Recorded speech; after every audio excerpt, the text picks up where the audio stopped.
Good morning, everybody. We back with the perfect perspective. How's everybody doing? Yeah, man, we back with another court case, another court trial. And yes, it's going to be a fire one today. So what we have going on is a lot of you may recall the case of Travis Reinking. Travis Reinking this is going to be a real interesting one, y'all, because Travis Reinking was the gentleman who was involved in that Waffle House shooting. And if you recall, you might recall this story because James Shaw was the individual, a young black man who who actually disarmed the individual who had shot people. And the thing about it is, he had uttered a racial slur after the shooting. So initially, when I first heard about the case, I don't know how many people recall the case, but when I first heard about the case, now we had the Kim Porter trial. We just had the McMichaels, and if you didn't know, the McMichaels recently had just got turned down by the federal judge. The McMichaels are currently going to court, right? The McMichaels will be going to federal court for hate crimes, right? And they recently got turned down for their hate crime with the federal judge. So there's a lot of these type of cases going on right now, right? So now we have this case. A lot of you may remember the Waffle House shooting, right? So the Waffle House shooting took place a little while ago. But what I would like to say is, I remember the racial slur. I remember the racial component. I remember the guy who heroically removed the rifle from the individual. But now in the court case, the individual who perpetrated the shooting is claiming insanity. We're at day 4 of the trial. I do apologize because I've been doing a lot of other things with the channel. So we've been doing a lot of work with the Perfect Man Show, and we've been bringing back Thanos Monday and Taco Tuesday and all the different shows that everybody like and the concept. So we're doing a lot of work with that. So, but what we're gonna do is we're gonna go back. How far are we going back, Perfect? We're going to go way back in time, give you guys an update, some background about, in case you don't recall what happened. In my description, you could read some details about what took place before we go to the court case. I'm actually going to go back because I want to take a look at what James Shaw testified to and what an eyewitness testified to. So we're going to dig into this it's a live reaction show. So I'm going to watch live with you. We're going to watch live together. We're going to react together. We're going to get educated. We're going to get perfected. And this is an effort in mastery. And we're going to give our perspective. You know, this is the perfect perspective. And this is a unique court case. You know what I'm saying? Because this individual did have some mental issues, and we're going to go into that right now. So let's take a look at some background on Travis Reinking, who he was leading up to these events. Okay? So I got a couple of videos because you know how I do. You know, context is king. So what you'll find is this individual believed that he was being stalked. Okay? He believed that he was being stalked by individuals at the Waffle House. That's what he said. He said, and he made a phone call, a 911 phone call to police, and he said that he believed that Taylor Swift was following him. Now, this is all relevant because now, as the trial goes forward, he's claiming insanity, even though during the shooting he used racial slurs and the people he shot were black. The individual, he went to a Waffle House that was frequent by blacks. He shot blacks. Okay, the shooting was stopped by a black man named James Shaw, and he referred to the people he shot with the N-word, but he's not being charged with a racial crime. And I want you to hear the judge. I want you to hear everything is going, because we talked about this with the Kyle Rittenhouse case, which make this so interesting and perfect for the perfect perspective. So let's get a little context on Travis Reinking before we go to the court case, because I know this took place a little while ago. You may not recall what happened. So let's build it up, you guys. This is day 1 of my perspective, but this is day 4 in the court case, and let's get into it. Perfect perspective on deck.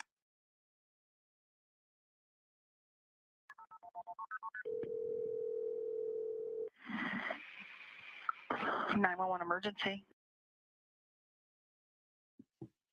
Fair use, fair use. Let me get my fair use banner up there.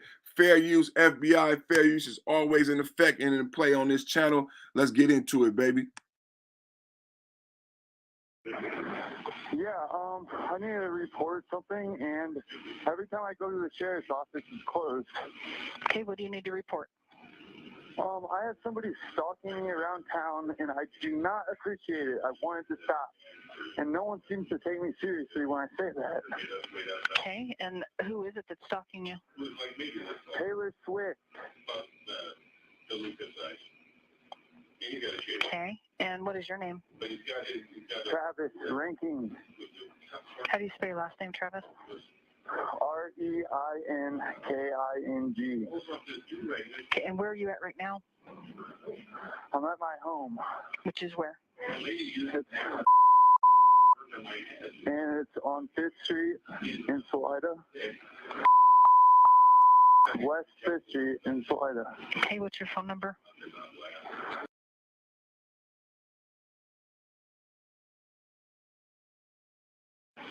Okay, and is this person a male or a female that's stalking you? Female. Okay. And what is she doing that you say she's stalking you? Yeah, I mean, everywhere I go, like, they're stalking on the internet, they're stalking me, like, in person, everywhere I go. I'm pretty sure, like, the police here are involved in it. And, like, I want it to stop. It's stupid. No one has the right to do that to me. Okay, what exactly are they doing?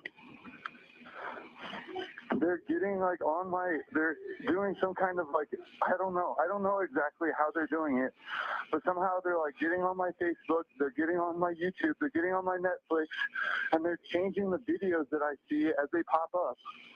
And then, like, after I go watch this stuff, then I'll, like, go out somewhere in real life, and then there'll be, like, internet, Wi-Fi hotspots that say the same things on them. Okay. I'll have an officer come meet you at your house then. Okay. Okay? Yeah, thank you. So he said, internet Wi-Fi, this is really deep. This is important that we hear this. He said, he called 911. He said, Taylor Swift is stalking me. He said, I don't know how they're doing it, but they can see what I'm watching on YouTube. And when I go out in the real world, things are popping up on my phone as I walk past them. He's talking about the algorithm. We've never discussed how mentally this algorithm is affecting individuals who may be born in an analog time, who may not transition and matriculate to the digital era.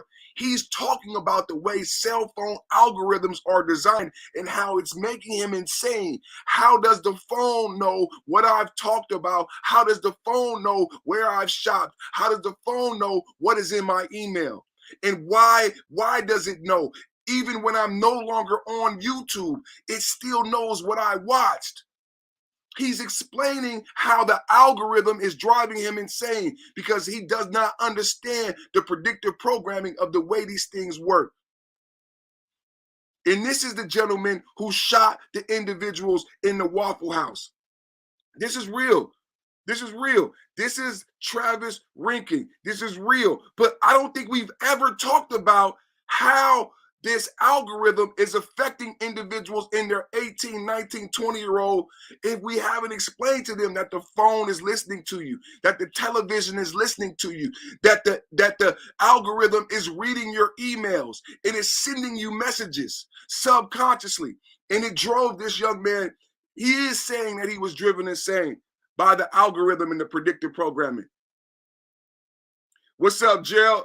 Oh man, it's a perfect perspective. So we do the court cases in the morning, but you know I still get down and wiggle at nighttime. You got to check me out. I've been going in big on the behavior. But right now, if you recall, this was the gentleman Travis who murdered the black people in the Waffle House, but he's claiming insanity. So right now, Gerald, this is my court case. My court case format where I go over court cases. This is a real live court case right now. This young man is on trial for murdering black people in the Waffle House. He used the N-word when he was murdering the black people in the Waffle House. There was a young black man who stopped him from murdering the people in the Waffle House. Let's give some more context to what happened. Let's give some more context to what happened. Shout out to my brother Gerald. Shout out to Mrs. Perfect Timing in the chat. Share the show, man. What really helped, I talked about this last night, man. A lot of people say, Perfect Timing, you have a great show. Why don't more people watch the show? Last night I was on the man's panel, and I've been working really hard to build my platform. So I was watching the man's show. It wasn't that many people in the chat. So I did two things. I joined the panel and I shared the show. When I joined the panel and shared the show, the man's chat room went up to almost double digits. When you share the show, hit the share button, share it with Facebook, share it with Twitter. It doesn't matter how many followers you have. It helps the algorithm push out the video. So every time in 5.0 brothers, even if you busy, you at work, I know she come in, a lot of people come in, but they can't stay. All my 5.0 brothers, what I request you do, when you come in, hit the like button and share the show on your Facebook and on your Twitter. It doesn't matter how many followers you have. It helps the algorithm push out the video. And what happens is more people who support this sector see the video being live. So hit the like button, hit the share button. Here is some context before we go to the courtroom. 18. James Shaw Jr. pulls into a local waffle. It's just after 3 a.m. the morning of April 22nd of 2018. James Shaw Jr. pulls into a local Waffle House after a night out in the town. Shaw in the red truck pulling in next to his friend in the white car. As they walk up to the entrance, they notice a man sitting in his tan Chevy Silverado. This is accused killer Travis Reinking. They walk a few more steps before Shaw takes a second look. His energy wasn't right. I could just feel it. But they proceed to the countertop and take a seat. And shortly after, the unexpected happened. It looks like a silver glitter is going through the air. That shattered glass from the gunshots. Everyone then running to different parts of the diner to take cover, with Shaw running toward the restroom to the right of the entrance, with shots grazing his arm. And now a short pause, where Reinking makes his way into the Waffle House. A pause that Shaw took advantage of. Just ran through the door thinking it's either just going to be me or him, or it's going to be, death. We'll see what happens. Shaw says he ran toward Reinking without a plan in mind. This is where they would next struggle over the weapon. Pulling up, and I finally get the gun, and I throw it. And that gun then falls over the counter. There's a voice that told me to do it. Do it now. And I acted upon that voice. Shaw then pushes Reinking out of the Waffle House as bystanders continue to take cover inside. Reinking then runs off, jumping over Joe Perez, who is one of the 4 killed in the shooting. Their extent of their injuries, the people that I dealt with inside, conversations that I had with people that didn't make it, I think about it quite often. Testimony began today in the trial for the man accused of murdering 4 people in the rampage at an Antioch Waffle House nearly 4 years ago. Now, tonight, for the very first time, we are seeing pictures of the scene in and outside of the restaurant when Metro Police say Travis Reinking walked in with an assault-style rifle and started shooting. Jurors saw surveillance video in court for the first time today, and we want to warn our viewers, this video is difficult to watch. Take a look, though. In this surveillance video, you can see the glass of the front window getting blasted out and people dropping to the floor trying to scramble for safety. Prosecutors say Reinking chose a time when the Waffle House was busy. Armed with 90 rounds of ammunition, he shot 2 people outside the restaurant and then moved inside and kept on shooting. DeEbony Dasilva and his brother were in the restaurant with their girlfriends. Dasilva's brother was one of the victims. As he was on the stretcher, he kept jumping up off of it like he was panicking.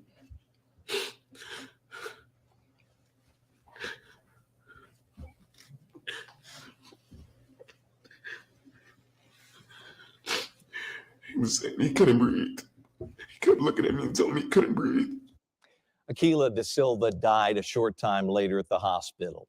The man credited with stopping the attack, James Shaw Jr., took the witness stand just a few moments ago to talk about what happened that night. I take him, and I'm kind of choking him with my left hand. And I'm pushing him out the way. And he kind of goes for my left hand, and as he goes for my left hand, I take my right hand off you still use my right hand. I take my left hand off of him. And I just pulling up. And I finally get the gun and I throw it. And I watch the gun look like it was in the air for days. James Shaw Jr. credited with saving lives. Reinking's charged with 4 counts of first-degree murder. He has pleaded not guilty by reason of insanity.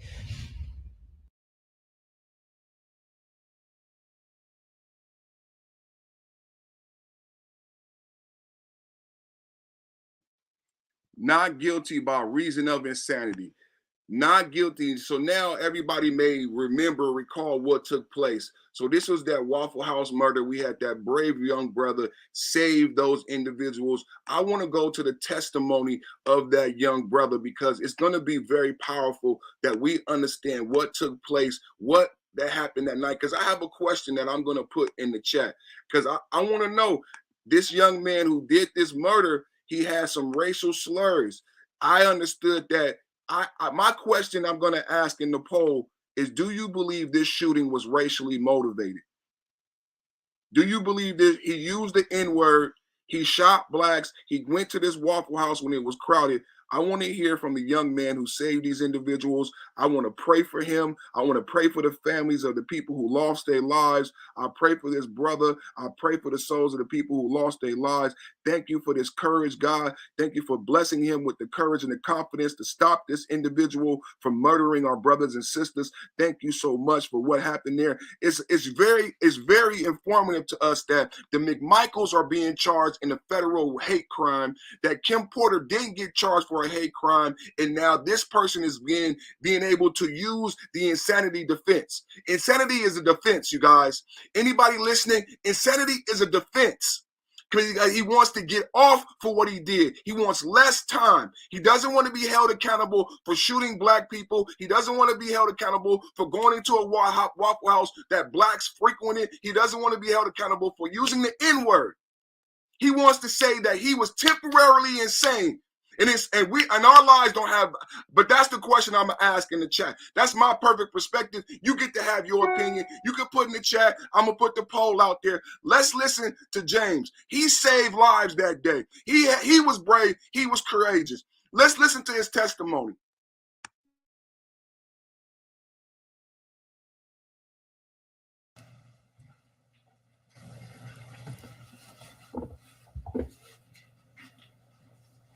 Good afternoon, Mr. Shaw. Would you please state your name and spell it for the record? My name is James Shaw Jr. James Shawjr. All right. Mr. Shaw, were you present at a Waffle House on April 22nd, 2018? Yes, sir. Where were you coming from? It had kind of been a long night. I got started downtown at Jonathan's Grill down here. I was invited by a friend named Key. Was real apprehensive going. The whole night was kind of a cluster of different emotions that I didn't want to do or do. Brendan had invited me to one of his fraternity's parties. So we went to the party off of Bell Road, 9 Bar. And that's where we were before the Waffle House. Did y'all arrive together? We rode in different vehicles. He has a white Jeep and I have a red 4-door F-150 at the time. Okay. And what was your relationship with Brendan? Is he your friend or is he your frat brother or what? He's definitely not my frat brother, but he's my good friend. We've known each other for quite a while through different organizations. Okay. And so while you were at this party, did you have anything to drink? No. I'm sober. You were completely sober? Yes, sir. And so when you drive to the Waffle, when you leave the party, where did you go? So when we leave the party of 9 Bar on Bell Road, there's a Taco Bell that's pretty close to down the street. We pull in the Taco Bell parking lot. Taco Bell is closed. I think McDonald's was closed also. So we drive up the street up Bell Road and we go to the Waffle House that's off Bell Road beside Thornton's gas station. That Waffle House parking lot is completely packed. And me and BJ, because we have bigger vehicles, we just park on the curb and we walk down. It's a lady that has a black Sentra, new, it still has drive-out tags, and somebody had just hit it at the time. And so she was going through, what if you have to go through for to file a claim. So we walk inside the Waffle House. We kind of actually walk all the way around the Waffle House. We get a seat, and we're like, it's a little ratchet in here. So we determined not to sit down at that particular Waffle House. So we get up, and I had been to that Waffle House, the new Waffle House that we were going to go to off of Murfreesboro Pike the weekend or 2 weekends before. And I knew it was pretty new, and I knew nobody had been there. So we stopped at the Thorntons, and we made our way to the Waffle House off of Murfreesboro Pike. And Mr. Shaw, about what time are you leaving Thornton's to go to the new Waffle House on Murfreesboro Pike? I say we would leave about 3:15, 3:12. I think we made it to the other Waffle House about 3:18. Okay. And when you got to the new Waffle House, what did you do when you got there? Immediately what we did was we pulled in the far north entrance of the Waffle House. Then we made our way to the south end of the Waffle House. BJ pulled in. We left a space in between us, and I backed in. Okay. And did you get out of the car? Out of your truck, rather? Yes. BJ got out of his car, and I got out of my truck, and we made kind of a diagonal walk towards the Waffle House. What was y'all's kind of mood or vibe at the time?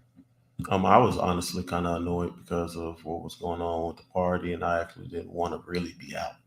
I actually just wanted to stay in the house, but it was him and his fraternity, so I thought I should go support, be a good friend, and then I just thought I'd, just go out. But nonetheless, when we got at the Waffle House, we were fine. We had fun. We was laughing. Then we proceeded to walk in. Did you see a goldish, tannish pickup truck sitting close by the entrance of the Waffle House? Yes, it was a Chevy Silverado extended cab. And did you see anyone inside of that truck? Yes, I did. You're kind of looking over to your left. Are you seeing the person that you saw inside the truck in this courtroom? He's giving me the same look he did that night. And what was that look? Looked like he didn't care.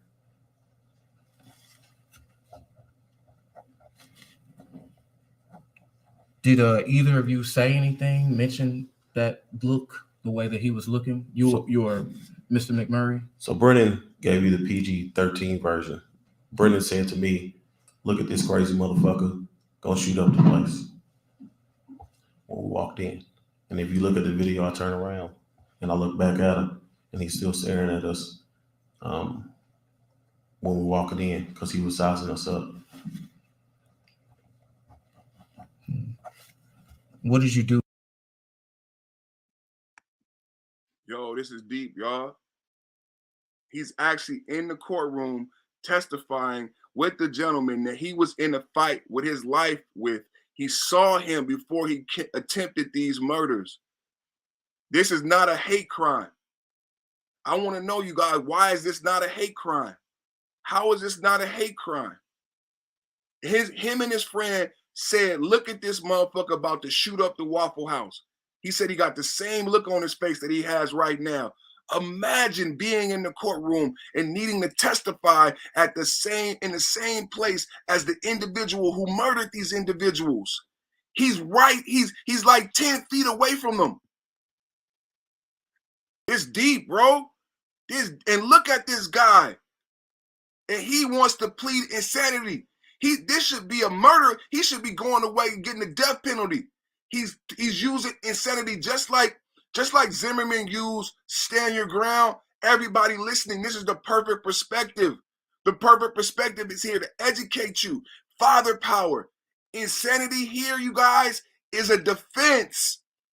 He's using insanity as a defense, everybody. Please understand what that means. I will go into it deeper later. Let's go back to the video.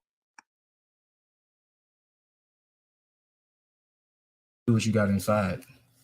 As we got inside, BJ sat in the third seat at the bar, at the countertop, and I sat in the first seat when we had a seat in between us. Why'd you sit like that? BJ's 5'10", 260. I'm 6'2", 214. We just wanted some space in between us.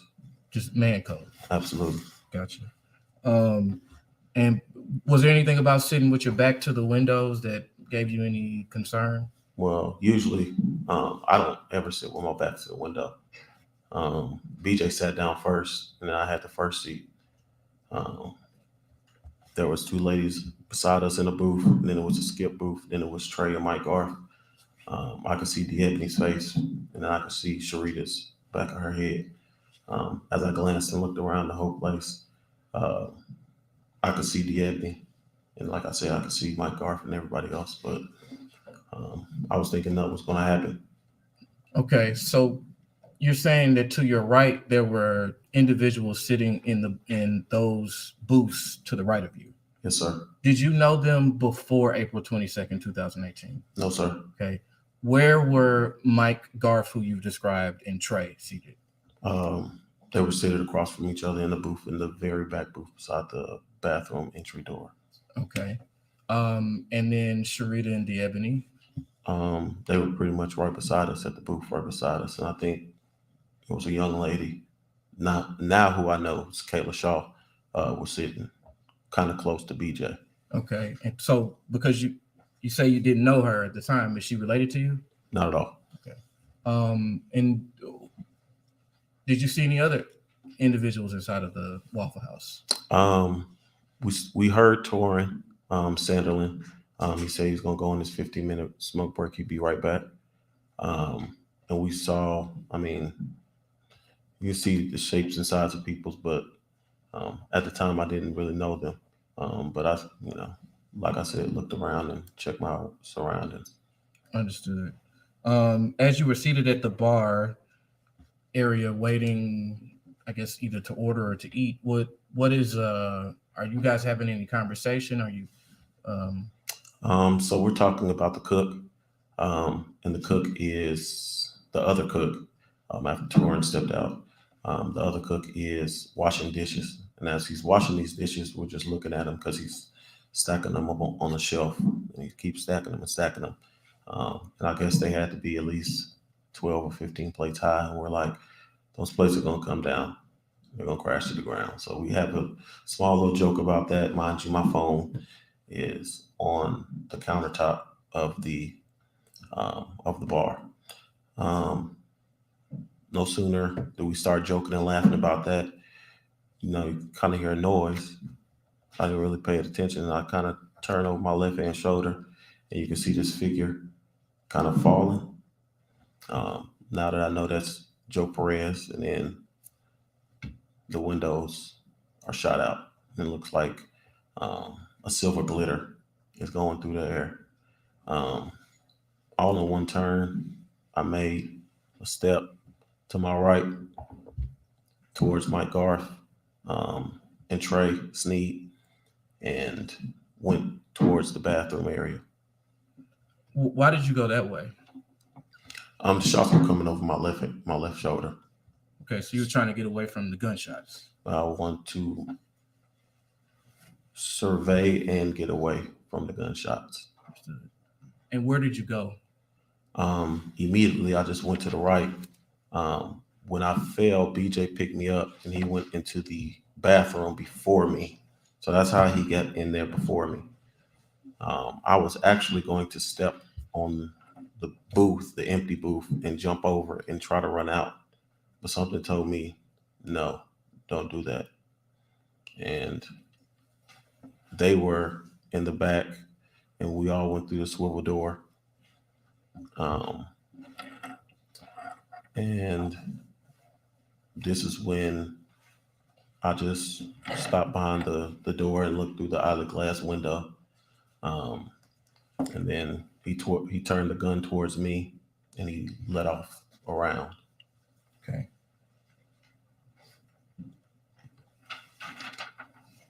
And Your Honor, I'd like to show Mr. Shaw a copy of what has previously been admitted. A copy of what's previously been admitted as Exhibit 5AA.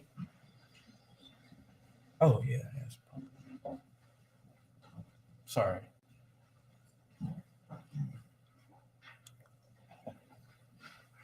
Wrong picture? No, it's the right picture. I just need to show it on the overhead. So that was my mistake. Okay.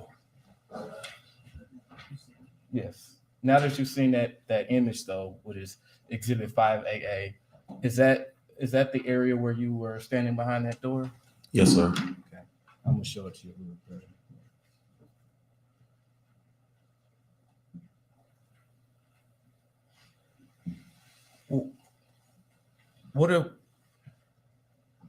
This image, what is it looking at? What is it showing? The image is showing the doorway to the bathroom area. And who else was behind that door with you? Just in this area or in the bathrooms also? Both. Mike Garth and Trey Sneed are actually in the hallway with me. Brenda McMurray, Adiba,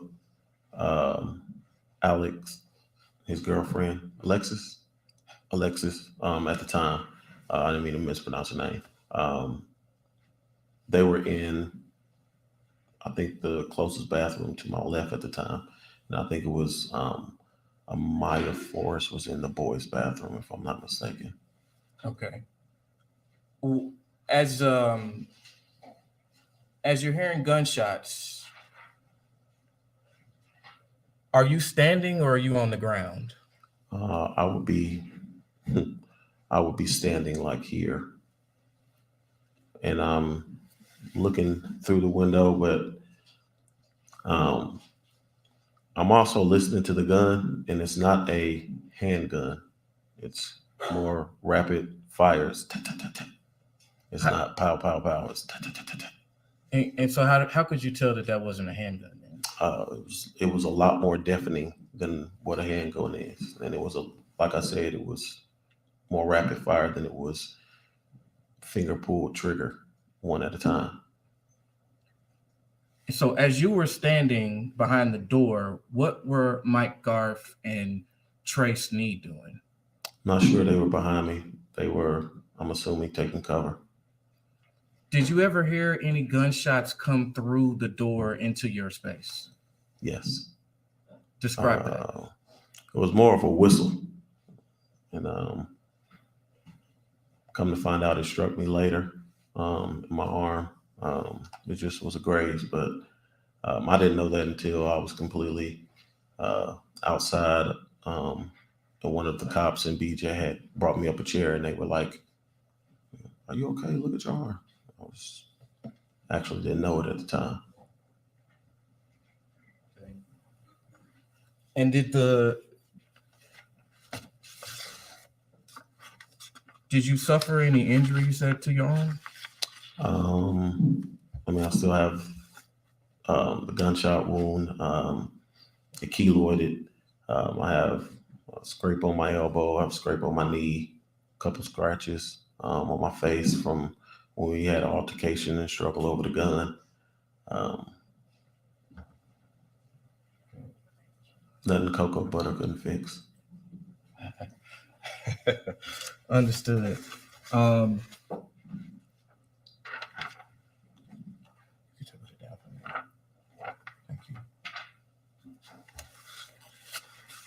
What, if anything, did you do? I'm sorry. Was there ever a pause in the gunshots? Yes, it was. What did you do when you heard the pause? I acted. What do you mean by that?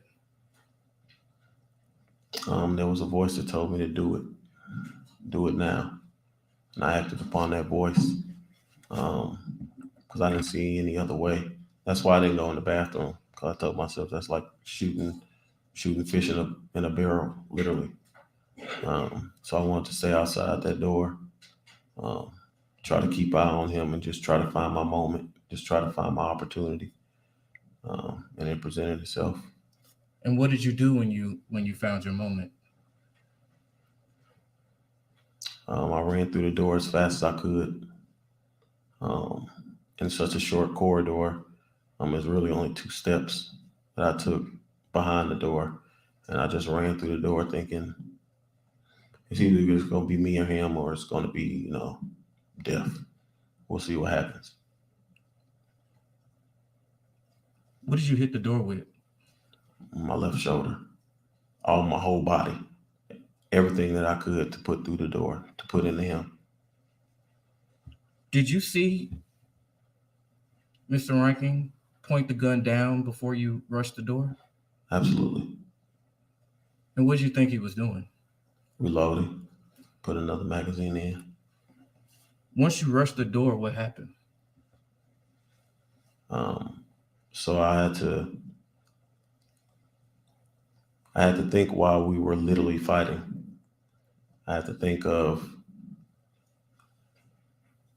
what I could do and not get injured at the same time and get away. So giving up my hand was the only thing I could do. You're going to have to grab the barrel, James. You're going to have to push it down. That's the conversation you're having with yourself in your mind? Say yes. Yes, sir. Did the 2 of you have to struggle over the weapon? Yes, sir. And go ahead. So when I first run through the door, knocks him off balance, gets up. I then grab the gun with my right hand, the barrel, and I point the barrel down because I know if the barrel's pointed down to the ground, it can't hurt me. It can't really hurt anybody if it's pointed down to the ground.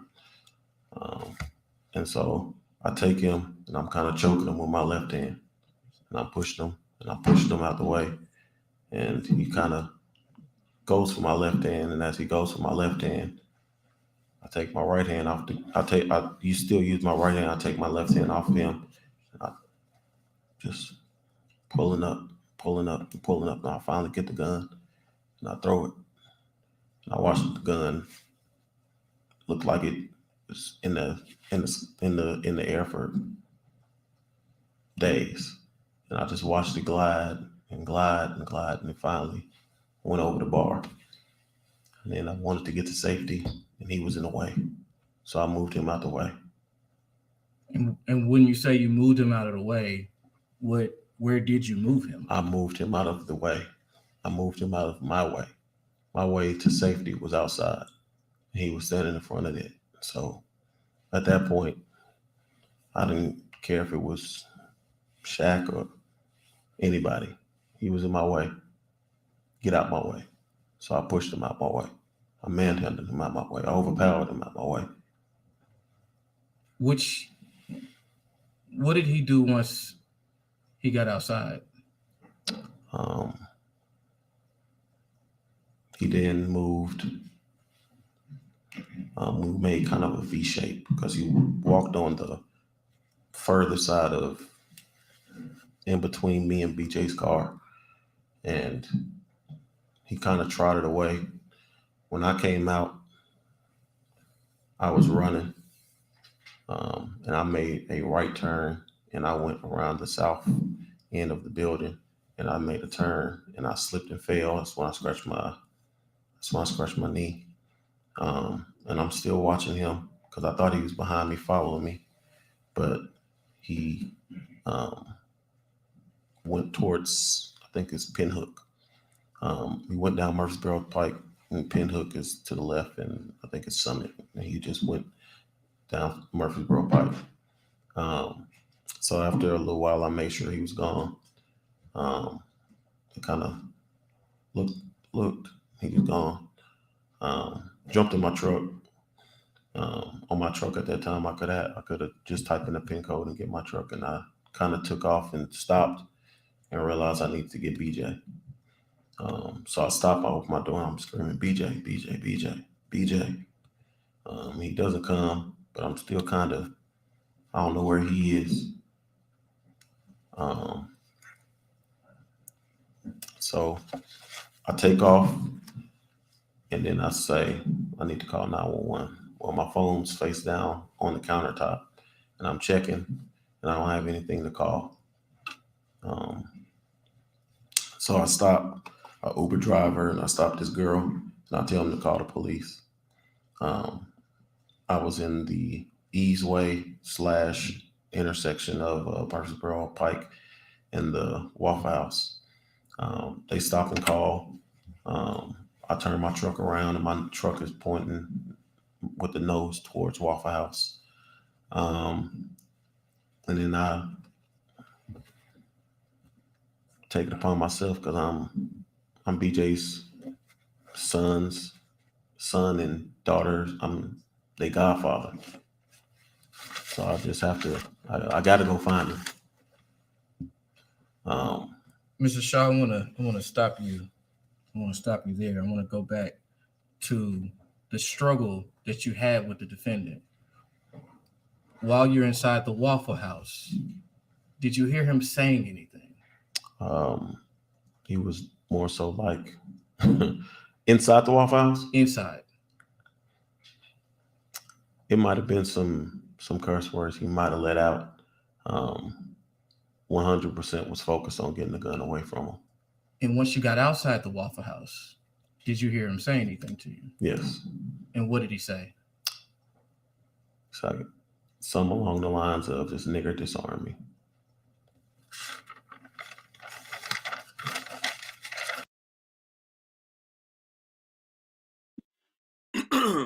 Okay.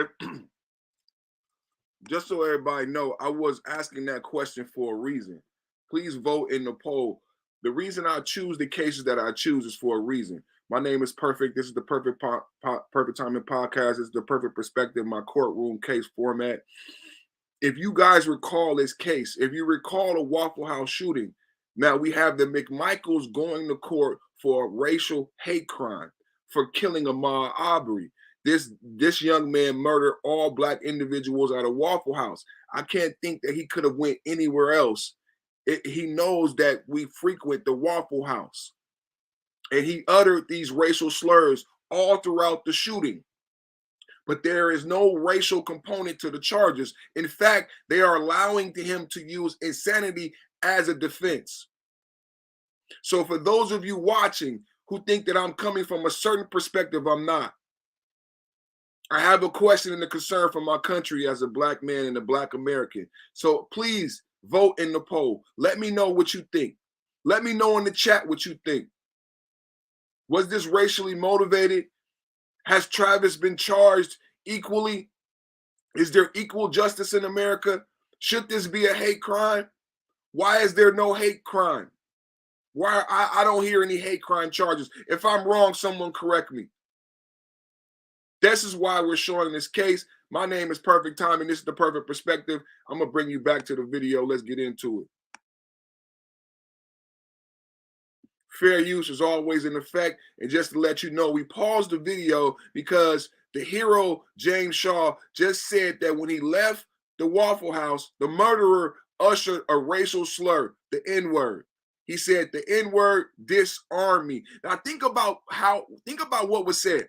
Think about, we talk a lot about Hitler and smelling. Think about what was said. Not just the tone, but the actual words, the verbiage. He said, this N-word, disarm me. It makes me think about those Olympic Games with Jesse Owens. And how they think of you, how they value you. There's a lot to unpack here. Oh, I picked my cases. There's been a lot of cases I could have shown. There's been a lot. I know shout out to my brother 300. I know a lot of people want me to bring back the courtroom format, but I needed the right case. I needed something to inspire me that I could teach and stay in my same lane. So the question is there. This is an interactive live reaction show. You can give me your comment, give me your feelings.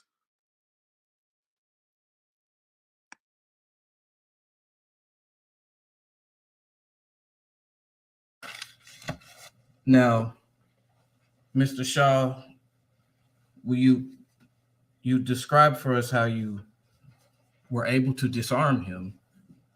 Your Honor, with the court's permission, I'd like to have Mr. Shaw show using exhibit number 13 where he had to touch the firearm. And if he could be allowed to step down from the.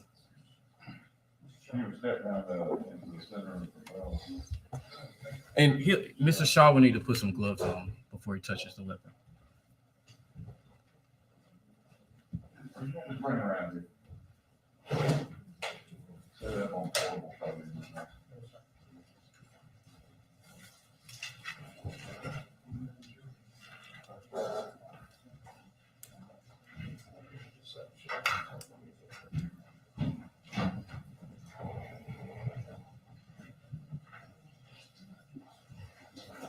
Yeah.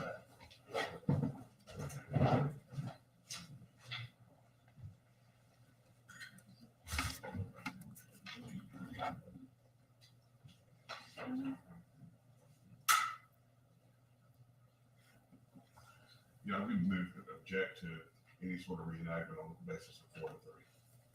Oh.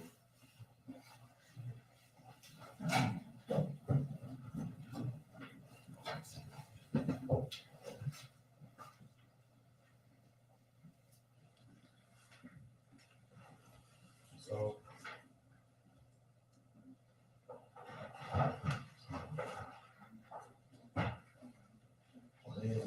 Right hand on this. Yeah, we're gonna have to move it in there. My right hand on the gun like this. We're tussling the airplane forward. And my left hand is kind of choking them and trying to push them over the glass just to get any kind of leverage or any kind of anything I need to win. Mr. Shaw, did the barrel burn your hand? Yeah. Which hand?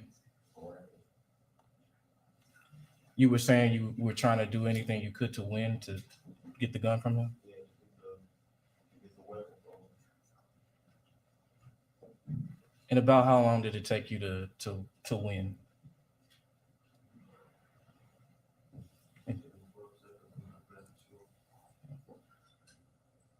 I'm gonna ask them to. I don't want the barrel to get pointed at anybody out of concern.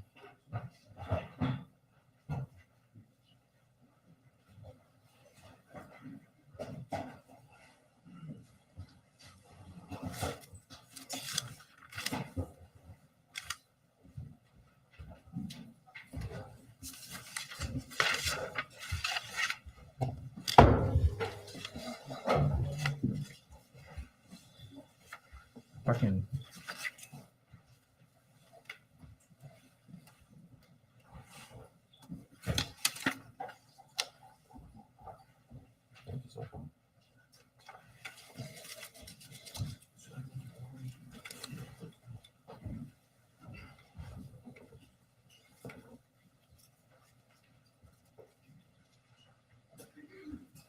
Now, Mr. Shaw, have you seen any surveillance video of what occurred inside the Waffle House? Yes, sir. And was that surveillance video a fair and accurate depiction of what occurred? Yes, sir. And Your Honor, I'd ask to be able to publish what has previously been admitted as Exhibit 3, and this video is contained on the disc with the title Video 3.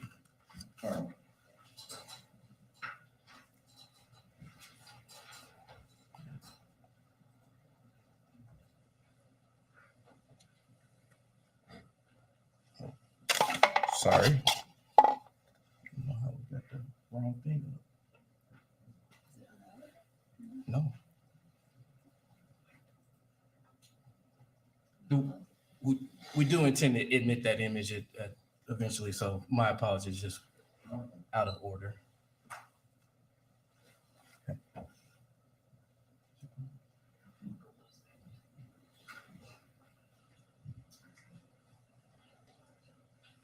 Mr. Shaw, whose vehicles are those moving through the parking lot?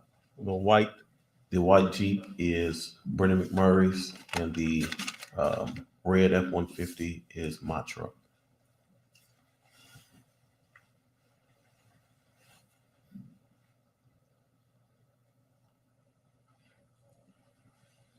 The gold truck.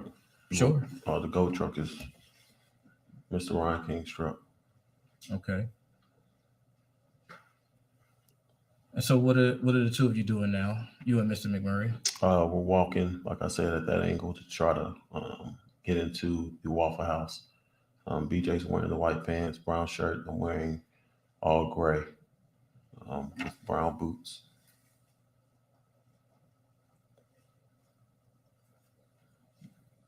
Now, can you tell me what it appears BJ's doing right there? To me, it seems like BJ's actually looking towards Mr. Reinking. And what about now? He sees him.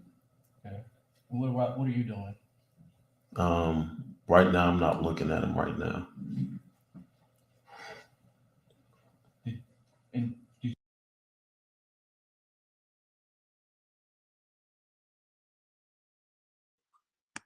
Is everybody tracking? Is everybody tracking along? Is everybody checking along? These two young brothers are going in the Waffle House. Do y'all see that group, that gold Silverado in question? That is the murderer's truck. That is the individual who is in the courtroom who perpetrated the crime and murdered those black people. There were all type of Waffle Houses. The brother said this is a brand new Waffle. He went to a Waffle House that was frequented by blacks.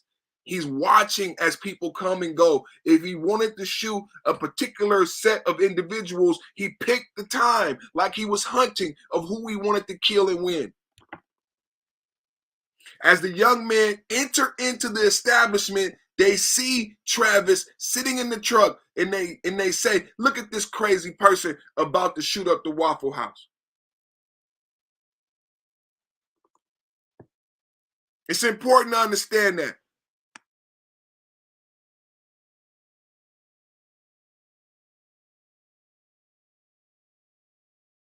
House. BJ's wearing the white pants, brown shirt. I'm wearing all gray with brown boots.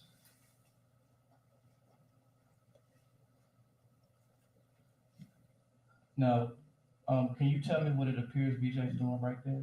To me, it seems like BJ's actually looking towards Mr. Reinking. And what about now? He sees him. Okay. And what are you doing? Right now, I'm not looking at him right now.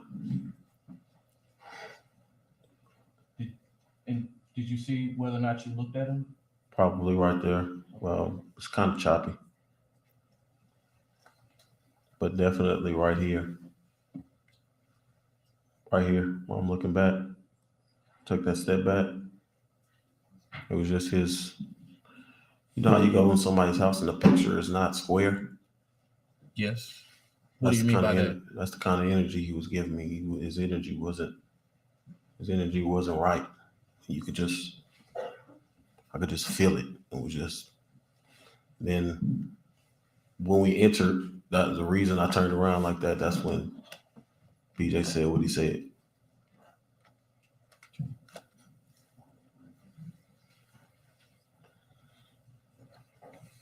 The individuals who are sitting at this booth back here, who are they? Can you see? Mike Garth and Trey Sneed.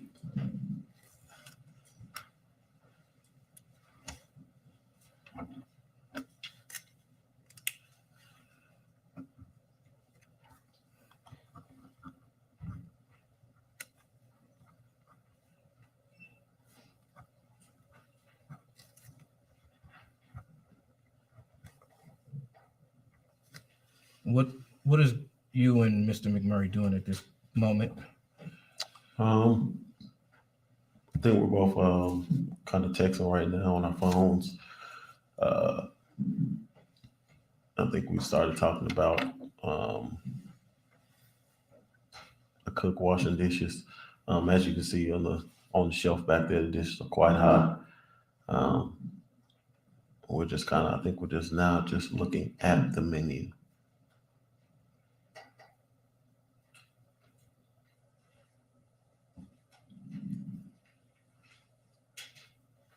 Do you remember that moment right there?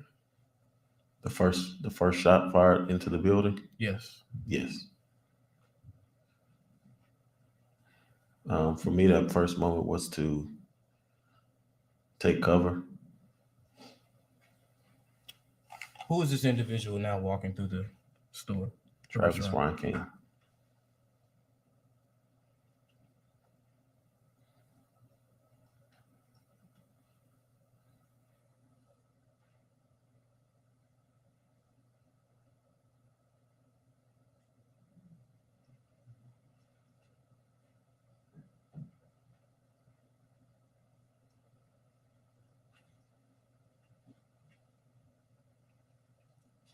And who is the individual now running out of the restaurant? Travis Reinking. And he looked like he stripped down butt naked. He looked like he stripped down butt naked. Hey, he did. He did do some Superman shit right there. Let's run that back. Let's run that back. Let's run that back now. Come on, let's run that back. The first shot fired into the building? Yes. Yes.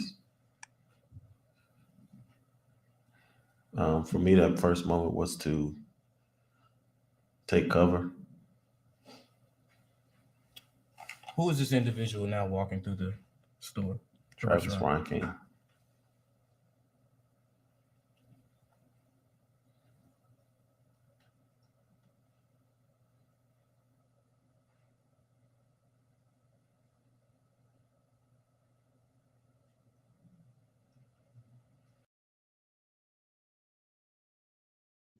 Did he come in naked, y'all?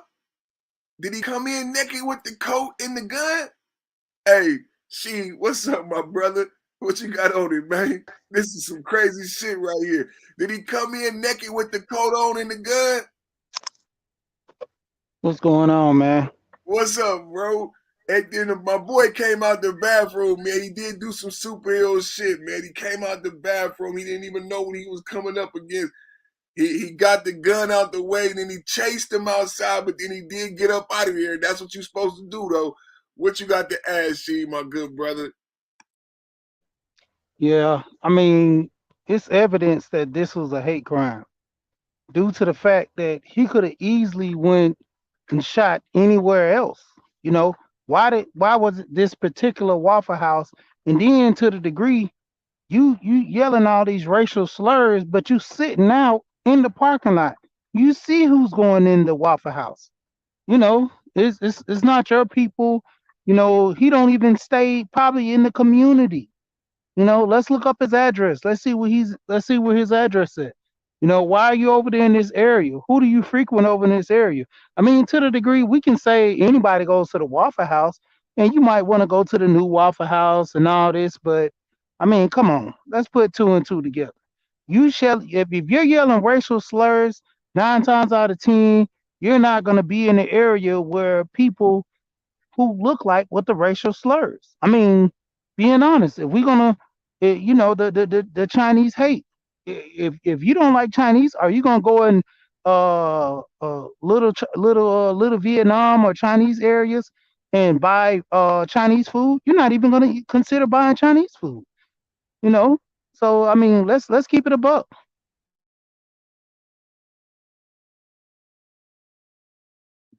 Facts. Now, to bolster my brother's point, if he's sitting outside, there's things that are not being factored in. I agree. It's totally a racial crime. He's nude. He's nude, right? And then he attacks black women. So obviously there's a sexual racial component here. He's nude and he waits till the restaurant is a majority full of all black patrons and a majority of black women. Now I rewinded it so we can get a good understanding and view of what's happening in the restaurant. Now, please understand, he was in the restaurant. he was in the car in the truck outside of the restaurant by himself. We don't know for how long. We don't know for how long. But we know that he was outside of the restaurant for, I would say, long enough to understand who was inside of the restaurant. He picked the time to go in the restaurant. Now, further compound that with the fact that he was nude and that he's attacking black women, unarmed black women. There's sexual components here and there's racial components, but when you get into white men and black women, there's definitely racial, sexual components here that's being left out. How can we discuss this and not discuss the person not having on any clothing? So she tell me, is he nude when he comes in? So look at that beautiful sister. Everybody in the restaurant is black. Bam! You see the gunshot? He's aiming at the black women. You saw the gunshot? You see the glass blow? Everybody running. She falls. He shoots a black woman. She falls. Now you tell me, is he nude? Because this all factors in to the homoeroticism of the whole thing. So he's nude, right? Yeah. He's nude, right? So let's go back to what the young brothers saw when they got there. So this is the young brothers coming in. He didn't even want to go out that night. This the young brothers right there. This cat got on white pants. I don't know who wear white pants, but I'm gonna let him slide because this is a serious time. I'm gonna let you slide on the white pants. Here they go going into the Waffle House, right? They see this person in the truck here. He's in the truck waiting to commit this crime, but at this time, no one knows that he is completely nude. What is he doing in the truck nude, Is he masturbating? What's going on in his mind? He already called 911 and said that Taylor Swift is stalking him and that he is being mentally disturbed by the algorithm. Now, this is a serious thing that we don't talk about. We just assume that everybody will be able to comprehend this new algorithm in this new world we live in. He says that even when I'm off YouTube, the computer and people know what I've watched. I'm going to say that 2 more times. He said that even when I'm off YouTube, the people I interact with in the phone knows what I've watched. They know what I've emailed. I'm going to say it one last time. He called 911. He's having issues with his mental sanity because he says, I don't understand what's happening to me because even when I'm offline, it's obvious to me that people know what I've watched and what I've emailed, what I've texted. Okay. He's not crazy, but we're not talking about the reality of how that could a fragile mind, how this algorithm, like our children who are not mature minds, how is the algorithm affecting our kids? I've never sat down with my kids and talked to them about, hey, the phone listens to you, the TV listens to you, they're reading your emails. That's how they know. That's why you're buying the things. That's why it seems kind of weird, right? So there's a lot going on to unpack here. Go ahead, bro. What you was going to say? I'm going to say like this. To the degree, this could have been all calculated. He could have had the notion because, I mean, if you're having a mental breakdown, what forces you to get in your car butt naked, go to somewhere and shoot a place up? You sitting outside, when you're having this mental breakdown, it's the impulse reaction. You do it right then. You can contemplate to a certain degree, but you're actually in the process of doing what you plan on doing, and this could have been a calculated move to where I can get away with this if I plead insanity. Just like to a degree, I can practice grabbing my gun, but if I'm ever questioned, it was my taser. This is something you can calculate and do. We've all played karate, we've all played pretend, and all the way down to the point you can say, I'm gonna do this. Remember when you was a kid and somebody say, well, I hit you in your head, I'm gonna make you fall. What would be the next thing? Yeah, so if you hit me, I'm gonna do this. You know, if you hit me, I'm gonna do that. This could have been all calculated for him to say, if I do this, I can be one of the ones up there like Dylan Roof that did this, and I had it the right way. Or it could have been a mental situation to where he actually, had an issue. But why not seek help? Why use this with vengeance? And then my thing is this: if it was a mental state of mind, why not have it now? Oh, so you've probably gotten help for it. That's why you're considering it, being okay to a degree and this and that, because you've gotten help for it. These are the situations that you have to really question, at what capacity was he really moving when he made these decisions? Because to the degree, it's uncommon for a person to, do what he did. Sitting there butt naked, going to a store shooting, calling the police, telling the police what happened. There's a level of mental that happened right then and there. But we really have to question, like, was it planned motive? I mean, that's the best way to get away with murder, right? It's the plan to murder. Am I correct? I agree. I didn't think about that he may have calculated going up there nude because he wanted to do something nefarious to black people, and this was going to be his defense the whole time. Because I think it's kind of funny that the judge have allowed insanity as a defense. I said I would go into that later. I think I might go in that tomorrow with my brother Sunclaw. I might look that up. But I want to share with the brothers, because this perfect perspective is about educating us, not to make us upset, but how to approach these situations when we interact with the courts and judges and laws. And it's important that when me and Sheet are discussing this, that what's happening in real time is this individual who committed this crime in this fashion is being allowed. That you have to understand my term and the way I'm phrasing this. Allowed is very important. He's being allowed to use insanity as a defense. The judge can say no. As everybody, could y'all hear what I'm saying? That's why I'm doing this case. That's what the perfect perspective is all about. When Kyle Rittenhouse was allowed to say self-defense, when George Zimmerman was allowed to say stand your ground, they had to negotiate that with the court before you ever saw any court case. George Zimmerman had to ask. Just like black men, when they say I'm gonna choose stand your ground, that's not a given. You have to ask the court, can I use stand your ground as a defense? And then the judge will weigh what happened and say yes or no, you get to use stand your ground. Am I right, Sheed?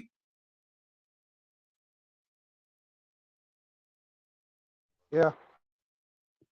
And in this case, the judge allowed this individual who was in the car nude, who shot black people at a Waffle House, to use insanity as a defense. It throws everything off kilter. Even if he found guilty, he may not get the proper severity that he deserves, because now people will take into account all these other things about Taylor Swift and not factor in some of the things me and Sheed have brought up today. It's calculated. Good point, Sheed. I left that out. Thank you, brother. I always say it's not the Perfect Man Show without you. Thank you for coming up. I know you're busy. Sheed had let me know in the back chat he's real busy right now. I asked him to join the panel, so I thank you for taking time out of your day. He working supporting his family right now, and I appreciate you giving that intelligent insight, because that's something that I miss.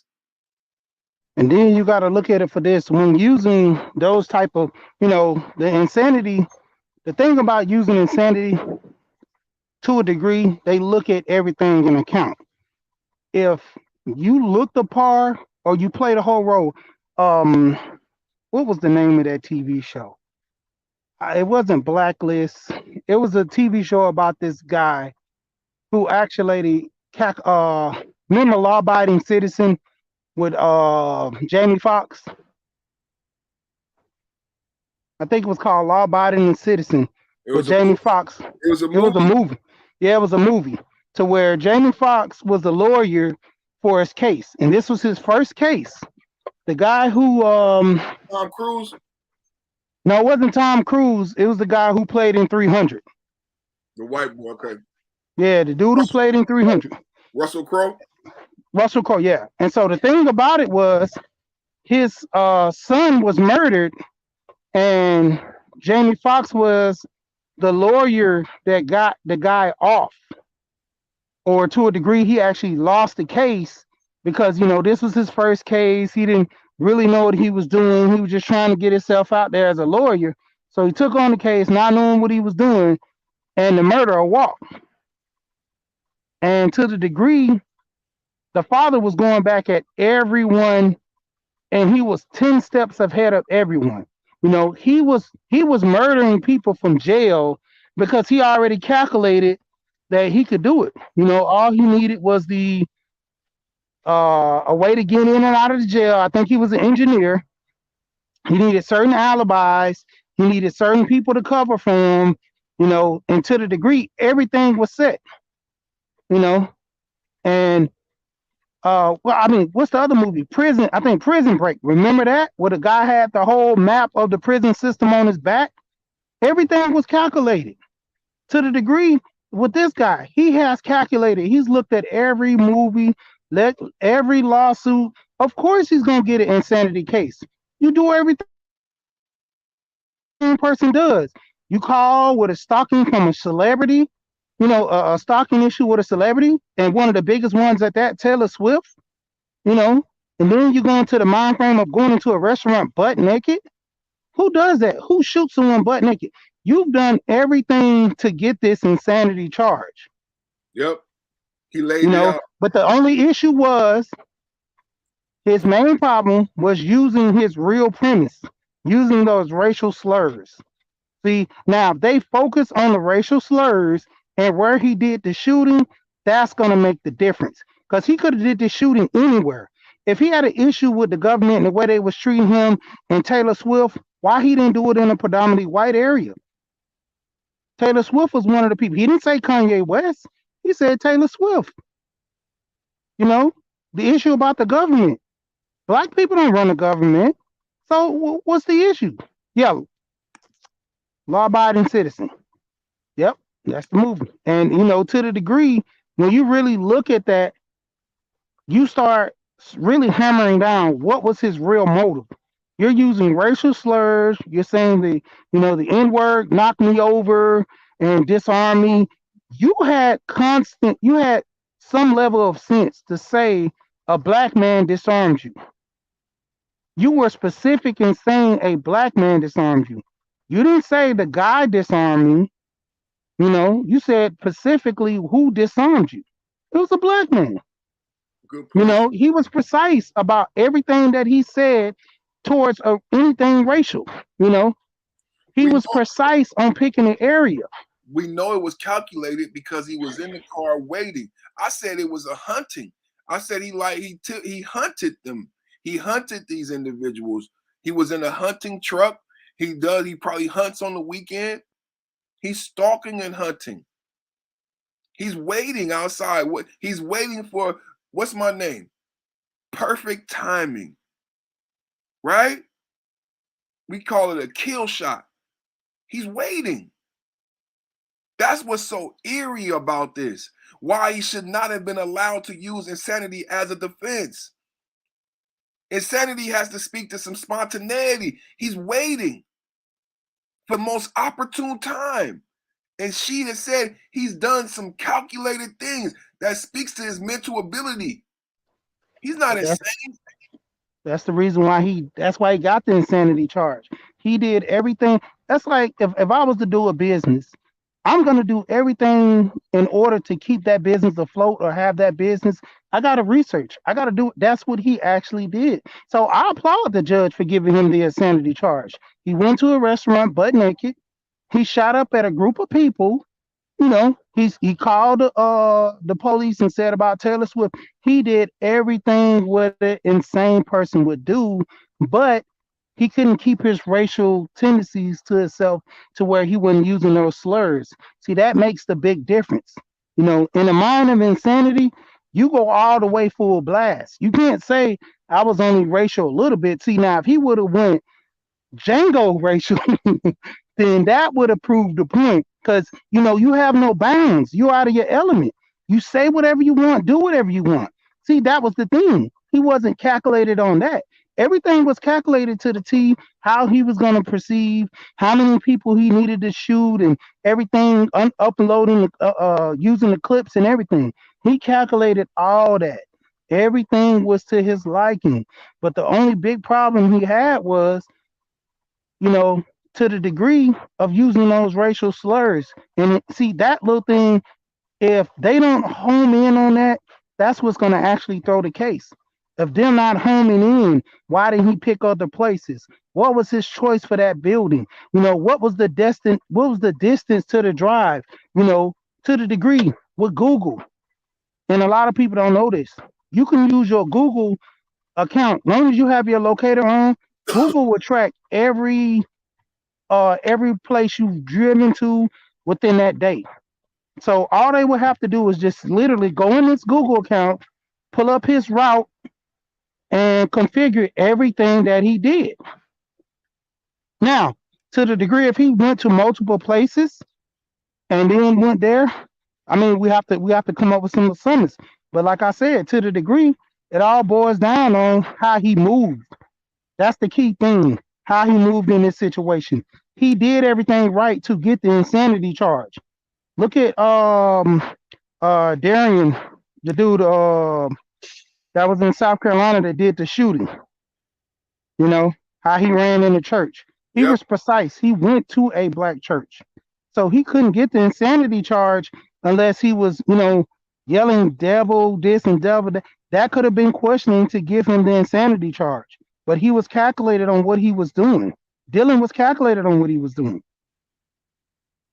Even other cases you look at, people who got insanity charges, who played out. I knew a guy, he got an insanity charge, and they were trying to label him as a ruthless, criminal, to the point the guy, he's, disrespecting the judge by sleeping in the court. He's mumbling on his breath, like, just weirdness. The judge has a life in your hands. You would respect a judge more. And for him, with his behavior, it was so abnormal. His lawyer was like, I don't know what's wrong with this guy. He needs the insanity charge. And to the degree, he ended up getting it. But go ahead. I'm gonna drop down and listen. Thank you, bro. Thank you for that. No problem. She might matter. Y'all make sure y'all subscribe to She We Here, man. Excellent brother, excellent contact. Him and Gold Professor been going in every day. The last lesson I caught was lesson number 4, discipline. Today is Thursday when we do Selfish Thursdays. What I'm gonna do right now is we're gonna go to another eyewitness testimony. We're gonna go to some more eyewitness testimony. Woo! Perfect timing with that big green bell pepper welfare nose, man. Yeah, why your mama make you that big green bell pepper welfare burger? Perfect timing got that big green bell pepper welfare burger nose. Perfect timing with why your mama make you that big green bell pepper welfare burger. We got McDonald's hamburgers. McDonald's hamburgers. Why your mama make you that big old green bell pepper welfare burger? It be in the middle of the bread. It don't even got no mayonnaise. It just got ketchup in the middle of the bread like a big old meatball. Mama, why you made me this green bell? That's how I got this nose like this, because my mama used to make me them big green bell pepper burger welfare burger. That's how you get this green bell pepper burger welfare nose, man. This is eyewitness testimony, man. Eyewitness testimony. She also was in the Waffle House. Fair use and prayers and blessings to the family of everyone who lost their lives. Thank you to my brother She for giving that excellent observation. This is the perfect perspective. It's the perfect man show. I tell you all the time, it's not the perfect man show without the men who helped me create this podcast. She let us know that he believes not only is it a racial component to this case, but the individual calculated what he did. The phone call to the police about Taylor Swift, him coming to the restaurant nude, him waiting and taking a particular time in which to act out perfect timing. using perfect timing and when to go and do this particular thing. She said that all speaks to his ability in having the coherent mind of putting together this case before he even acted it out. And today, if you see in my title, who's testifying today is a psychologist. It's actually a black woman. She today on the court is a black female psychologist. I've been talking about behaviorism. We've been talking about psychology. So today, after this live testimony from this young lady, we will go to today. And today we have on the court, we have a black lawyer. Last night on K Business Podcast, me and she was talking about the Brian Flores case and why Brian Flores didn't hire a black attorney. Today, in this case, there's a black attorney in this courtroom kicking much butt. Shout out to the black attorney, which is a young brother. Shout out to K Business Podcast. If you're not subscribed, make sure you subscribe to the K Podcast, the Business Podcast. Subscribe to She. But we're going to go to this live testimony of this young lady. But after that, we're going to go to another black professional, a black doctor, a black psychologist who's on testifying today about what she brought up, about the mental clarity of this individual. And did he calculate everything from the beginning? The phone call to 911, him being new, because I didn't know he was new. Did you guys know he was new? In this whole case, I never knew that he was naked. I never knew that he was waiting. There's a special charge for that. I know. I don't ask me how I know, but I know there's an additional charge for laying and waiting. Y'all hear? There's an additional charge. There's an additional charge for being new. There's an additional charge for being new. There's an additional charge for laying and waiting. You're not insane if you were laying and waiting and if you were... Okay, let's go to the eyewitness. Let's go to the eyewitness.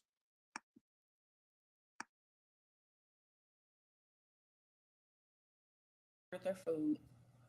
And we went back to the car that I drove there.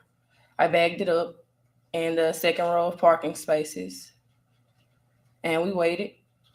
Then I went in to get their food. All right. You didn't have any notification that the food was ready. You just waited in the car for a few minutes and then went in. Approximately about 10 minutes we waited in the car, and I went back in because I have the stronger feet, and we all had on heels. They didn't want to get back out of the car. So they stayed in the car, and you walked in by yourself. Yes. When you walked in, what did you do? I sat at the bar area, and I just stood around for a moment because I figured it wasn't ready just yet. Plus, they were very busy. All right. As you sat at the bar, did you talk to anybody? I didn't. I was observing my surroundings. I did notice Tia and Mr. Dasilva in the window. I thought it was sweet how they interacted with each other, actually. I noticed how he was just about ordering her food for her. Thought that was sweet. All right. And then tell us what happened, that how this all started with regards to the shooting.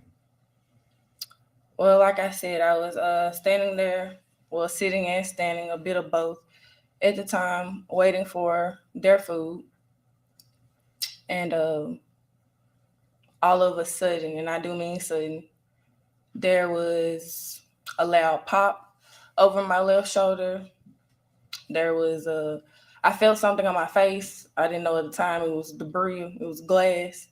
But in a split second, I wanted to turn over my left shoulder, actually, and curse some people out because I didn't know what was going on. I didn't know where this force was coming from on the side of my face. But instead, I made the decision to just fall to my side. And then I continued to hear what I know now was gunshots ring out. And I heard the cook behind the counter say to take cover, someone was shooting. All right. So when you went down on the ground, did you just go down in the middle of the floor? No, I did not. I fell away from the impact. So I fell to my right side and I fell on my shoulder. All right. And you had been seated at some of the chairs right there at the counter. For folks that order and actually eat at the counter, or if you're just sitting there waiting for your food for takeout, right? Right, the bar area. All right. So in relation to where the chair was and the counter, where did you fall? In a very small and uncomfortable slide. I had to slide under the bar. And if you sat at a Waffle House, you know that the bar stools do not move.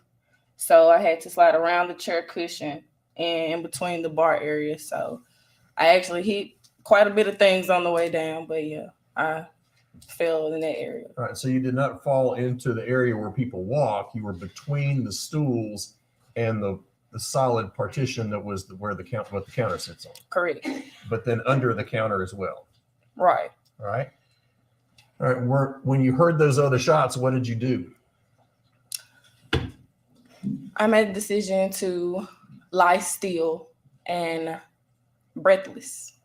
I decided to play dead because I figured that was my only chances. Where am I going to go? I have nowhere to hide. I'm exposed. I played dead. All right. Did you ever look up?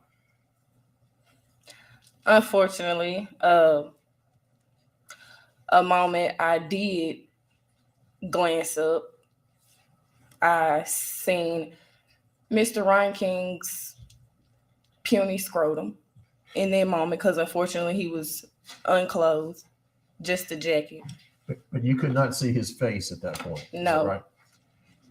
All right. And then after you peeked up, did you then go back to keeping your eyes closed and laying still? I did. I was very still after that. All right. Did you hear more shots at that point? I did not. Okay. What was the next thing you heard? I heard rustling. I heard furniture moving. That's what I would say. And then a dead silence.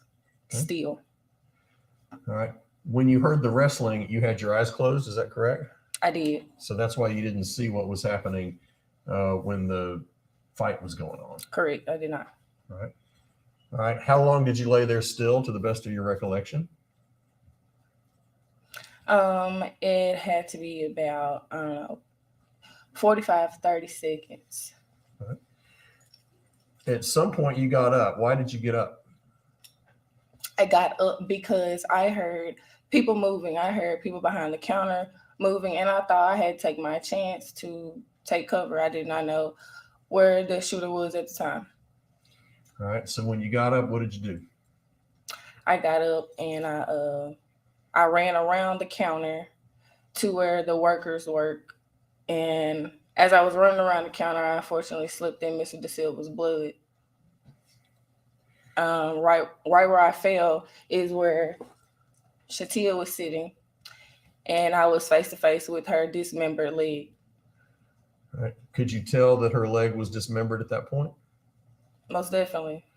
All right. Most definitely. What did you do then? Honestly, in a moment of shock, I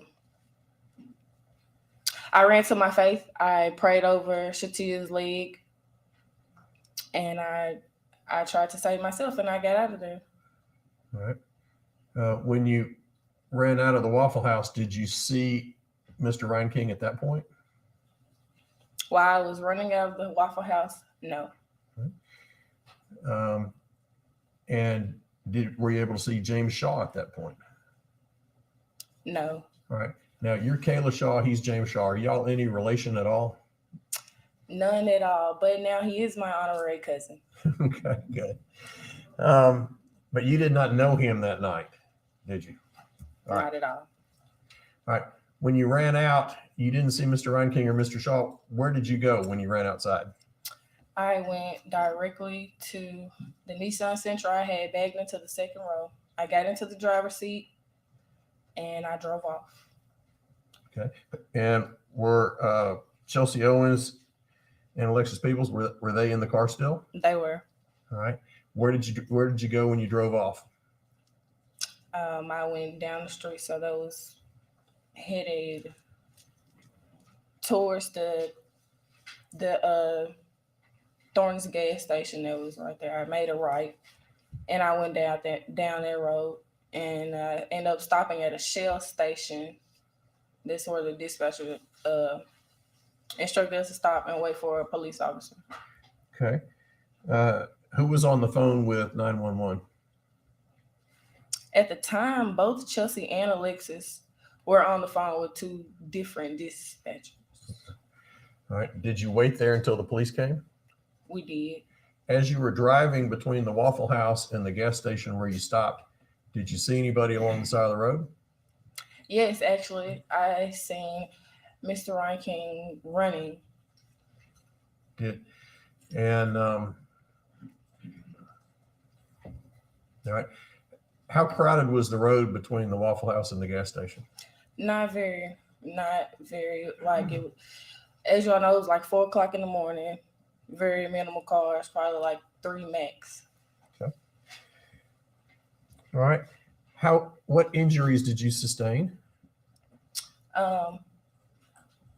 Scratches, lacerations to my face from the debris of the glass. I suffered a minor shoulder injury. I had a sling for about 2 weeks, bruises, discomfort. Okay. From the gas station, were you transported to Southern Hills? Yes, Chelsea actually drove me to Southern Hills. And that's where you were treated and released that night? Yes. Also, that's where I met James that night. Okay. All right. We've got a previously introduced exhibit 3, and we'd like to go to video 4.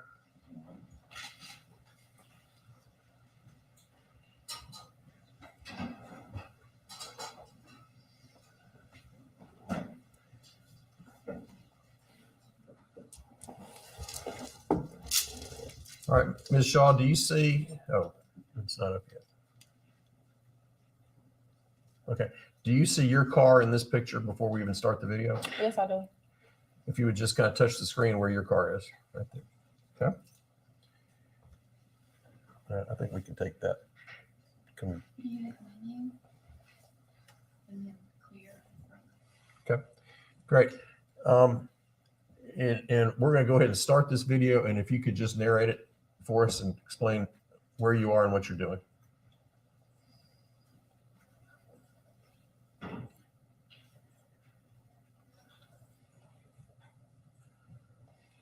I'm getting out of the car at this point, approaching the Waffle House, about to see if the food is ready. I never noticed that he was pulling up right as I was walking in.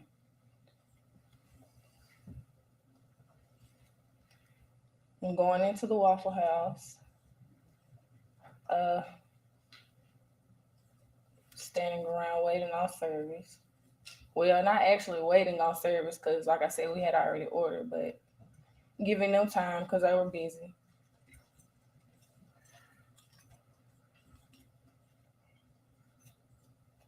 Checking out the scene.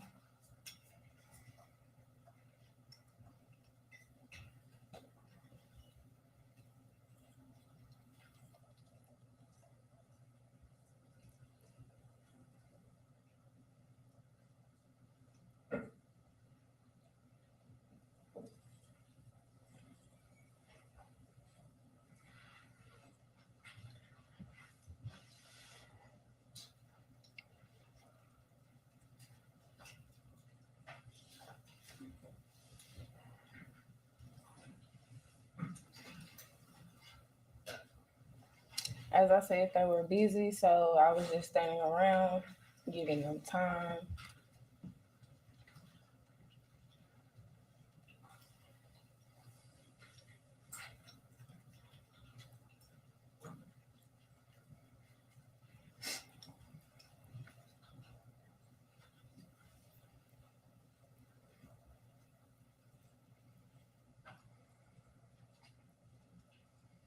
Notice Mr. Dasilva and Tia. As I said, I thought it was sweet that he basically ordered her food for her.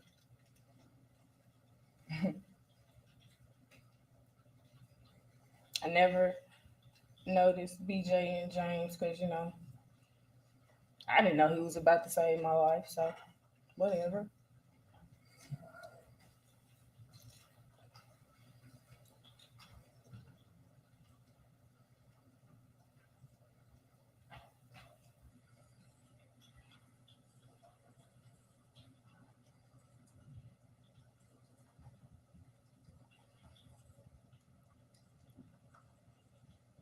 I was waiting because I just knew that their order wasn't ready. So I never really even approached a worker because I could obviously you could see what's ready and what's not ready, and their food was. So I was just sitting, waiting.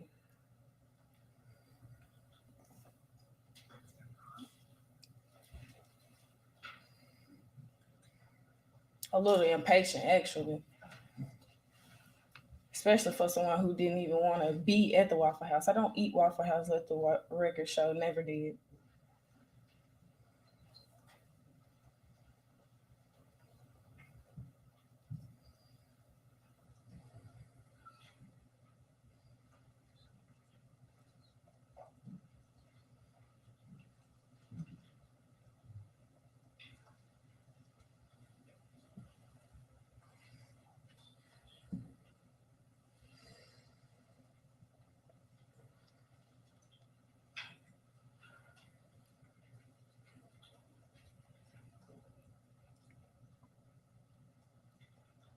Stand up, boom. That's the sudden.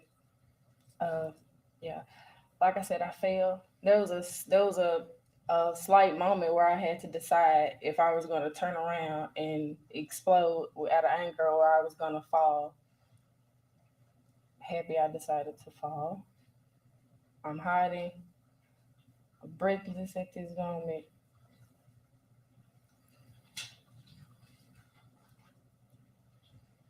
I hear them. I have no clue what's going on right now.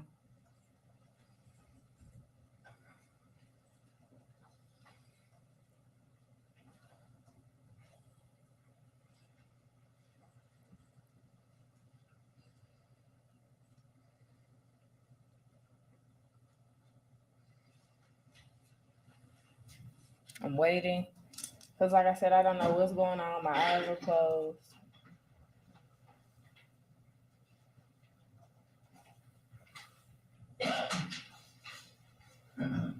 Didn't know where the shooter was.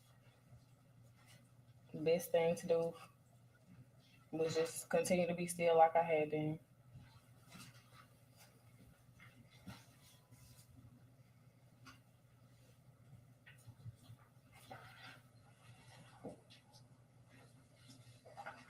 At this time, I'm hearing people move, so I'm about to get up. I'm positioning myself to get up. As I said, I have to move around the bar, the cushions, the stationary seats.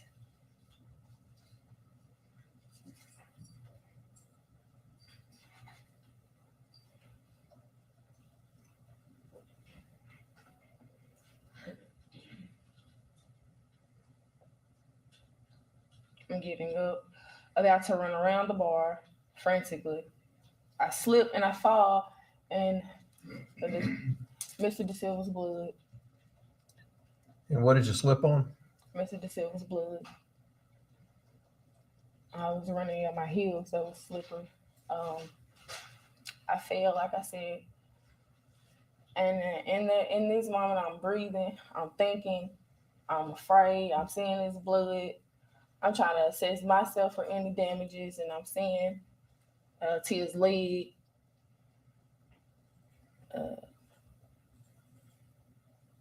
I did say a few words over her leg before I left out of there.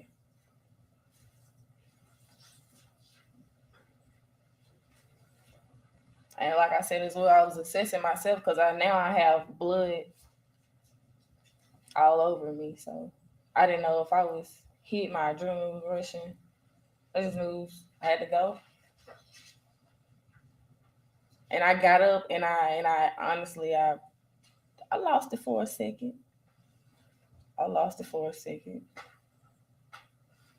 And then I was like, nah, I gotta go.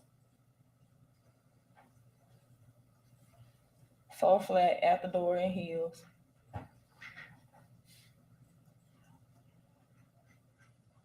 Dodge the car. Get into the Central. Start it up.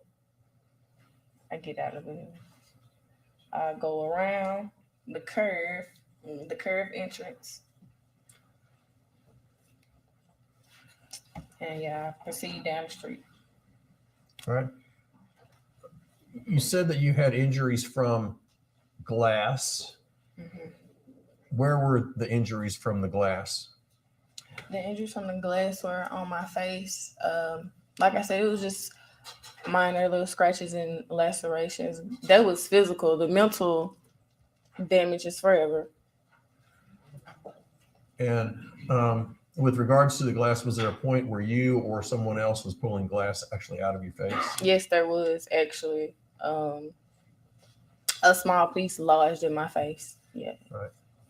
But you were treated and released, so you got some minor I did. I had bandages bandages on my face. I had a sling from my shoulder that was very bruised. Mm-hmm. Right. And did all this happen in Nashville, Davidson County? It did. Okay.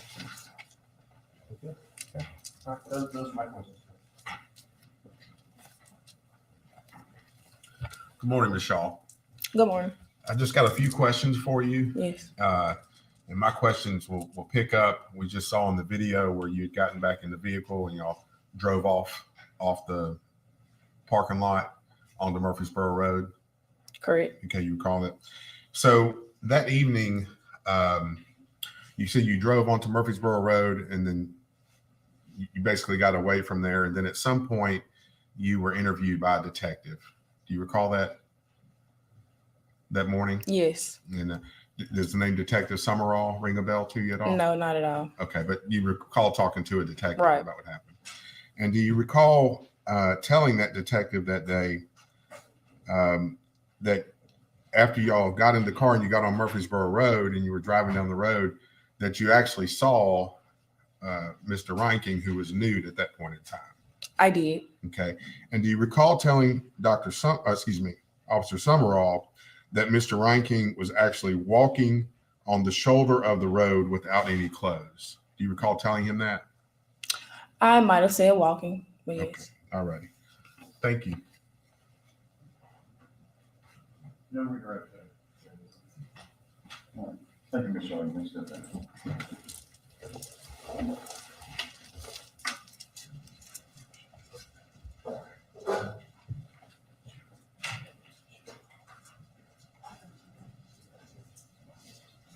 Why this way?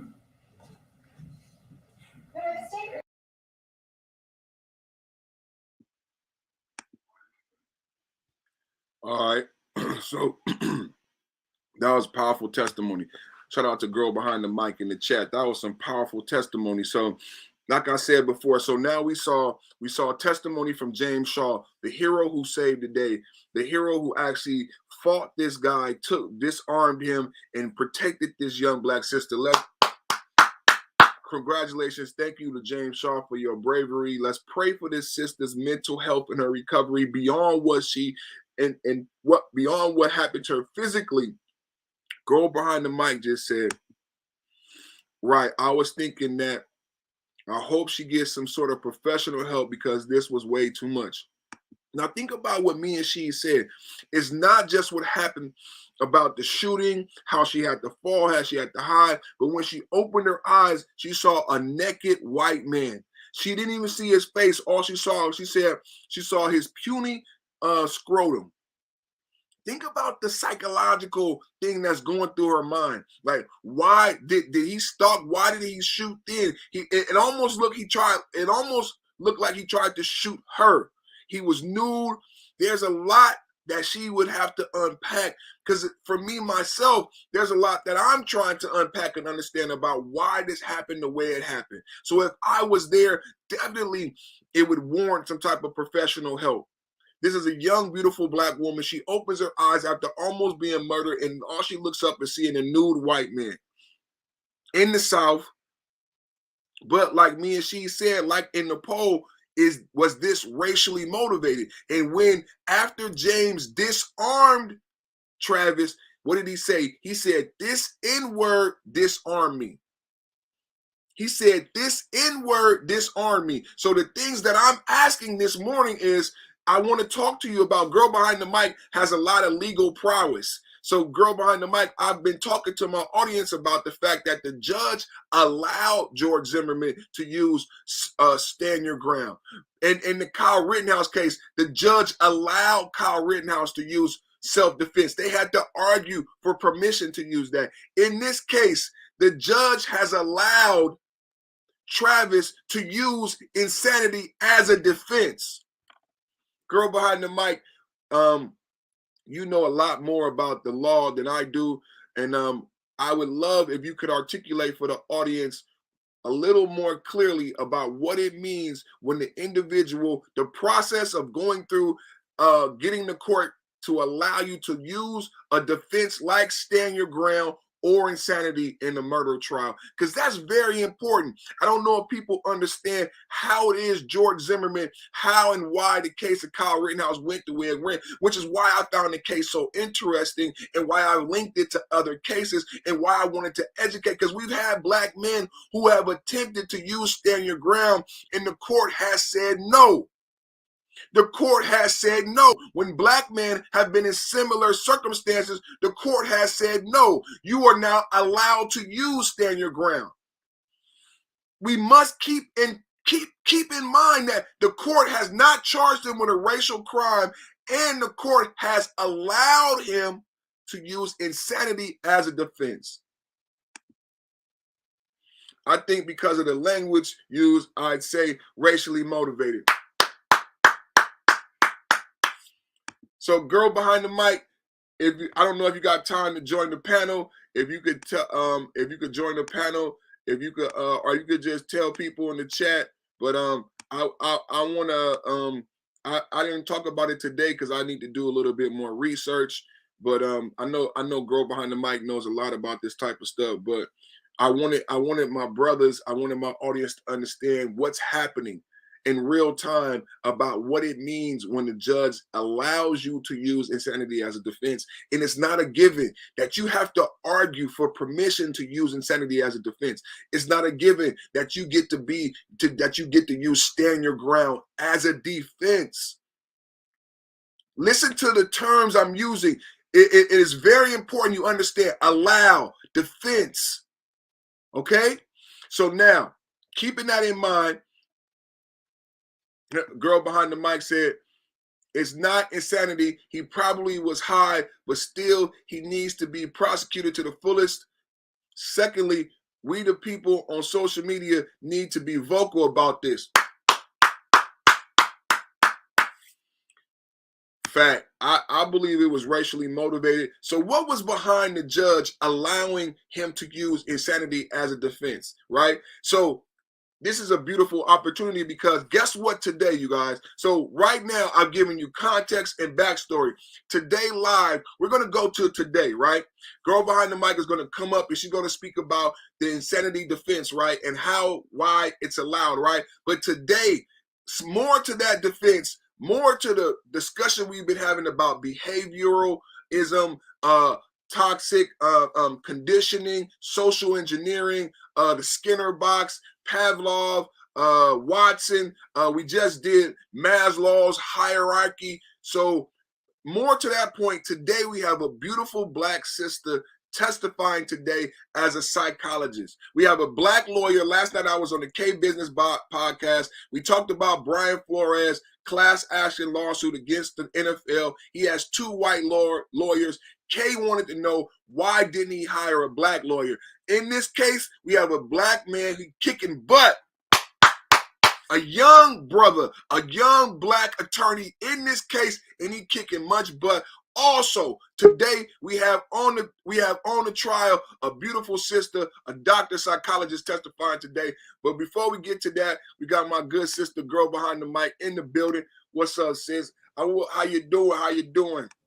I'm well. Thank you. Thank you. Shout out. Perfect timing. Shout out to the chat. Shout out to everyone listening. And, I need to dig deeper into the research of this case. But from what I've been seeing here, this is really, man, my heart goes out. Yes, definitely. My heart goes out to everyone that was in that Waffle House. But that girl, man, she dipped real quick. And then just to be feet away from the perpetrator, that was a horrible experience. I can't, one thing I have noticed so far is the power of social media. So if we could corral social media as people, or if we talk more about it, bring more light to it, then I feel like sometimes justice is served. Because I get it, the judge has probably years and years of running his court well, I guess, whatever that looks like in his community. But I just don't, honestly, okay, I have to give it 100. I just do not like this insanity stuff, because it's like all of a sudden, from my observation opinion, when a certain race does something, all of a sudden insanity is on the docket. Right. Automatically. Say it. Automatically. And every time I'm always like, wait a minute, what? These are medical records. Like, and just not to digress too far, I remember when there was a man on the train that slit the throats of those two young black girls, and I think one of the black girls died. The story's a long time ago, so it's still fuzzy, but it's either one died. I remember that because that was in the Bay Area. That was on the BART. Exactly. And so, in the minute that story, I mean, instantly when he did it, the minute it broke, they said he was insane. And that's when, for the first time I started to think, I was like, who acquires their medical records that quickly to do an insanity plea? Like, how do you know he's insane? Like, what hospital, what psychologist, who do you talk to that quick? But it's like the media runs with this narrative. Like, I mean, that incident had just happened and it was breaking news.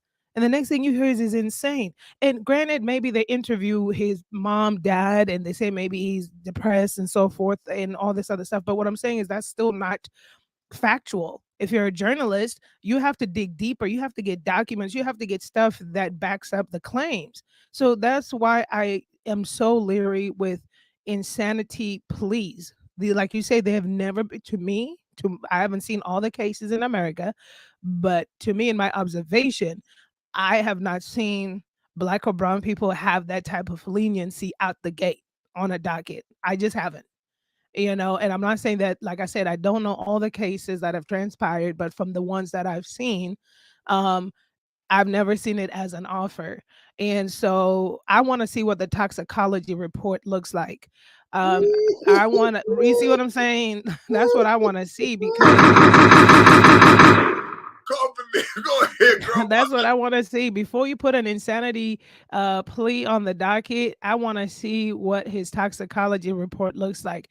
And then the problem with that too is that if there were drugs found in his system, or anytime you have substances, it could be manslaughter, because you are not, they'll say you're not culpable within your mind frame. But still, I would like to see the toxicologist. But this is still a domestic terror. I think that's what they're calling it these days. Yep. Right.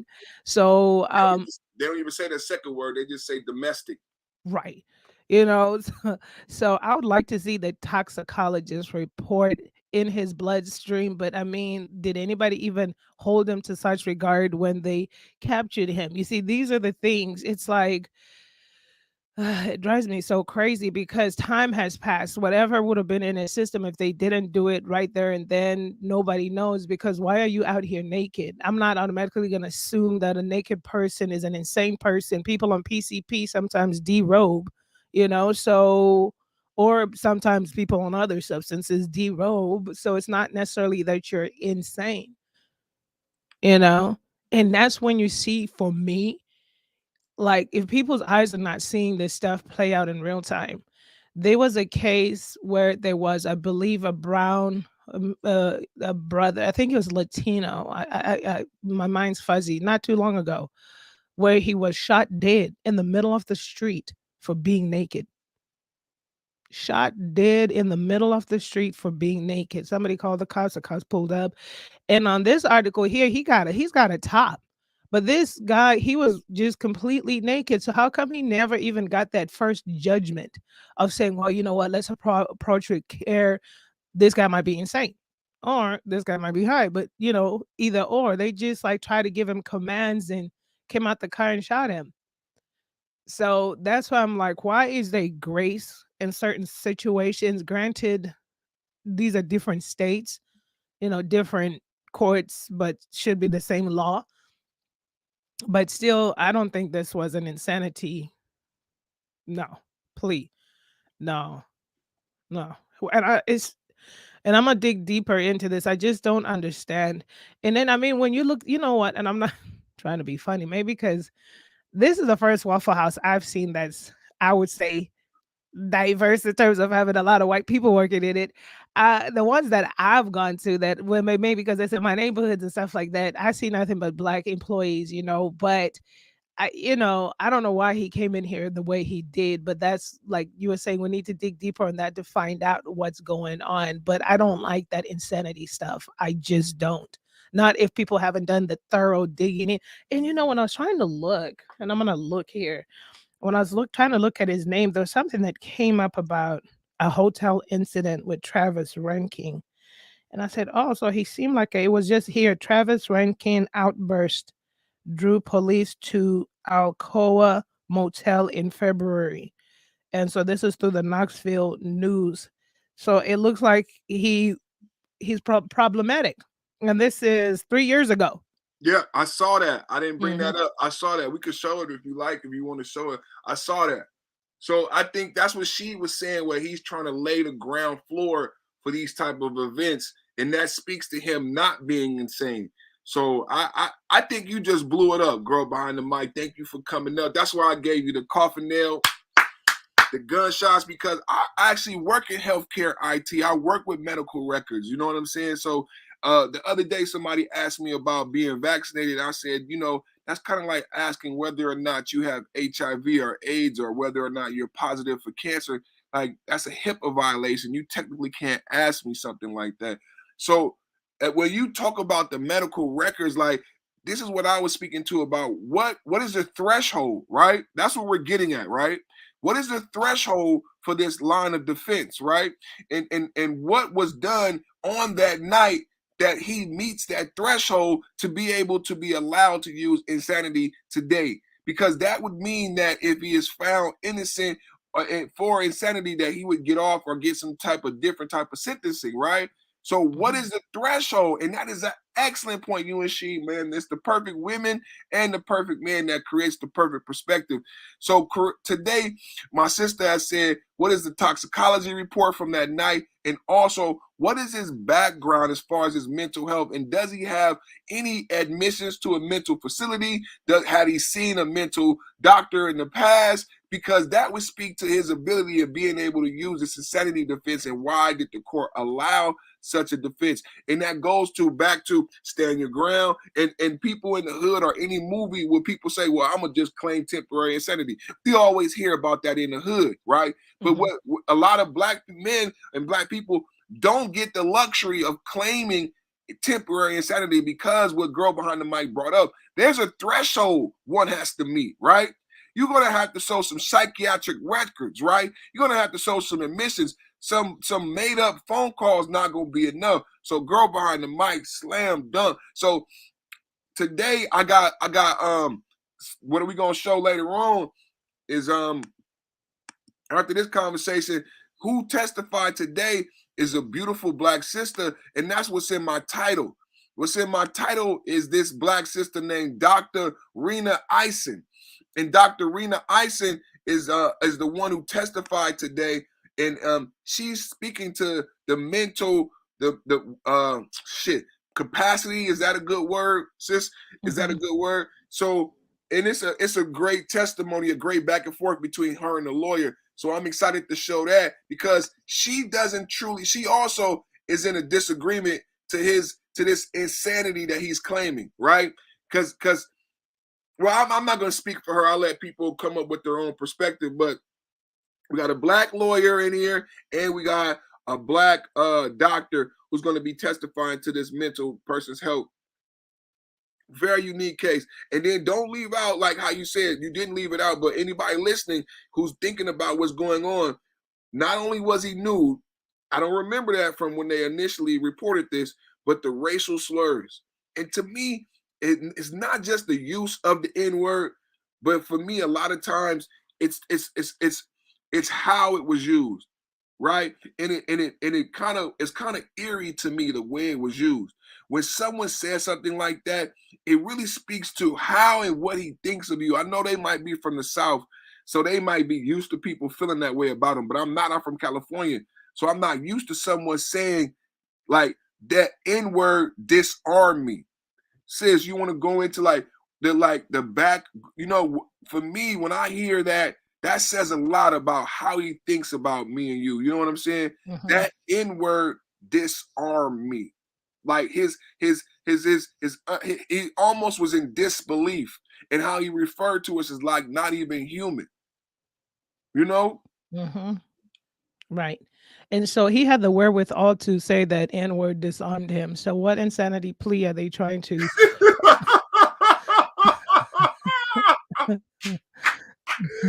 he didn't call me a Mexican, right? He didn't call you. He called him an alien. No, he started saying that alien or that reptilian or something. I'd have been like, oh yeah, something's going on over here. But he knew. He had the wherewithal. He knew where he was. Excellent point. Not only did he know I was an N-word, but he knew he was better than me, right? Think about his mental state told him that I'm an N-word and you're beneath me and you shouldn't have been able to disarm me. But at the same time, girl behind the mic, you kicking much butt this morning. Thank you for coming through, bro. I tell you. Oh, man. But at the same time, he's insane. How can two live in the same house? Go ahead, sis. So I'm trying to see if Tennessee has any hate crime laws. I'm not able to see quickly here from my search, but I could stand to be corrected, which I also low-key doubt. But this is one of the, and I know that most people like, here she goes, or here we go again. But this is the reason why it is important for the Black Americans, the Black people in America, to have a protective law federally, such as the law that protects the Asians. And so this would have been a shut case. So for instance, if the judge said, okay, we're introducing insanity, and then he's got all these people in there that go for that, and he's been found to be insane, then the federal would have been able to pursue a federal case against this and say, wait, you use the N-word, and now it's a hate crime, and then they could have been timed this. So let's say if the insanity plea gave him, I don't know what insanity pleas give, but 10 years, maybe 5 years, I don't know, in an asylum, then which not, but but then the federal would have come in probably with a higher time, presumably, but this is just wishful thinking, because like I said, I can't see any hate crime laws in Tennessee from my search here. Not saying that they don't exist. Maybe I haven't just dug deeper into my search, but this is important why a hate crime bill / law needs to be passed federally for Black people in America. Go ahead. Whose show is this morning, guys? Oh. Perfect time. Ooh, perfect woman is in the building. Okay. This is why we need a federal law.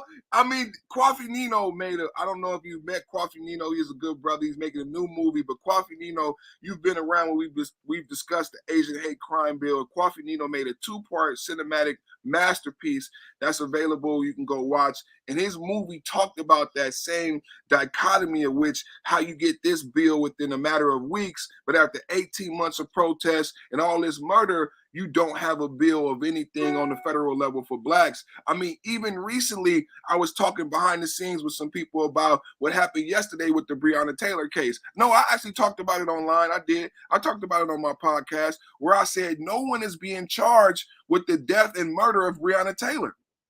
Mm-mm. I'm going to say that again because people say you got to say it 3 times for it to sink in. No one, Breonna Taylor is dead and has been murdered. Just like the boy in Atlanta who got found rolled up in the mat. Breonna Taylor is dead and was murdered, everyone listening. But no one is being charged for that death and murder. What happened and came down the pipeline yesterday is that 2 of the police officers were fired, and out of the 4 men who shot 32 shots into a blind covered window, only 1 of those officers is being charged, but he's not being charged with Breonna Taylor's death.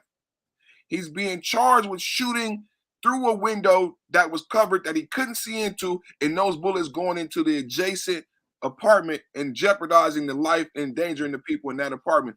But remember when I talked about Kim Porter and when that projectile hit her partner's cheek and the woman in the car and the other police officer on the other side, Kim Porter wasn't charged for any adjacent crime, but the only charge in the Breonna Taylor case is this right here. And this all comes down to what was in the bill that Tim Scott and Cory Booker let die. Yeah, we going deep because we got all of, we can't just talk.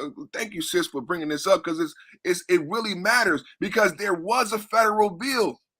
Members, there was a federal bill, right, sis? There was a federal bill, but Tim Scott and Cory Booker, the black senators, let it die.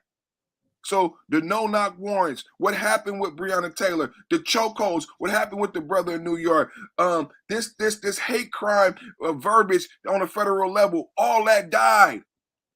And no one talked about it but me in this sector. That's what the perfect perspective is for individuals who may be part of the manosphere and may not understand why we're discussing similar court cases. It's eerily, it's so much about what we talk about here. These things are interwoven into what it is to be black and American, and we have to understand these things as we move forward in this space. So that's why I link all these things together. And I thank you so much for coming up here, giving your perspective.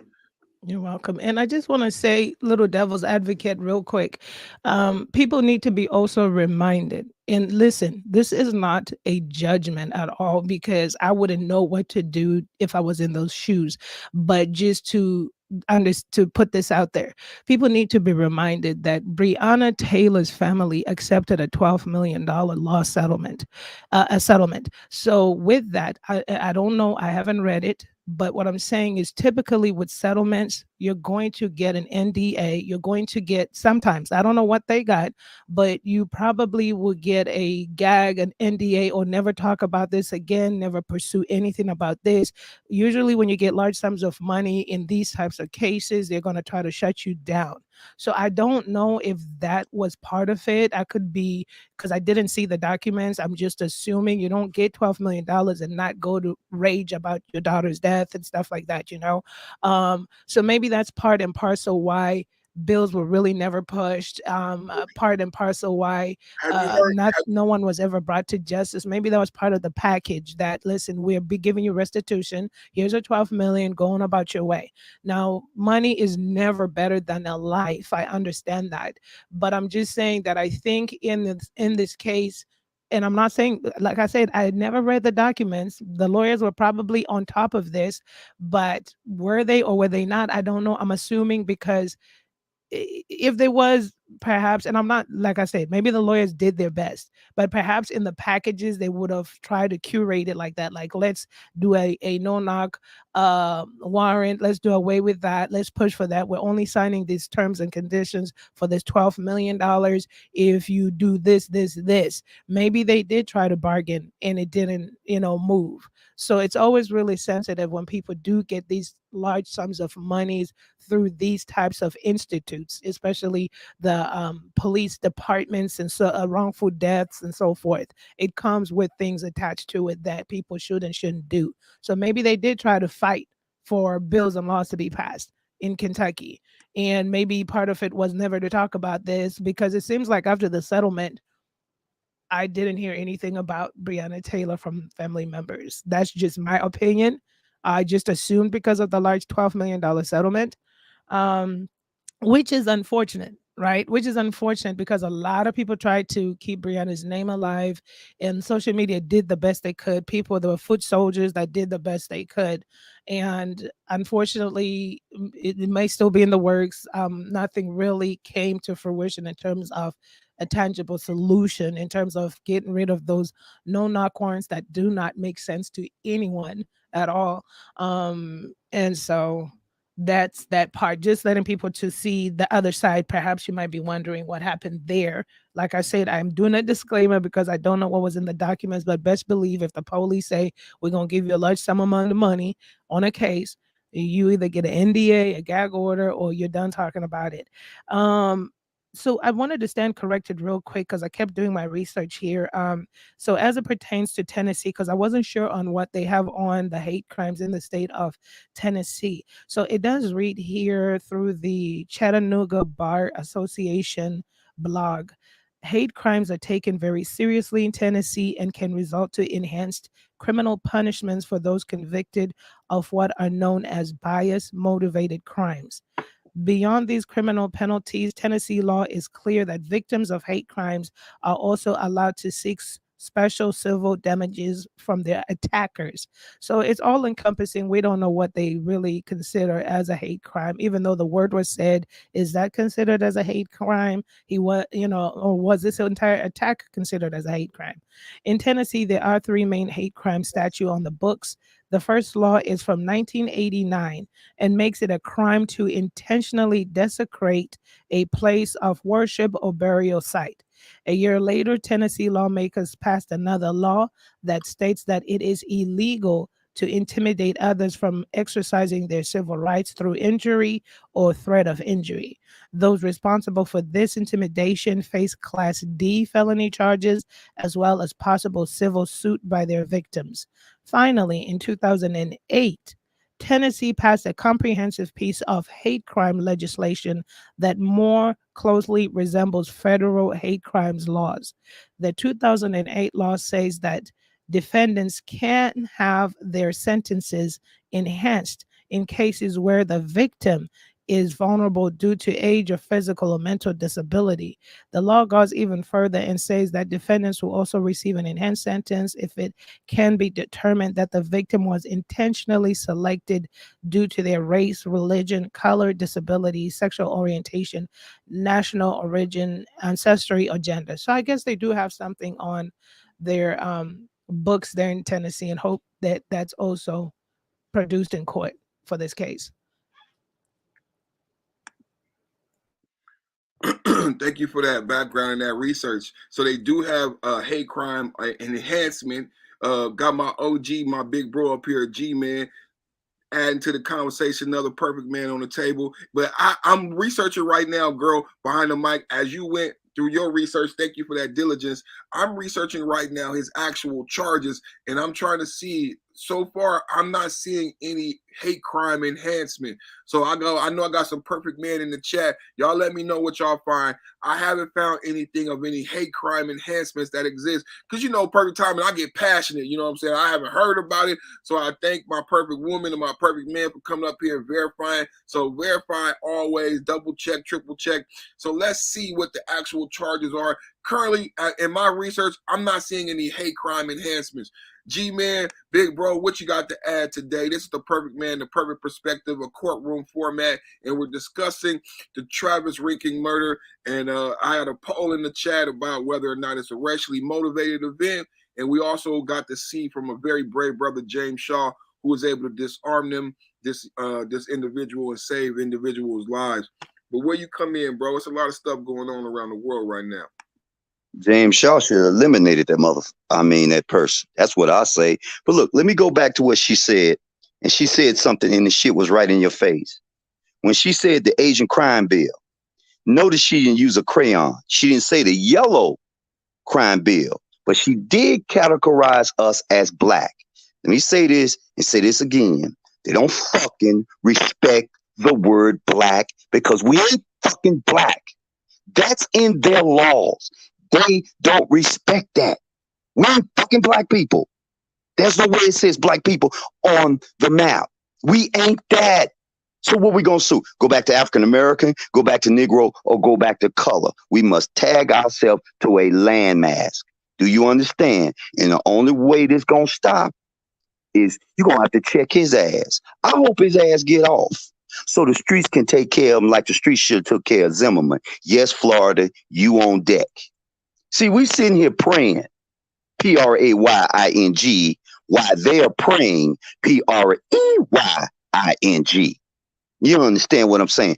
They do not want us to wake up. They don't respect the word black because they know we ain't black people. And she was right. Breonna Taylor's mom got that money. So did the brother in Chicago that was taken out by the cops who had that knife. His fucking mom took that $5 million payout of that fiat money. So what game y'all want to play? Do y'all want to keep praying? Or do y'all really want to fight back and get this shit off of us? See, I can keep going. I still remember the cop that was in Detroit, knocked on the wrong door, shot in a house. It was the wrong house, and shot a 6-year-old girl in her sleep. Do y'all even remember that? But we still hollering black people. We ain't black, y'all. Go look into the laws.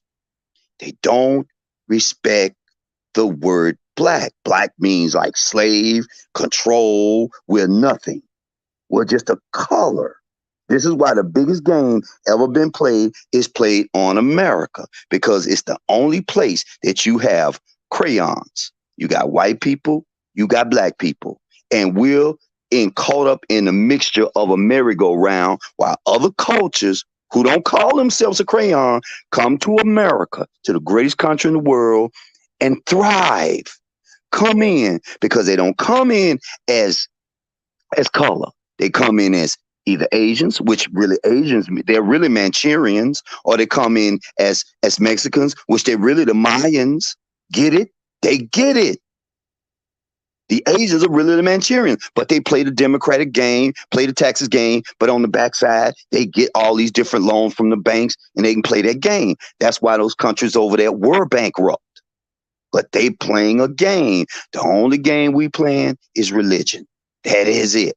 You know, because everything that girl behind the mic, she said was right, except one thing. We black people.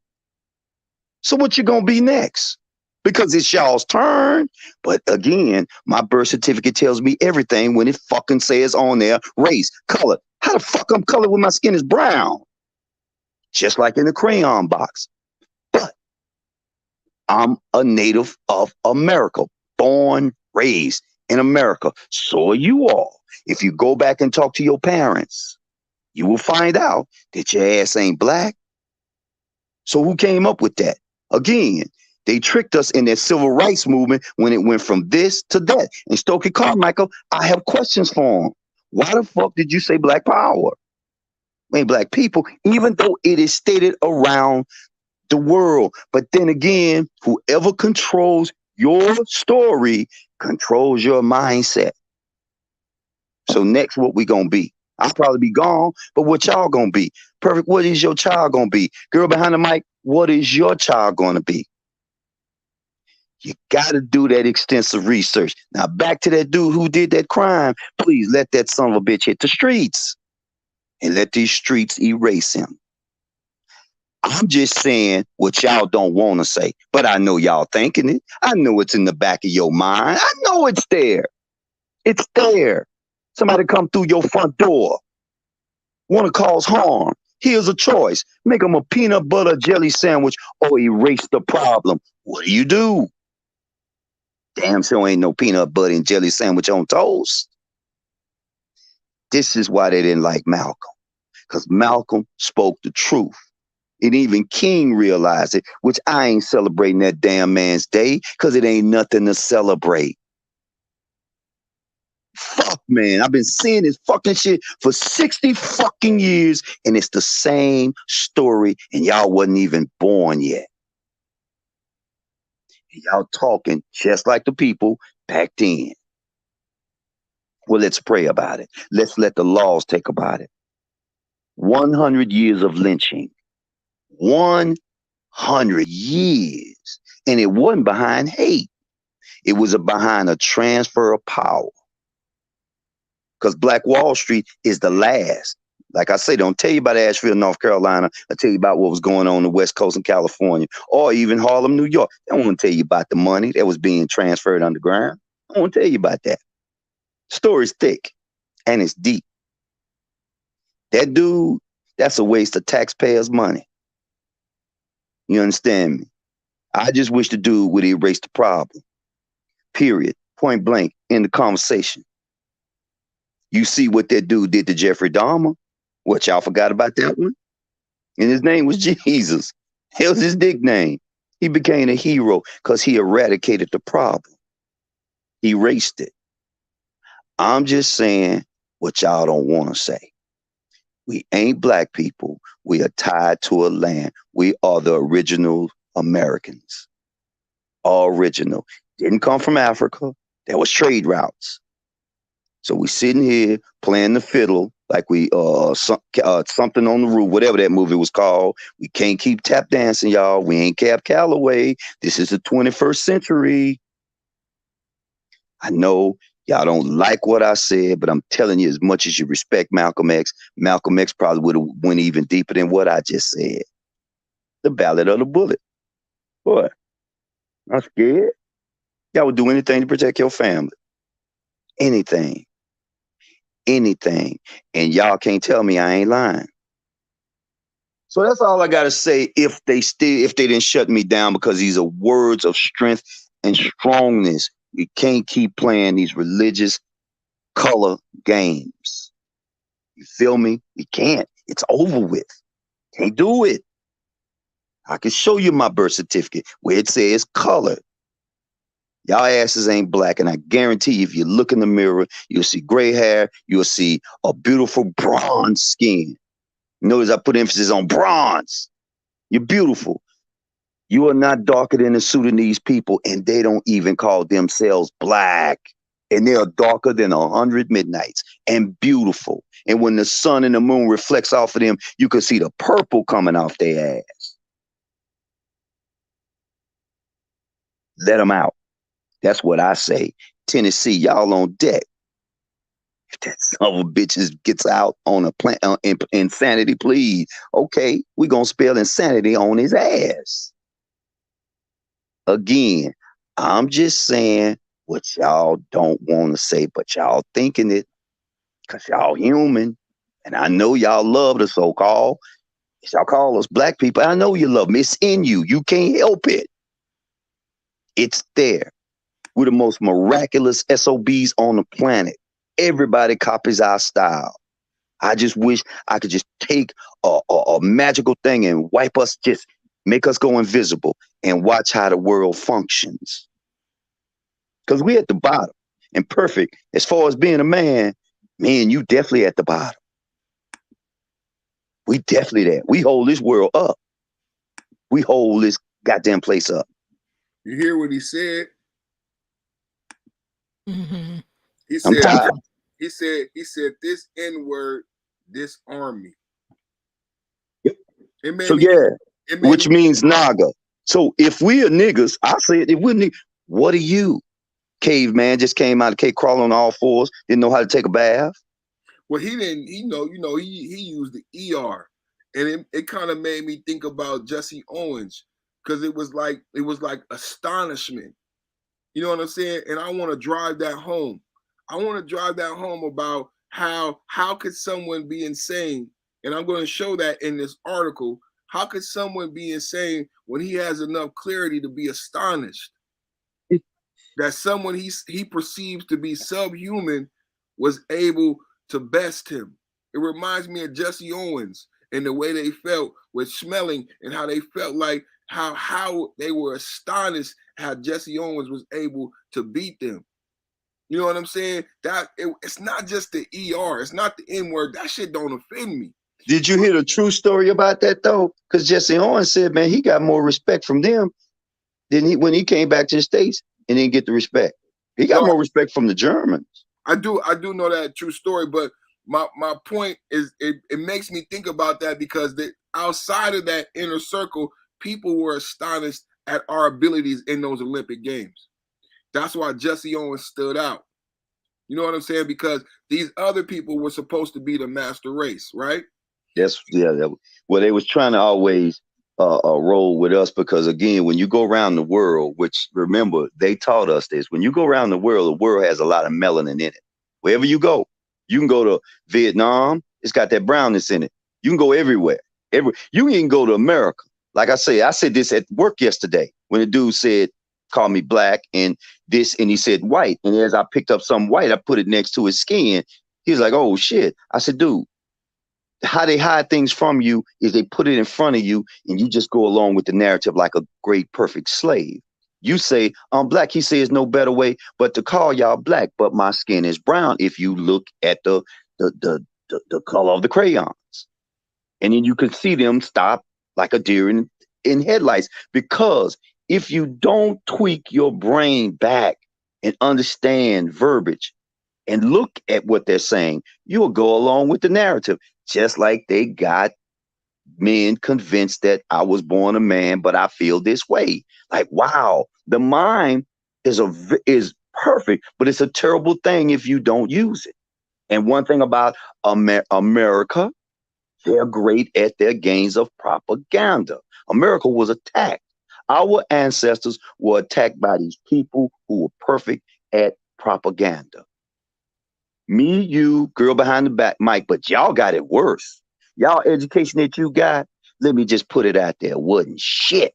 They didn't teach y'all shit in school. Nothing. I came along with that integration bullshit, but I had a teacher that kept it real. But then we had to go be brainwashed along with this other stuff.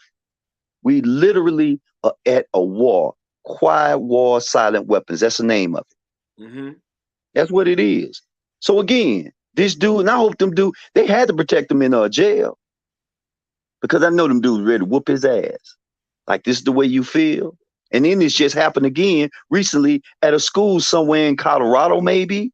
Recently, maybe a month ago, few weeks ago. What we're talking about now, this happened. And he shot up the students, and the parents are the one who got him the gun. Yeah.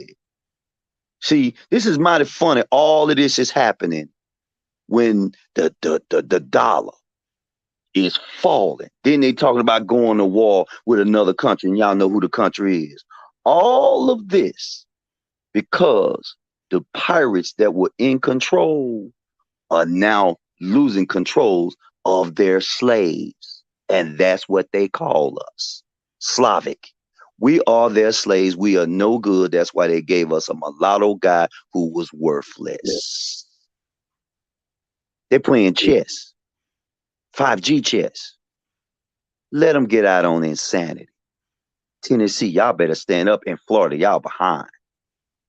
Zimmerman shouldn't have never walked out. And that female defense attorney, let's just say her picture should have been put out there because, like, really?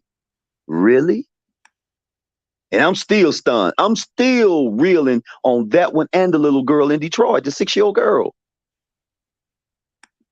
Same story, different time, but we're talking the same shit. No actions, just talk. I'm glad the brother did what he did. I just think we should stop going to Waffle House, and maybe girl behind the mic should have her own. Come to my house. Let's cook. You really want to see some action? You really want to see the world panic? Let's take away that money, that consuming, and turn around and get that shit back to us. Watch everybody. What you want? What you want to do? Nah, I don't want you. And you're going to have to pull up the click-clacks because they're going to get mad because you got love for yourself. There's only one culture on this planet that ain't got no love for themselves. That's us. And they have done a wonderful job of separation. They have put millions and millions and millions of dollars, of worship dollars, into this. Just like they putting dollars on this trash ass dude who shot up the Waffle House. So in this article, we got a couple things that we discussed earlier that we got uncovered.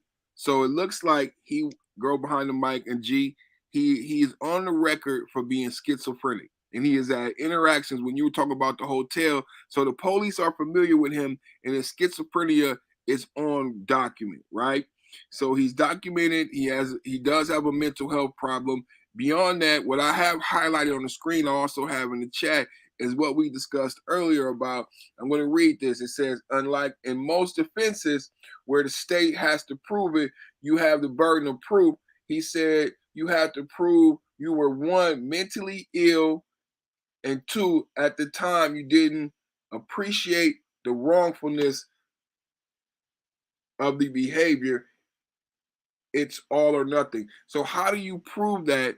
And you and this astonishment that I'm bringing up here with the way he used the hard ER. You know what I mean? How do you prove that at the time you didn't appreciate the wrongfulness when he was astonished when this N-word was able to disarm him? So a couple things that we're able to learn through this discussion is that, number one, he did have a history of mental illness, but it was not a given that he would be allowed to use. That had to be proved. So they had to get the mental health records from this article that we see here. This is from the Tennessean. So they had to submit the mental health records, but it looked like that was done last minute. If you read this article, what I saw while we were having this discussion, that this defense was not propagated to the very last minute, within like a last hour before the trial actually started, and it wasn't even ruled on until the trial had actually began. Isn't that kind of familiar to Kyle Rittenhouse and Kim Porter, where they let the trial move forward, but like I did a video on a bifurcated trial, y'all really let me down about that one. I'm gonna beat y'all up on that one too, because there's not enough people who watched that video. I thought it was very interesting, and I've been looking up. It says Kim Porter won't get sentenced until the end of this month or March. But what's important to know about Kim Porter in the bifurcated trial is that they were able to separate Kim Porter's trial, and they will have like a separate mini trial where they will be able to sentence her. So we need to pay attention to how these courtrooms are working and what is behind some of these charges. So we know he's schizophrenic. They've said there's something associated with the number 3. So because of this defense, they are completely dispelling anything racial. If you see what I put in the chat, and if you read the article, they said that he was told by God to go to the Waffle House, and the reason he was sitting in the car is because he was waiting for God to speak to him or see a sign. He saw a 3, and when he sees 3s, that means something to him. I don't mean to laugh. But this is the BS that's being propagated with this case. Is at the very top of this article. It says that he said God spoke to him and told him to go to the Waffle House. He waited in the truck because he needed to hear from God or see a sign. He saw 3, and that's when he started to shoot. It had nothing to do with race. It had nothing to do with the black woman, because I think there was some eroticism going on in that the fact that he pulled in right behind those black women, and that initial shot was trying to shoot that beautiful sister that testified that they're leaving that out, and he was new. Was he masturbating in the car? Was he following those black women? There's a lot that we don't want to deal with, so that Gerald is talking about that we won't get into, about how these individuals really feel about you, the parasitical relationship, and why was he new? Why did he shoot at this individual? And I apologize for using the word black, because I know my big bro don't like me using that. But why did he shoot at this native sister? And why was he new? And why did he wait to go in right behind her? That's all being left out because of this insanity plea. But I'm not leaving it out, and I don't want you to leave it out. So they're saying that his schizophrenia has something to do with it, but the way I understand schizophrenia, I don't see how him and his racial tendencies and this homoerotic display has anything to do with schizophrenia, because he's not, during this time, he didn't claim to say he was, like girl behind the mic said earlier, he didn't claim to be an alien. He didn't claim to be a different person, right? He knew who he was. He had the wherewithal to take off his clothes and put on this military style coat, to wait in the parking lot, to use this rifle, right? And to go after a black woman. I don't see how that's being left out, that he chose to go after this native sister, this beautiful young sister. When that shot is shot, She is the one who he's trying to hit directly. 4 people was taken out, but you can see who he's trying to go after, and he's waiting. For me, he's waiting for my sisters. It seems like that to me. It seems like that to me. The nudeness, his provocativeness, everything about it, and that's being left out. Number one, I think because they don't value black women.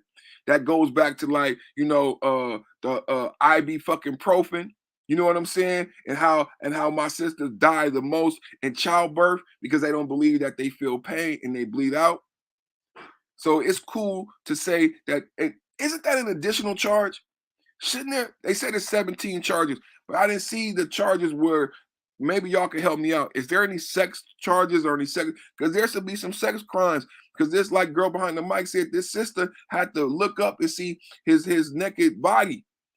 That's an additional crime. If it was me, I know if it was Gerald, it would be an additional crime. That would compound the charges. The fact that I was nude and my big black phallus was swinging, that would compound the charges, right?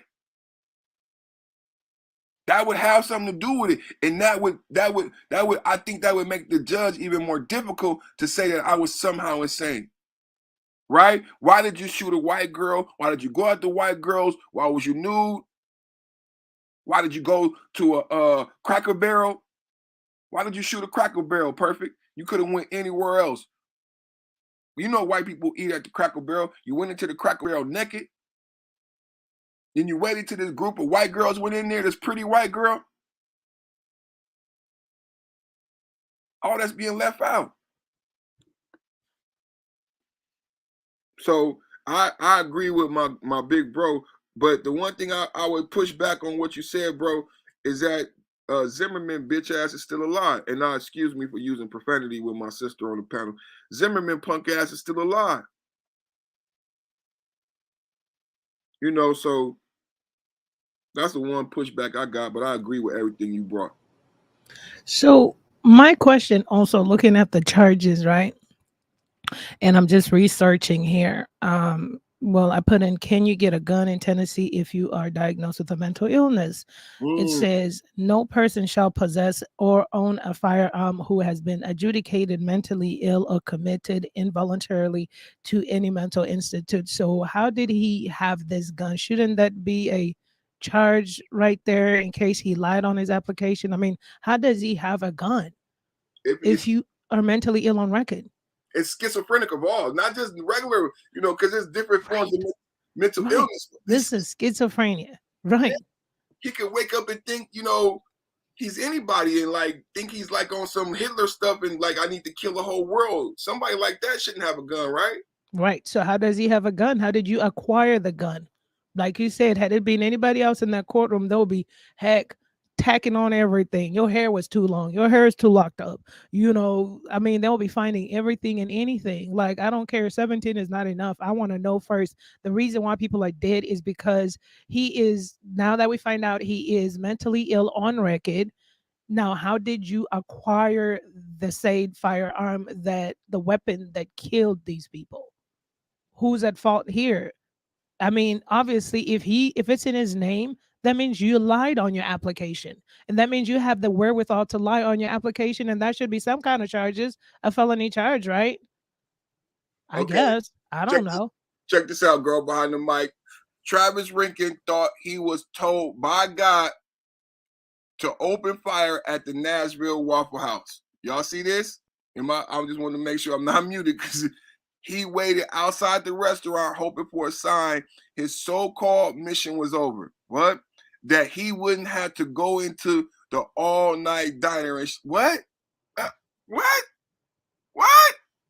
Oh man, he waited outside the restaurant, y'all. I think they want you to feel pity. This should not be allowed. He waited outside the restaurant hoping for a sign his so-called mission was over. That he wouldn't have to kill our black asses, girl behind the mic. He didn't want to do it, girl behind the mic. No. He didn't want to have to do it. Then he wouldn't have to go. I can hear you huffing it.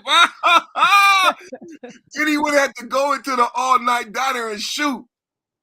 Shoot who?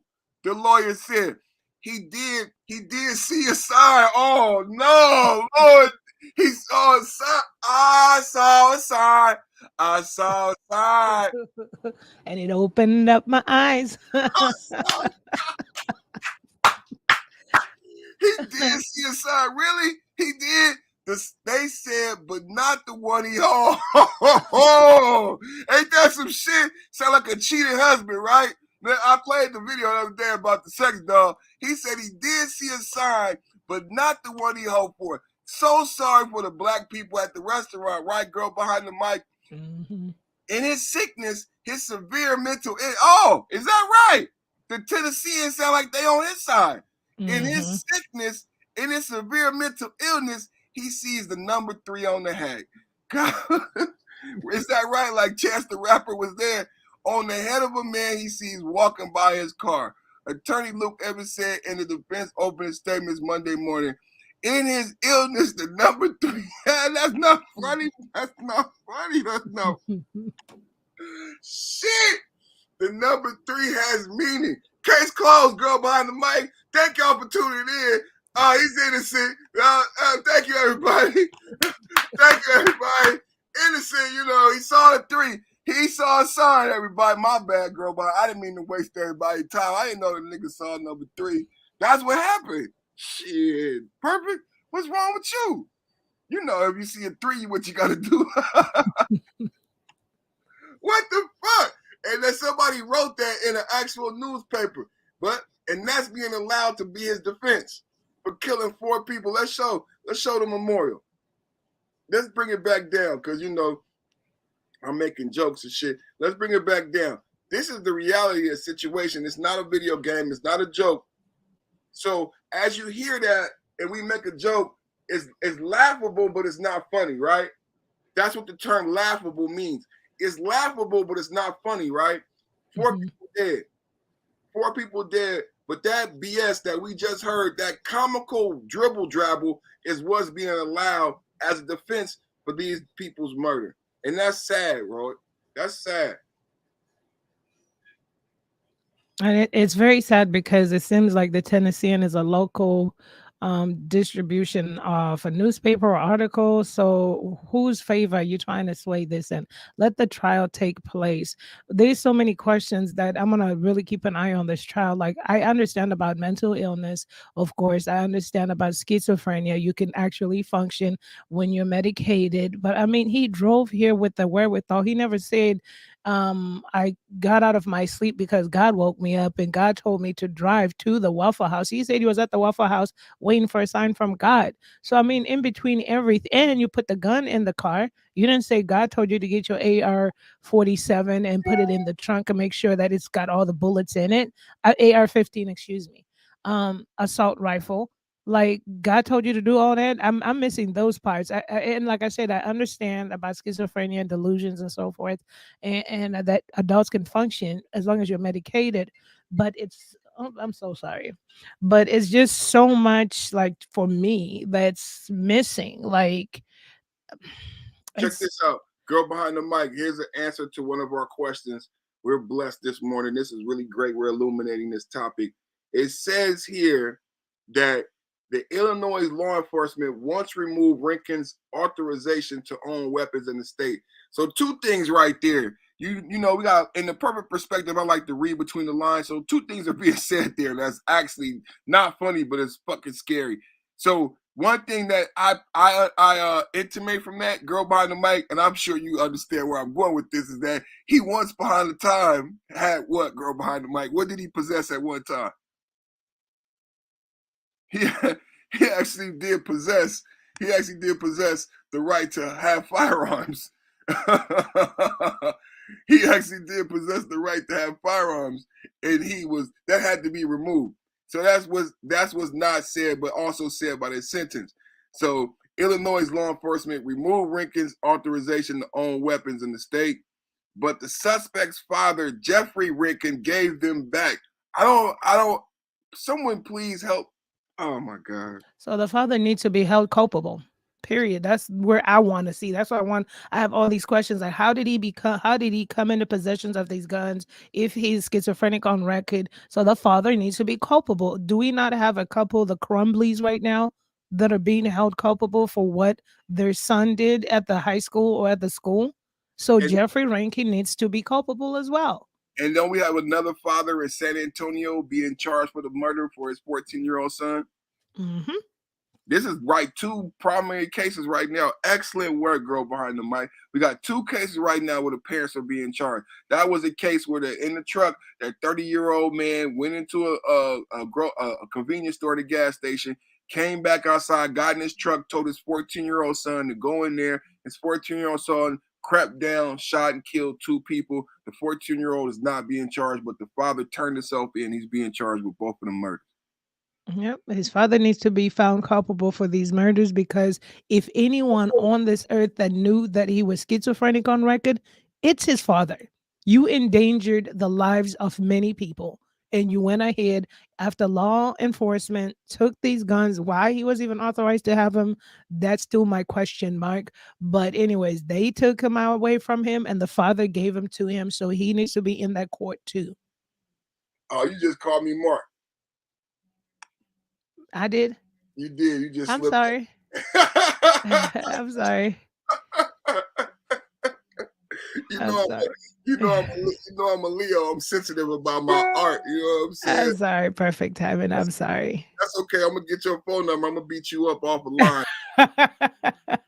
I'm so sorry. Hey, that's my little brother though. Make sure y'all subscribe to Mark Nash, and make sure you subscribe to Girl Behind the Mic. She creating her own beautiful content. Girl Behind the Mic, please put your link in the chat. Kids Seeing Red, here's your sign. I like that, Kids Seeing Red. That's one of my favorite comedians, man, right there from the white boy. What's the blue collar comedy tour, right? And he talks about white people, the rednecks, right? That's a perfect joke. Hey, kid, you get the. Hey, I ain't got my box right now with my sound effects, but I need it today.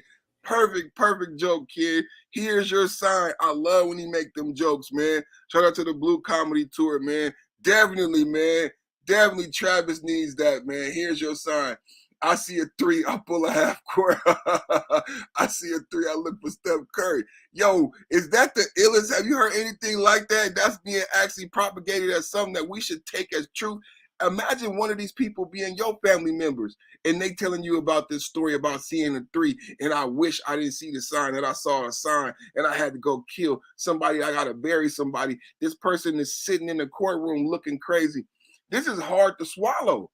This is really hard to swallow. I don't know. But you know what I'm going to do? I know we having a good conversation. I want you to hang out if you can. If not, it's cool. I want to go to the video of the sister today on the trial. When I first did my research today, it's a sister in the courtroom. If you look at my title, the person I'm referring to in my title is the doctor I'm referring to is a black woman, a young black woman. And it's not an easy degree. You know, a lot of people go into mental health, social workers and everything. It's not an easy degree to attain. It's not an easy job to go in a courtroom and testify. But today, her name is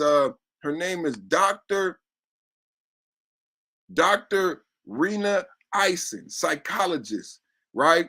And she's going to be testifying today. So that's where my research started with this. And that's where I wanted to go in today. So I want to play a little bit more video. So far today, we saw from 2 eyewitnesses, and I showed the video a bunch of times. If you see at the counter, you saw James Shaw, who disarmed him. And then you also saw the young woman who fell in between. That looked very painful too, sis, as she fell in between those immobile bar stools, and she said she had to play dead, man. And then she got up and ran, and she slipped on another person's dead body's blood. Like Girl Behind the Mic said, like, yeah, man, she got some trauma to work out. Like, she slipped and fell on someone else's blood. She's in her 20s. She had to play dead. These things you shouldn't have to do. She wasn't prepared for it. You know what I'm saying? So yeah, I would think she gonna have some mental health issues she gonna have to deal with, and we're gonna pray for her. I know Gerald didn't like the prayer, but you know, I really think that the spirituality is like supplements, like the vitamin D. It's part of being a holistic person. You need the meditation, you need the spirituality, you need, like when we talk about mental health, that is the spirituality, right? That is something else that's greater than that thing. You know what I'm saying? We talk about this internal you. So you got anything you want to share with us before we go back to this video? No. I'm gonna listen in on the video there. All right.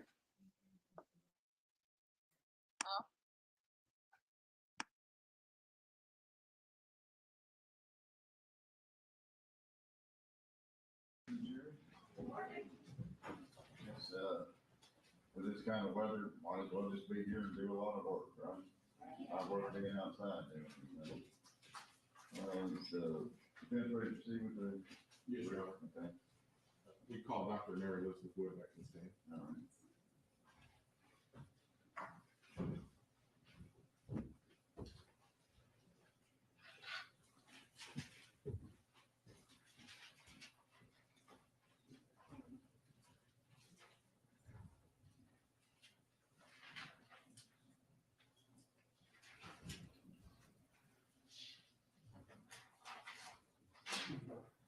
You would raise your right hand if you sworn. You solemnly swear affirm to tell the truth, the whole truth, and nothing but the truth, so help you God. I do.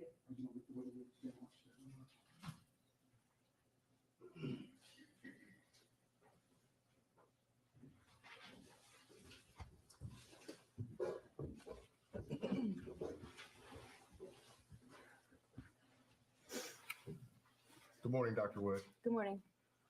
Yesterday, when you testified, I believe you referenced that you had been supplied some YouTube videos that you reviewed as part of your evaluation in this case. Is that correct? That's correct. Was one of those YouTube videos entitled "Somebody Broke Into My Apartment"? Yes, And did you review that? I did. Your Honor, at this time, I would like to play that YouTube video. All right, you may.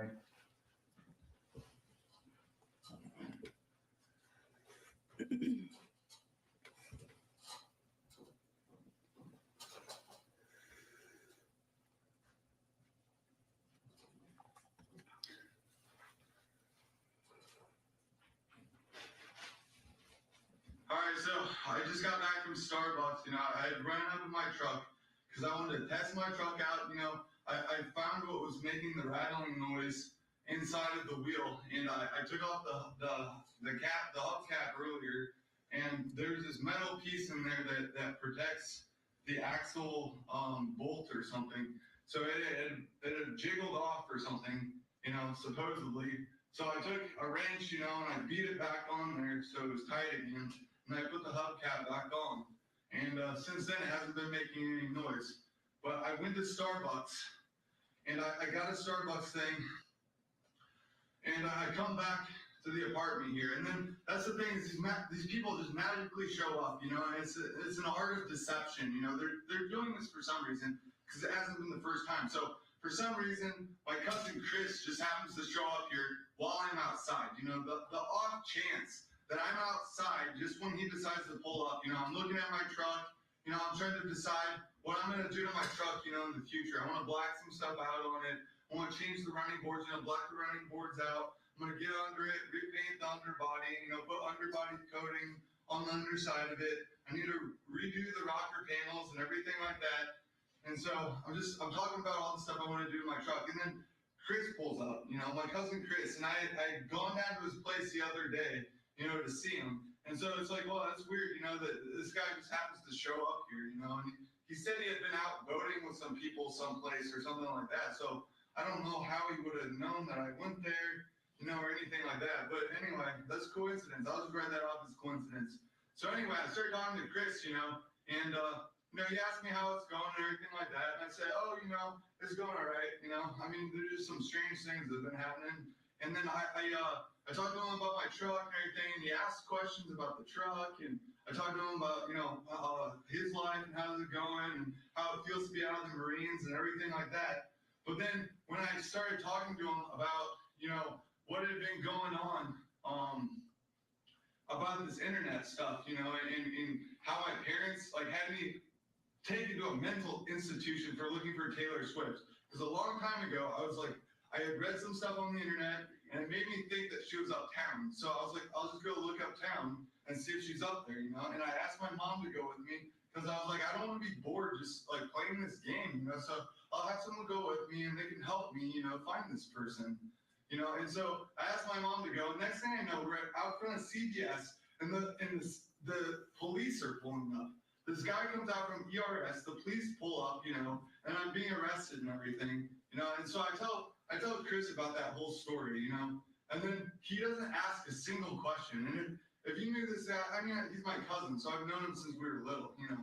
And so it's like, if you knew who Chris was, Chris would ask questions about what had been going on. He didn't ask a single question about the internet hacking, you know, which is really strange for this person, you know? If you knew this person, that's the thing, is he asked questions about everything else, because Chris is just a curious guy, you know? But then when it came to the internet stuff, he didn't say one thing. He didn't ask one question, which is suspicious. And then I come back up to my apartment, and this is why I'm angry right now.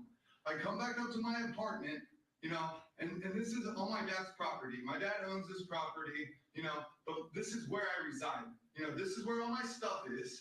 My stuff's all right here. You know, so this is my living quarters. This is where I live. This is where I reside. No one can come in here. The door is locked. There's nothing saying anyone can come in here. And so, anyway, I come in here, I come into my bathroom, and I notice in my bathroom that the toilet seat is up. The toilet seat is up on my toilet.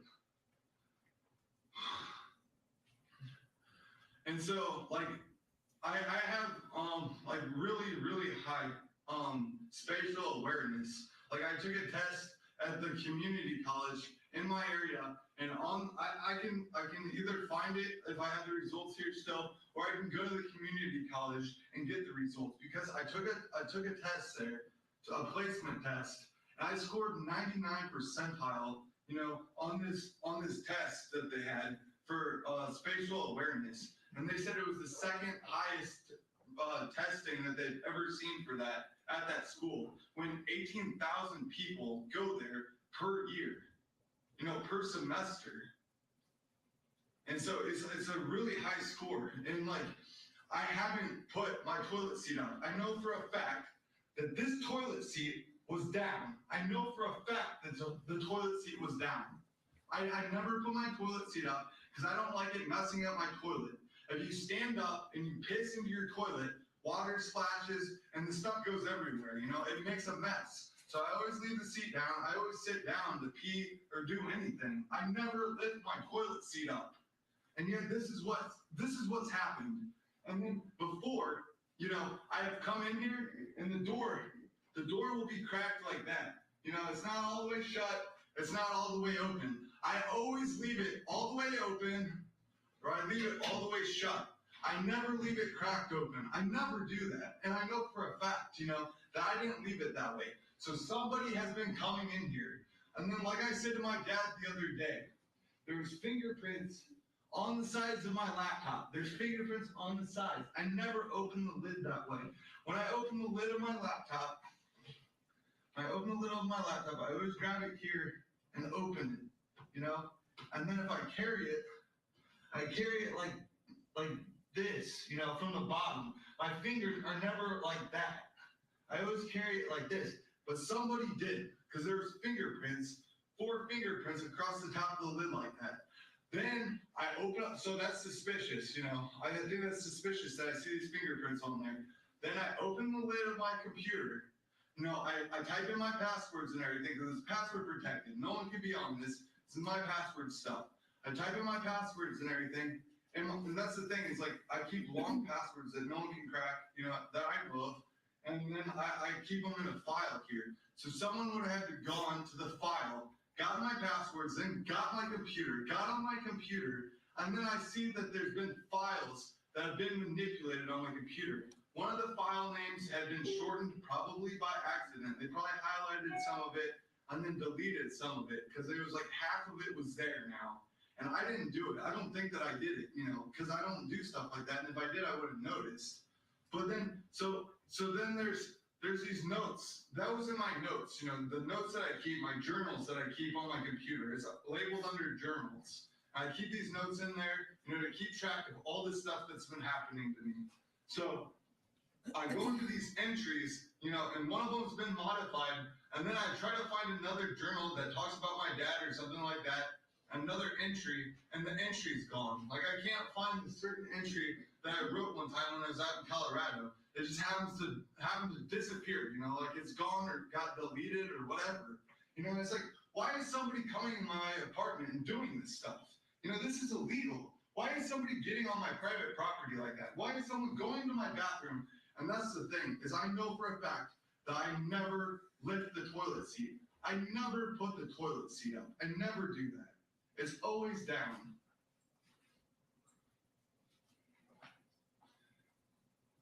I mean, yeah, okay, maybe once in a while, you know, if I've been drinking or something like that, I don't know, you know, maybe I'll lift it up then, you know, just because I don't know why.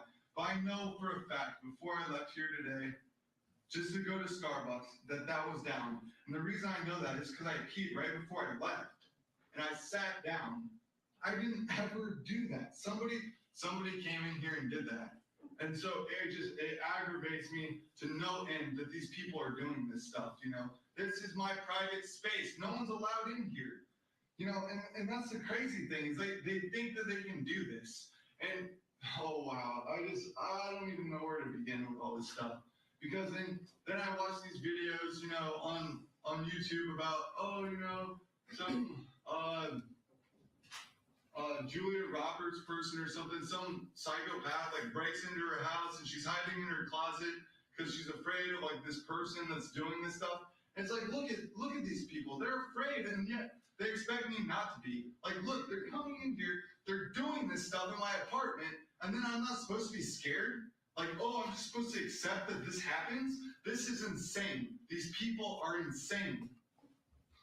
I want this to stop. This is ridiculous. And I'm tired of getting worked up, and I don't know why I have to be mean to people or call people names in order to get them to fuck off. You know, that's the only word I can use. Is like, look, I don't want you around anymore. I never did. Like, I didn't ever ask anybody into my apartment. I've never done that. I don't want them anywhere near here. And, dude, this is criminal. I mean, this whole thing is criminal, what these people are doing to me. And then they blow it off like it's just some game, and I'm just supposed to be okay with it, when they're not even okay with this stuff. It's stupid. You know, it's probably because, you know, it's Taylor Swift, you know, she wants to pretend like she's a dude, she's a transvestite or whatever. I don't care. Like, if that's what she wants to do, that's what I said earlier, you know, put on a pair of pants then, or whatever you want to wear, you know, put on boy clothes, you know, get on the internet and tell everyone you're a fucking guy then. Do that, you know, I don't care. Whatever you want to do, it's not my problem. Why are these people breaking into my apartment, you know, flipping the toilet seat up like there's some guy in here using it? Like, stop doing that. If you want to tell people about that, then go tell them, you know, go publicize it yourself. What the fuck? Why are you doing this to me? It's so dumb. And that's the whole thing, is they keep pushing this stuff on me, like, oh, this gayness or like transsexual stuff, and it's like, what the fuck, you know? None of this makes sense. You know, none of this sticks to me, and they don't see that. Like, no, like I am not that. You know, if she's that, that's fine, but stop projecting your garbage onto me. You know, accept what you are. If you want to be a dude, if you want to leave the toilet seat up, then do that, you know? If you want to be a dude and you want to leave the toilet seat up, then do that in your own fucking apartment. Dress like a man or whatever on your own fucking time. Go dress like a guy wherever you fucking go or whatever, you know? And tell people that if you want to tell them that. But don't be doing this shit to me. This shit's fucking crazy. And it's like, okay, yeah, two, that's the thing, is there are these sexist people, you know? I saw this thing the other day when I was going through Peking, and it was like, silly boys, you know, girls drive big trucks. And it was right after I bought my truck, you know, so is that a coincidence? I don't know. These people just come up with these bumper stickers just to annoy me. You know, like I said, I think part of the community is doing this, so I wouldn't be surprised if someone went out, slapped this bumper sticker on their truck to try to make me feel that way, you know? But like, that's insane. These people are psychopaths, and they're insane. And you know what? Like, Trucks aren't just for boys or girls, okay? Silly boys. Trucks are for girls. No, they're not. They're for everyone. Trucks are for everyone, retard, okay? This is stupid. This is sexist, and it's wrong to be that way. And secondly, if you want to be a guy, that's fine, okay? You want to be a guy, you want to pretend to be a guy or whatever, then do that. But when you come into my apartment and do this shit, okay, for one, guys aren't criminals. All guys are not criminals, you feminist Nazi. And when you come in here and do this stuff, that just tells me you're a fucking criminal, that you believe guys are criminals, and that's wrong. Like, all guys aren't criminals, you know? And I don't like you because of the way you portray men. You're sick. I don't want anything to do with people like that.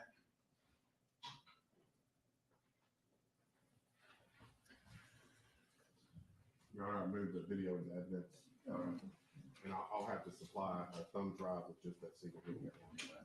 That's all I have. Members of the jury, let me explain something to you very clearly.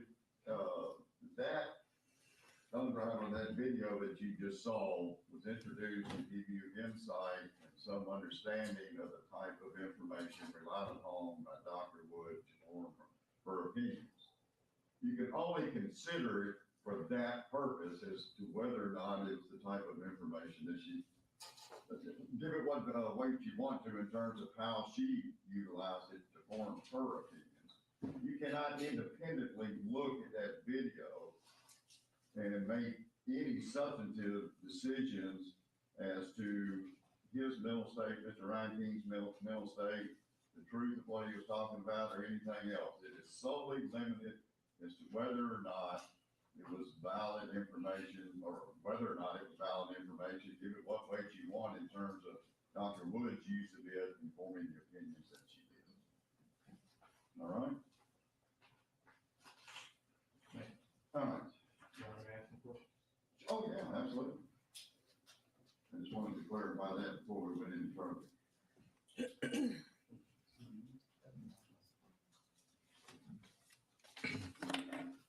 Dr. Wood, the video that we just observed, that behavior is consistent with schizophrenia.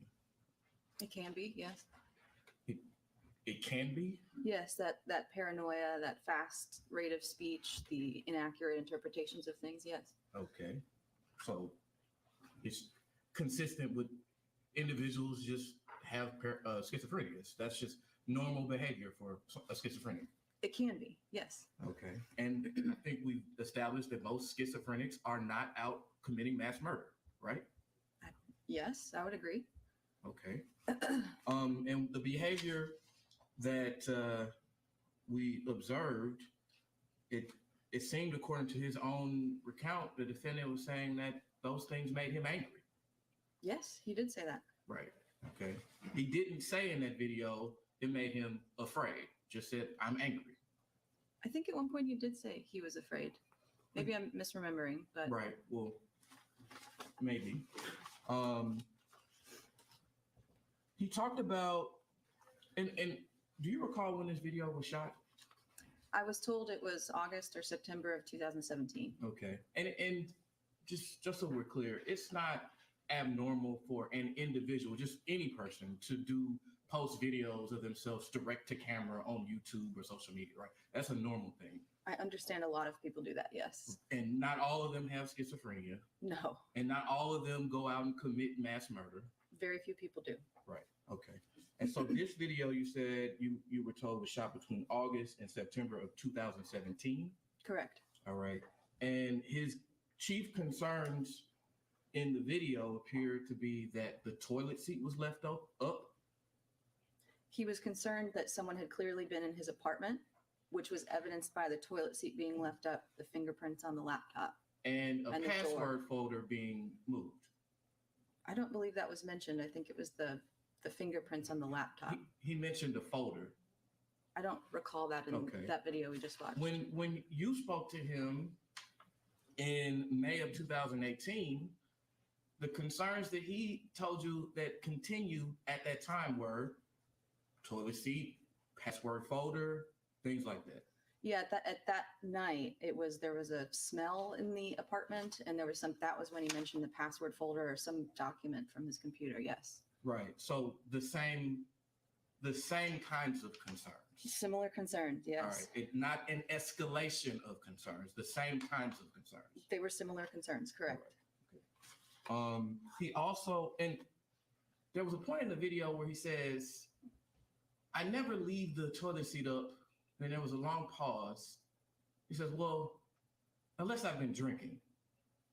When you talked to him, there was a concern that he had an alcohol abuse disorder, right? Yes, he has a history of drinking heavily. Okay. Yeah. And did you discuss with him whether or not he was drinking on the night of April 22nd, 2018? I believe I did, yes. Okay. And did you clearly verify that he had not been drinking? I mean, by asking him, yes. So, but you didn't review any records which may have confirmed or I guess either way that he wasn't drinking that night. To my knowledge, there was no record of that. There was no testing that was completed. Well, there was testimony in this trial that there was a blood draw taken the day after he was arrested. That was never provided to me. Well, it was provided at the very least in the testimony within this trial. Correct. Okay, so you didn't go and verify to look at the blood draw to see if maybe he had been drinking. I did not know there was one. There was also records that you reviewed that showed that he had elevated liver enzymes. Correct. That was mentioned in his records. Okay, and elevated liver enzymes could be consistent with somebody who has been drinking alcohol. It could be. Okay, so he had to be treated for that, right? I don't know. That was within your report. Those are the records that you said you reviewed. Yes, that was mentioned in the report. And yes. you noted it in your report that he had to be treated for elevated liver enzymes. I don't know what the treatment for that is. Well, okay, so the point is, he told you that he had a history of drinking heavily, right? Correct. He told you reviewed video which he's clearly showing that he drinks heavily, right? Such that he's leaving the toilet seat up and things like that. And then he received treatment which could be consistent with someone who has alcohol, who has been drinking heavily, and you didn't go and try to review or confirm one way or another whether or not he was actually drunk on the night of April 22nd, 2018. I do try to confirm those things by requesting information from a variety of sources, which I would assume if that was accessible to either the defense or the prosecution, it would have been provided to me. But as you sit on the witness stand here today, you cannot tell this jury one way or the other whether for sure Travis Reinking was drunk or had been drinking on the night of April 22nd, 2018. I cannot verify that, no. He also mentioned that he had some issues with being considered gay or transsexual. He did talk about that in the video, yes. That was something that bothered him, the fact that he might be considered gay or transsexual. Yeah, it sounded as though other people might imply that, and that was upsetting to him. And in fact, one of the things that he was initially, when he presented after being arrested at the sheriff's office, one of the things they discussed with him was whether or not he had a sexual sadism disorder, an exhibitionistic disorder, and transvestic disorder. They called those the rule out diagnoses. You're talking about the jail records here in Davidson County? Yes. Yes, they did mention them. So there was some concern by someone who that he may have a psychological disorders associated with being a transsexual, being an exhibitionist, and having sexual sadism. Yes, that was a concern, but my opinion is that was a misinterpretation of prior events. Okay, but what is sexual sadism? Usually when we talk about sexual sadism, masochism, it's sexual pleasure by inflicting or experiencing pain. Inflicting pain on others? Yes. Okay, and exhibitionistic disorder? That was referring to sort of getting pleasure out of exposing oneself to other people. So being naked in front of other people? Correct. Okay, and transvestic disorder? I'm not quite familiar with that term. I assume that's referring to potentially he was grappling with being transgender, but I'm not familiar with that. Okay, and it sounds like being considered transgender made him very angry or bothered. Potentially. I think that what the concern was in his records, there were times where he was grappling with his sexuality. And I think that in that video, it talked about Taylor Swift potentially posing as a man, and he seemed to suggest that other people were suggesting that of him. Okay. And just to put a complete button on this, you said sexual sadism disorder is one where you derive pleasure from causing pain to others.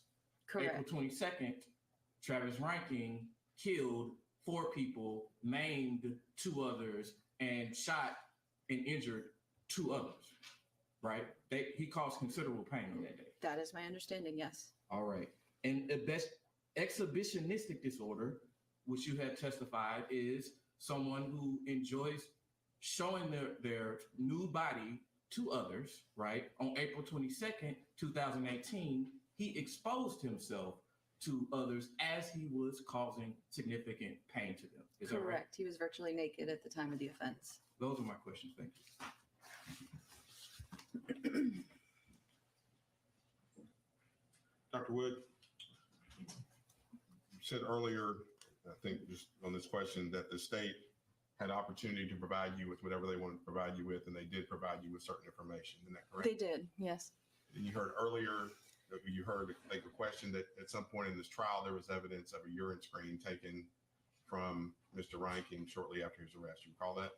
He did mention that, yes. Okay. During the past 4 years, at any point in time, has the state ever provided you those test results that would indicate whether or not there was alcohol in the system on around April 22nd, 2018? I've never seen those, no. Anything else? What's that?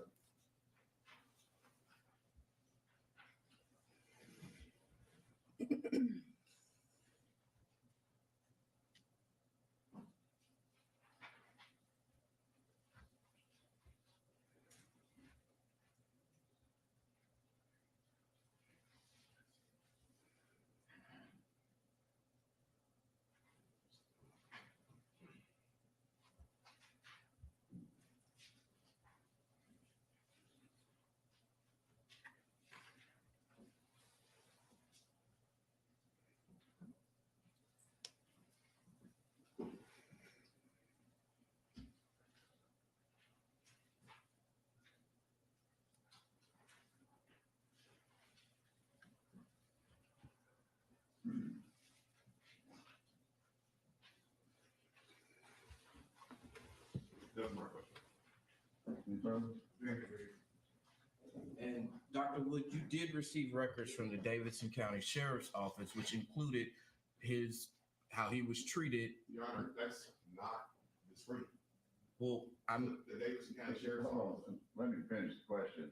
Don't answer it until we get the objection. Which would include certain records related to his medical treatment while he was in custody. Did you not? We received his. The Davidson County. Your Honor, this is testimony. Let's have one attorney at a time and let that attorney finish, and then I'll allow you to say anything you want. I'm not going to get into an argument. The issue came up about a urine screen that was taken to Meharry Hospital. The question on redirect was, have you ever been provided that urine screen from Meharry Hospital? No. Going to any other medical treatment is outside the scope of that redirect and improper. And you may respond. And Your Honor, I'm simply saying that she received records that included his mental. Your Honor, he's testifying. Dude, that's literally what you just did. Wait, Mr. Brennan, please let him finish now. I'll teach y'all how to debate later on, but right now I want to hear from one lawyer at a time. Yes, sir. Yes, Judge. Okay? So it is your turn, Mr. Gowdy. I think it's fair for me to ask Dr. Wood. Actually, I think at this point it's clear that what records she's received and had the opportunity to receive. So thank you. Anything else? Yes. I think you're allowed to go this time. Okay, thank you. Right. Get to the woods. All right.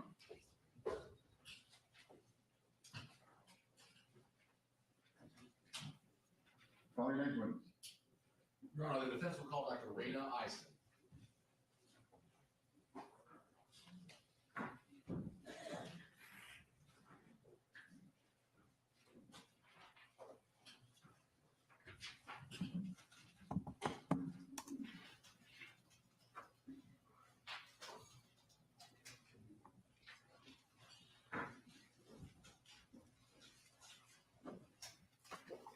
If you would raise your right hand and be sworn, please. You solemnly swear affirm to tell the truth, the whole truth, and nothing but the truth, so help you God. Yes.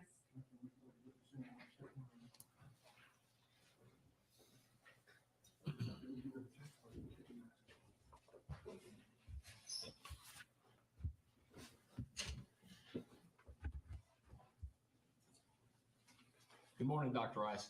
Good morning. If you wouldn't mind, could you state your name and spell it for the court reporter? Rena Isen, RenaIsen. And Dr. Isen, where are you employed? I'm employed at Middle Tennessee Mental Health Institute. And what is that? It is a state ran psychiatric facility, public psychiatric facility. Okay. And what do you do for them? I'm a psychologist there. And how long have you been in that position? I've been there 6.5 years. Okay. And what types of things do you do for, I guess they call it MTMHI for short. Yeah. So what types of things do you do for them? I do forensic evaluations that are ordered by the court. That's most of my work there. I also do a little bit of individual and group therapy. Okay. And tell me a little bit about your educational background. I have a doctorate in psychology from Xavier University. Okay. And when did you receive that doctorate? I received it in 2013. Okay. And prior to working for MTMHI, what types of things did you do? I worked in the prison system as a psychologist for 5 years. I also did outpatient therapy in the community mental health centers. That was the bulk of my work. Okay. And do you hold any particular licensure in the state of Tennessee? If you really try to speak into the microphone. Oh, yes, sir. Sorry. Yeah, I'm a licensed psychologist. Okay. And do you hold any particular certifications in the state of Tennessee? Yes, I'm certified as a forensic evaluator. And you said that as part of your jobs at MTMHI, you do court-ordered mental health evaluations. Yes. Has that ever required you to testify before? Yes. About how many times would you say? About 50 times. Okay.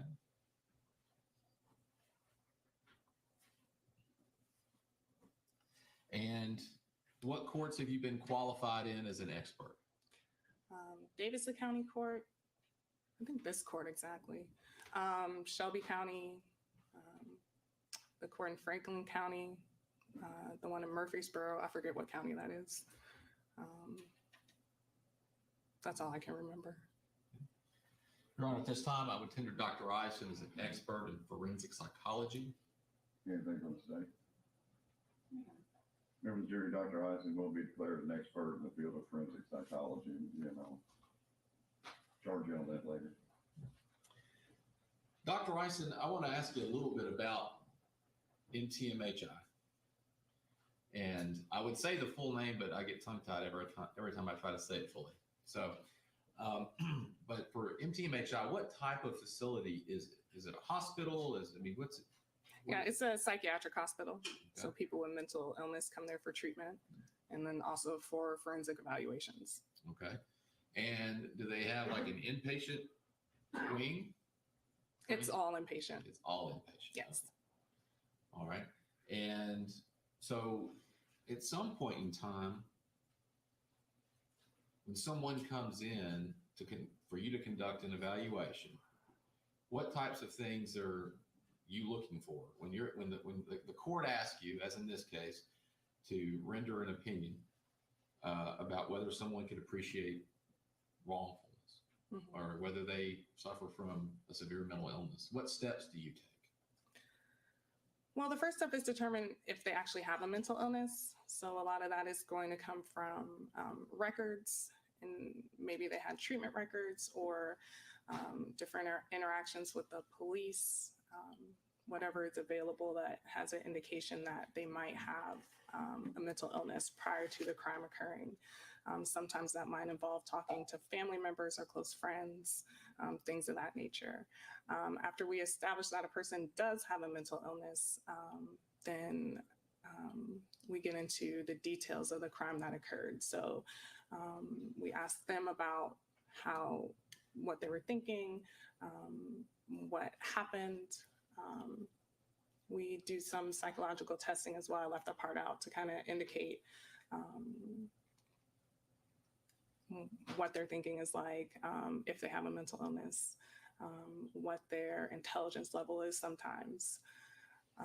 And then we look at other available records to kind of figure out what happened at the time of the crime. So that might involve police reports, investigative reports, things of that nature. All right. And do you look at videos sometimes if they're available? Yes, if they're available. And you talked about meeting with someone you're evaluating. When you do that at NTMHI, are they, during the evaluation, are they inpatient? Yes. When they're court ordered for an evaluation, they come to us for 30 days, up to 30 days. So usually around the 30-day mark. But by the time the 30th day ends, we have to send them back. But they're with us. They stay with us the whole time. And our staff will keep an eye on them the whole time and write notes about what's going on with them while they were there 24 hours a day. And was that the case with Mr. Reinking? During the evaluation, was he being there, held there inpatient? Yes. Likewise, with your engagement with Mr. Reinking, was that pursuant to a court order? Yes. So you've never been hired by either side to come in and give an opinion in this case, is that correct? Correct. So do you recall when it was when you were asked to provide an opinion about Mr. Reinking? I don't recall when I got the court order. I know he first arrived to our facility on July 12th, 2018. Okay. And at that point in time, did you have any collateral source documents or information when you first got there? Yes. Okay. And what information did you have in reference to Mr. Reinking at that time? I had affidavits, some records from the mental health cooperative, records from his mental health records from jail. I had the Metro Police Investigative Supplement Report. I believe at that time I also had the police reports that he had when he was in Illinois from contacts with the police, an arrest warrant from the District of Columbia when he was trespassing on White House grounds. His attorney at the time also provided me some notes about his meetings with Mr. Reinking. His attorney at the time was Jonathan Wing. I also, I believe, had some letters that Mr. Reinking had wrote to the court. Those are dated May 9th, 2018 and May 10th, 2018.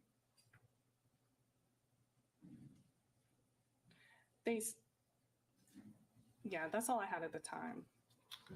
And with those things, in this instance, did you review those before you started interacting with Mr. Reinking, or is that something you would do during? That's typically something I review right before if I have time. So typically I would do that before. All right. And so now, just to be clear, that's what you had initially, but at different points during your evaluation, did you receive additional information? Yes. And what was that additional information? I received video surveillance of the shooting at the Waffle House. I also received, right before he left, I received journal entries from his personal journal prior to the shooting. And then recently I received more journal entries. Apparently there was a lack, something happened with communication, because I received an email during the evaluation. All of the journal entries our staff at the hospital did, but somehow I only got part of them. So those were resent to me, and I reviewed all of those recently within the last 3 weeks. And I also received YouTube videos that Mr. Reinking created prior to the shooting. I received those earlier this week. And in relation to the videos, did you receive some YouTube videos back at the time? Yes. And so do you remember approximately how many? I believe there were 3. Okay. And then as it related to the ones you said you just recently received, about how many were those? I did not count. There were a lot.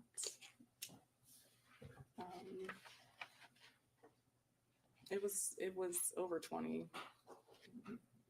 I would say between 20 and 30. Okay. So describe for the jury how these interactions with Mr. Reinking would go when you start meeting with him. Like, how are they set up logistically? Logistically. So I met with him at least 2 times a week by myself. So me and him would sit in a room that we have on the unit and talk mostly about what happened around the time of the crime and some about his history. We also once a week meet with him as a group. All of our clinical staff meet with him as a treatment team. So that's in a bigger conference room. We all sit down. So that includes me, the psychiatrist that we had at the time. One nurse always sits in, his social worker, and our treatment team coordinator. So we would do that once a week as well and talk about his treatment while he was there, his treatment goals, and any concerns that he had. The meetings that you had with Mr. Reinking, where it was just you and Mr. Reinking, how many of those were there?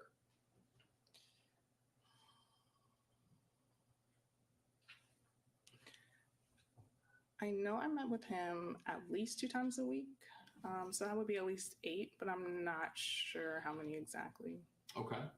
And how long would those meetings typically last? With him, it would typically last at least 45 minutes. Some of them were more than that.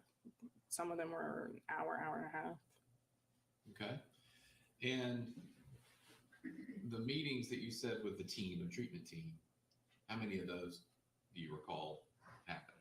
We are required to do it once a week, so that would be 4. Okay.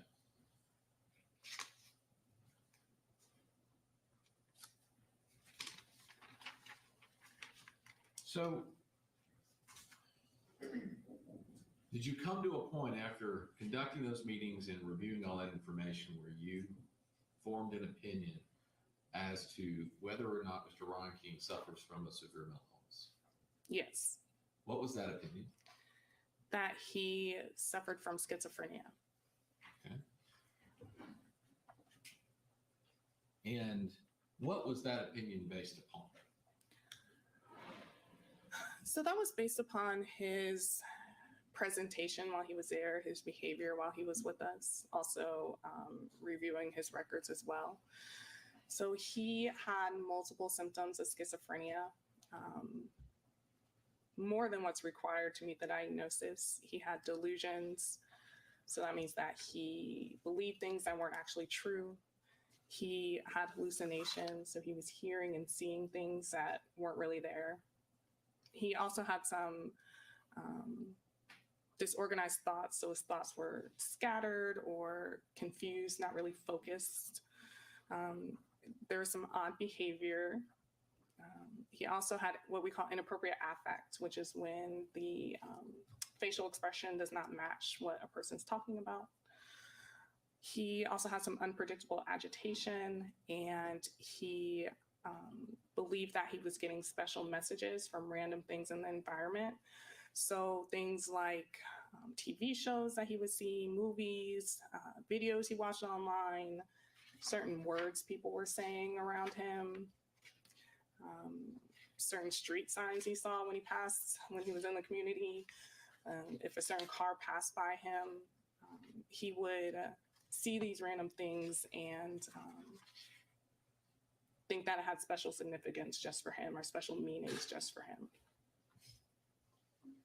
Now, do you recall specifically what going back, and let's break this down and going back to the delusions. Mm-hmm. What were the delusions? He had many delusions, quite a few, and there was a progression that we could see over time, starting in 2015. There was a lot of detail in that from his journal entries and his YouTube videos. In 2015, he was reporting in his YouTube videos about having alien encounters. That is a delusion that was very consistent up until it continued while he was with us, that he was communicating with aliens, that he was helping them with the war they were fighting with another alien species. He also started believing in 2015 that Taylor Swift was stalking him. He thought she was his girlfriend, leaving him hidden messages, leaving him clues about where to find him. He believed that some of these messages were her trying to convince him that he was homosexual and that he was a woman. He would collect these different clues that he thought she was leaving and try to find her in various places in the community. One of those times that he did that, he asked his parents for help. And so his parents were driving him around town looking for Taylor Swift, and they eventually contacted the authorities and got help in getting him psychiatrically hospitalized. So he was admitted to a psychiatric hospital in 2016. Those records indicate that he had delusions while he was there. In 2017, on June 16th, a police report shows that he showed up at work and was wearing a pink dress and holding a rifle. He yelled obscenities at his coworkers and then left.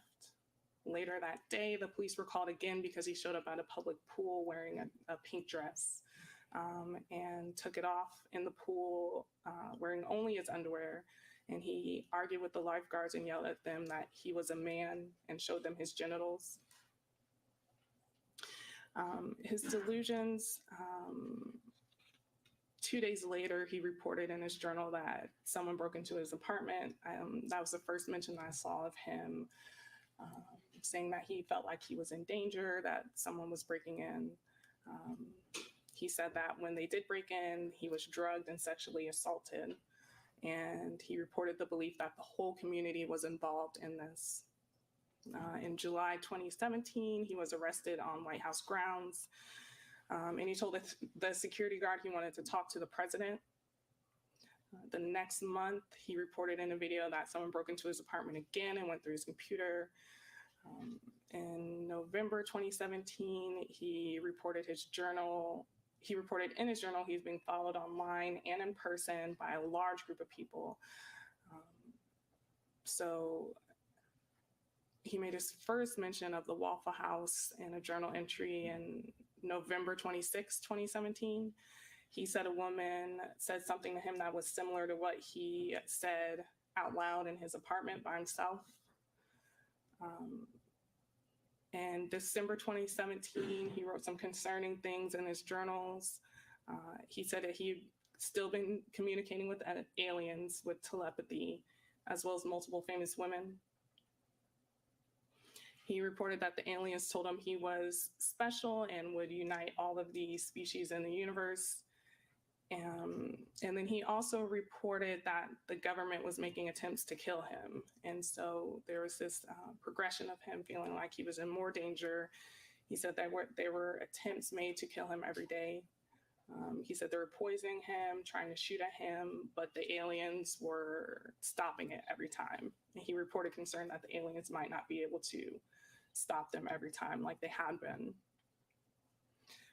In December 6, 2017, he said in his journal that a waitress at the Waffle House was in the Secret Service and was giving him clues about Taylor Swift.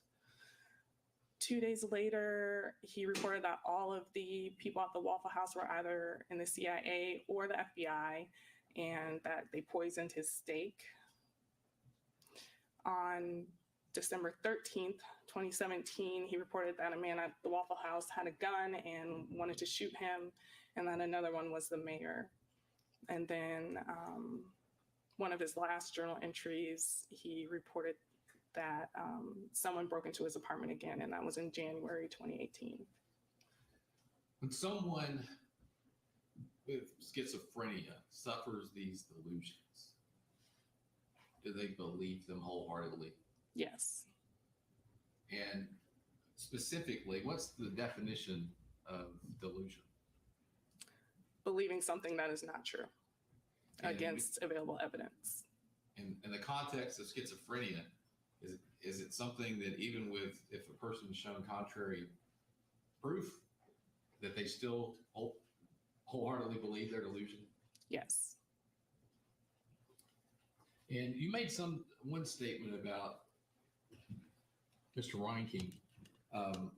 You started out talking about some of his delusions, and you said it continued even when he was with us. Yes. So just to be clear, does that mean when he was during his evaluations? Yes. Are these things that you witnessed yourself? Yes. Were they witnessed also by other individuals on the treatment team or at NTMHI? Yes. And at one point, was he ever witnessed by someone talking to the TV? I don't recall If that. you remember, if you would refresh your recollection, look in page 11 of your report.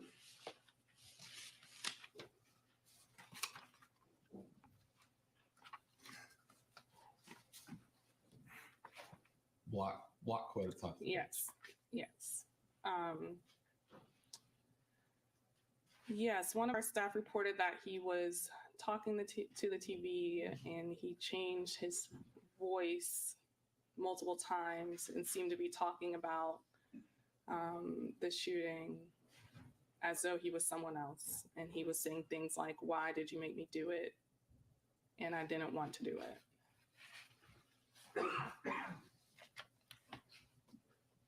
So,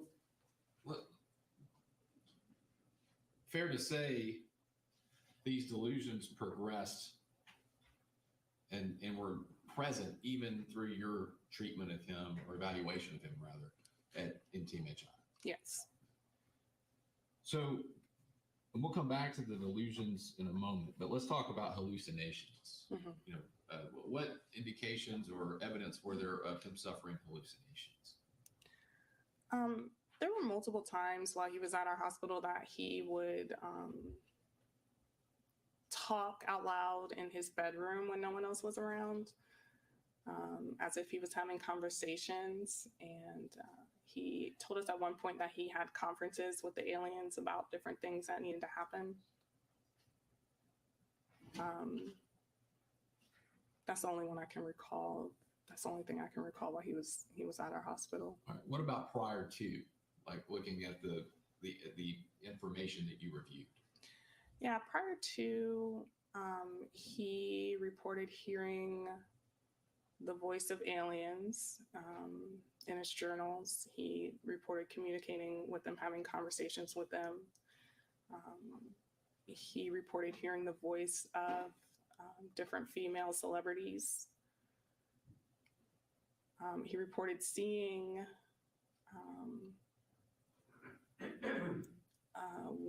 someone he referred to as his wife, that he believed he was married to some kind of supernatural being that was a shapeshifter, and so he reported seeing her at one point, and she looked like Maleficent. That's all I can recall. Okay. And you mentioned disorganized thoughts. Were there any particular ones that stood out to you that you were able to either observe or review from the materials? Yeah, when he was at MTMHI, when he was talking, he tended to kind of jump around and lose focus when he was talking from topic to topic. I can't remember any particular thought. It was pretty consistent that he communicated in that way. Okay. So, and going back to the delusions, were you able to talk to Mr. Reinking about his actions on the evening of April 22nd, 2018? Yes. And based on what you reviewed, what was his thinking on that evening? What happened on that evening? His thinking was that he was in danger. He believed he had been stalked and harassed, and multiple attempts were made to kill him. He believed that it was this unknown entity that was kind of out to get him. He thought he had been drugged, sexually assaulted, his apartment broken into multiple times, like I said, attempts on his life. So he believed that he was acting in self-defense. And was there any event that happened earlier that evening that you recall him mentioning or writing about from what you reviewed that triggered those fears to escalate? Yes. He reported that his apartment was broken into that day. Okay. And what caused him to go when he did? He reported that he got a message from God telling him to carry out the shooting.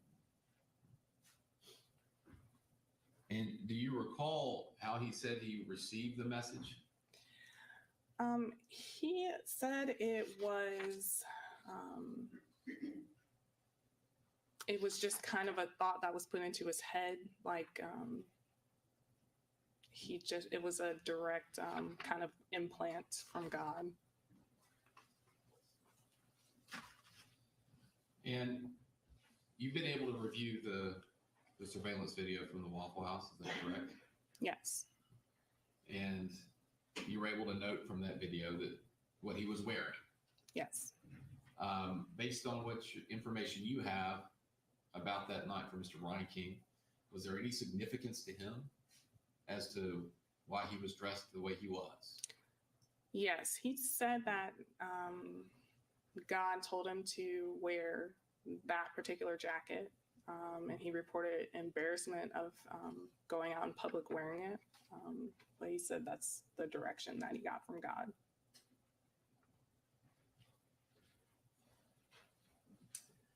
And you said something about Mr. Reinking saying that he was acting in self-defense. Has he ever talked to you? Did he ever talk to you about why he was there, about why he felt like he had to do what he did at the Waffle House?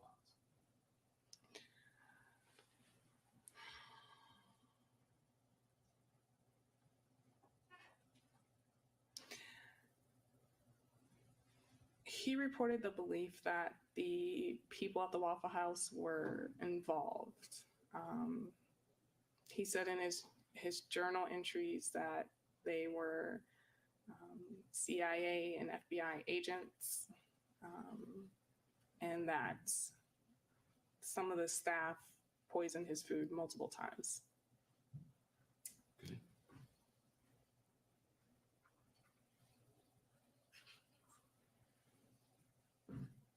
Did he persist in his belief while you were talking to him that he was acting in self-defense. Yes.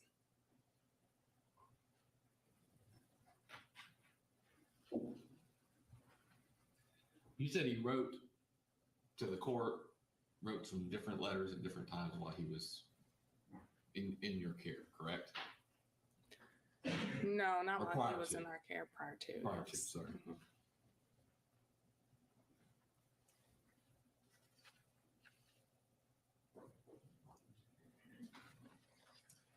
So at some point, were you able to form an opinion as to whether or not Mr. Reinking could appreciate that his actions on the night of April 22nd, 2018 were wrong? Yes, I did. And what is that opinion? That he did not believe they were wrong.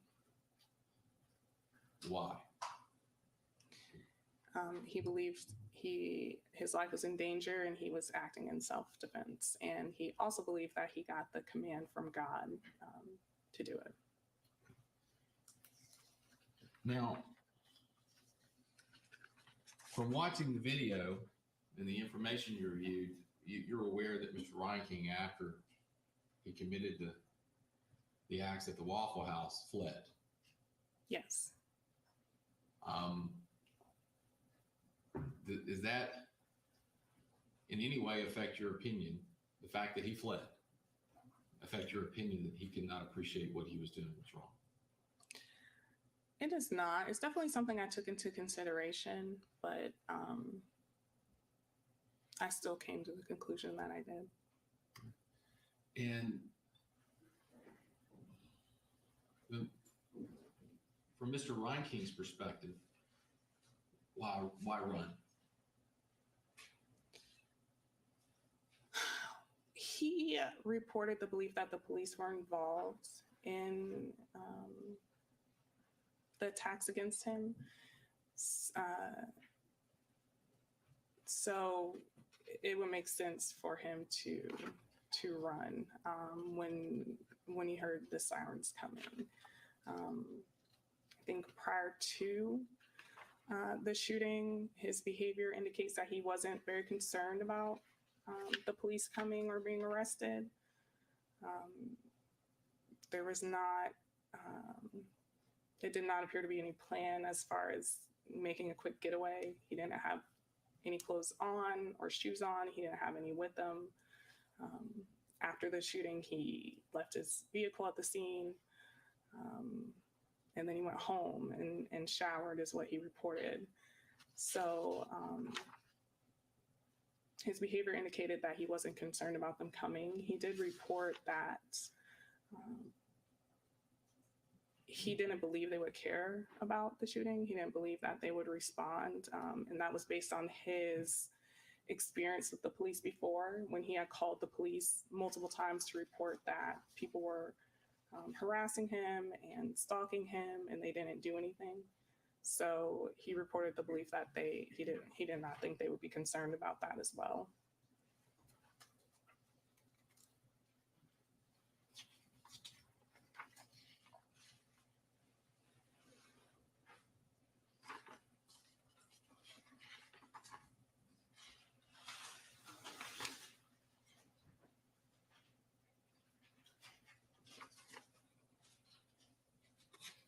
One moment, Your Honor. All right. Those are my questions. Mr. Norman, do you want to go for a little bit and then take a mid-morning break, or would you just like to take it a little early so you don't get interrupted? Because it's 9:45, so either way you want to go, we'll do it. Judge, I can do it either way. I can get started with her and take a break. All right, we'll go ahead and get I started. will probably go past the mid-morning break. Or I said I will go past the mid-morning break. I don't want to inconvenience anyone. do y'all need a break at this point? Any other? All right, well, let's go until about 10 or so, if we can find a convenient place to stop. And Judge, feel free to stop me if I keep talking past that time. Oh, you know I will. I know you will. I'm not worried about that part. Good morning, Dr. Isen. How are you doing? I'm doing pretty well, thank you. Okay. I want to go back through a few things. Obviously, you work at NTMHI as a psychologist, and April 2018, how long had you been there? 3 years. 3 years, okay. And how many assessments like this one had you done before at that point?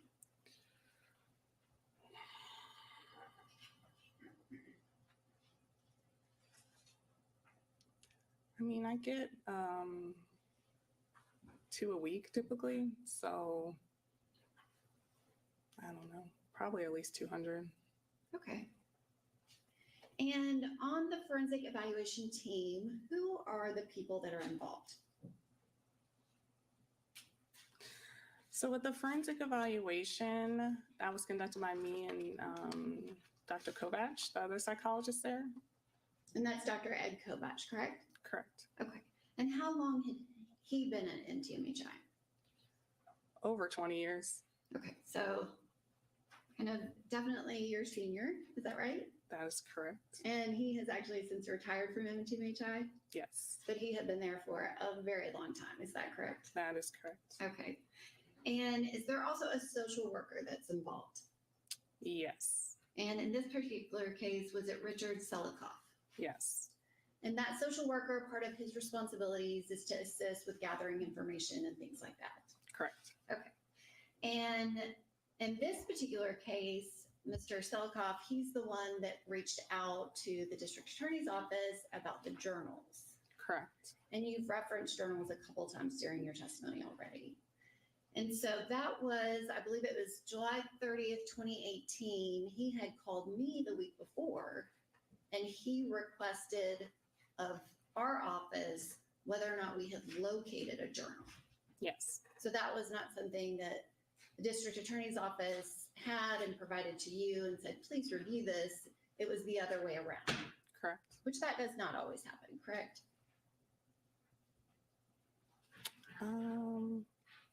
Not always, no. And so he made a specific request for journal entries, and I contacted the investigators to see if we had anything. There was no written journal, but there were some files on a hard drive that were labeled journals. And so those typed journals were provided to NTMHI. Yes. Correct? And there were 73 individual files, correct?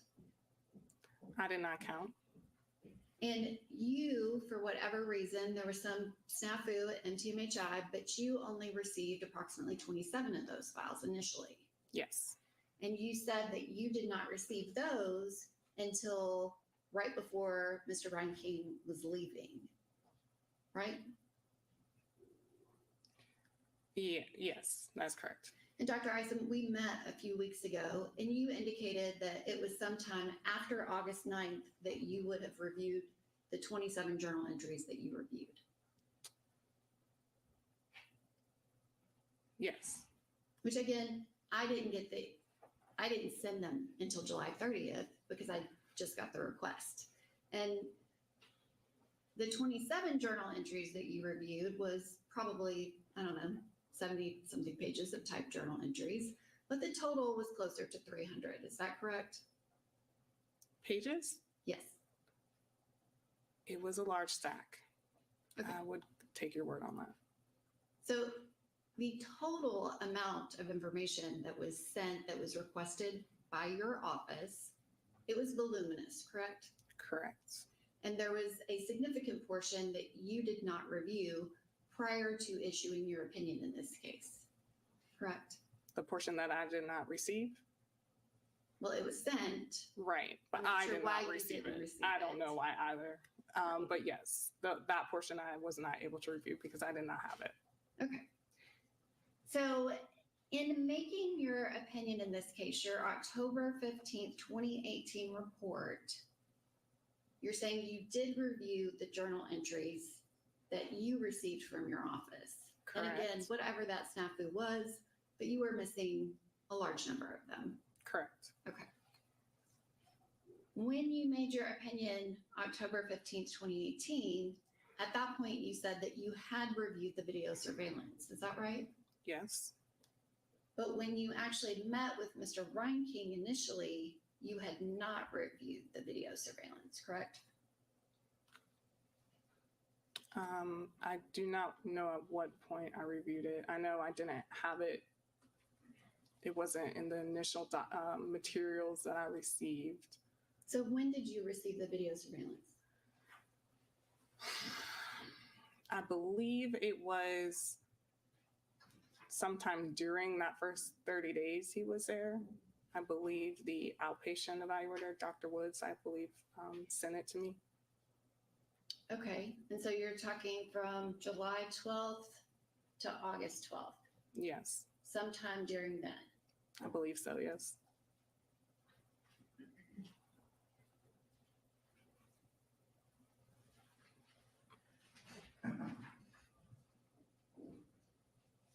But you don't know exactly when you received it. No, Do you know if you spoke to Mr. Reinking after you received it about the incident? I don't recall. So it's possible that you never spoke to Mr. Reinking about the incident after you reviewed the video surveillance. Yeah, it's possible. Okay. And the last time that you spoke with Mr. Reinking about the incident was on August 6th of 2018, correct?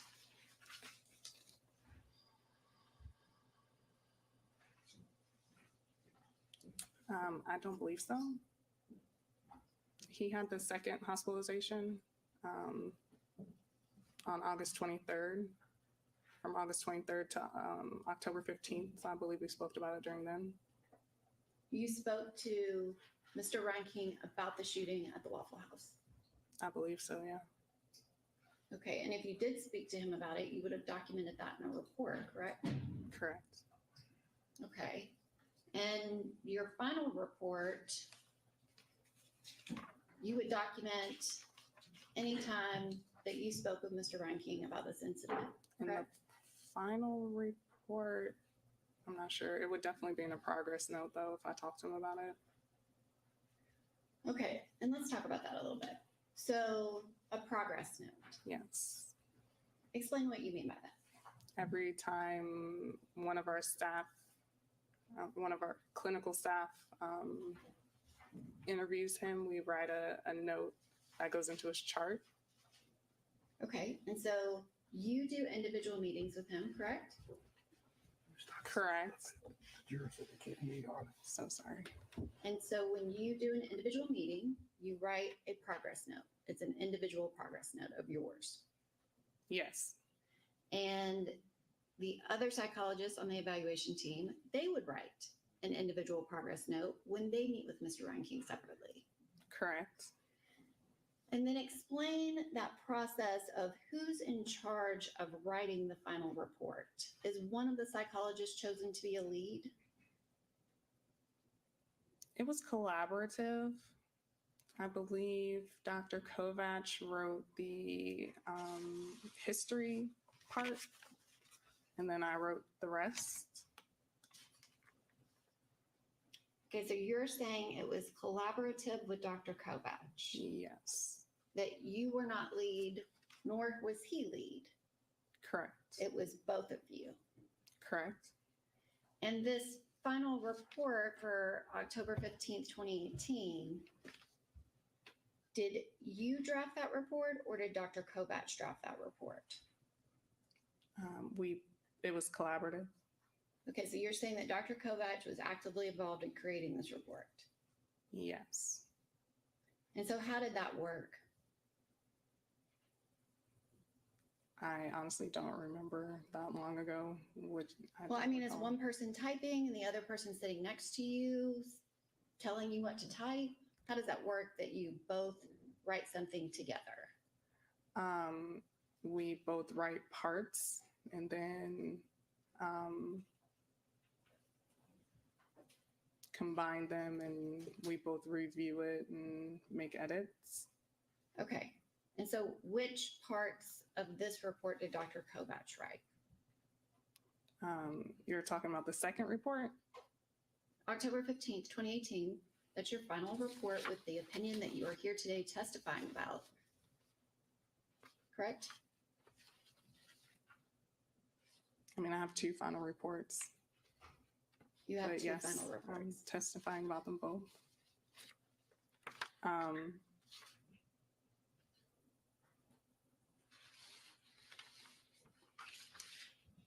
Judge, may we approach just very briefly? All right.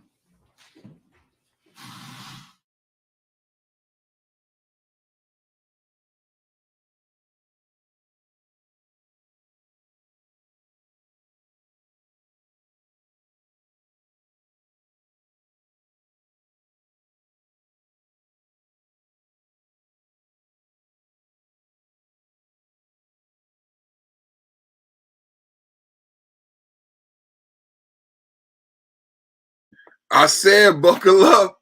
I said buckle up. I said buckle up. They is about to go at it. They just getting started. Buckle up, buckle. Buckle up, buckle. Buckle up, buckle.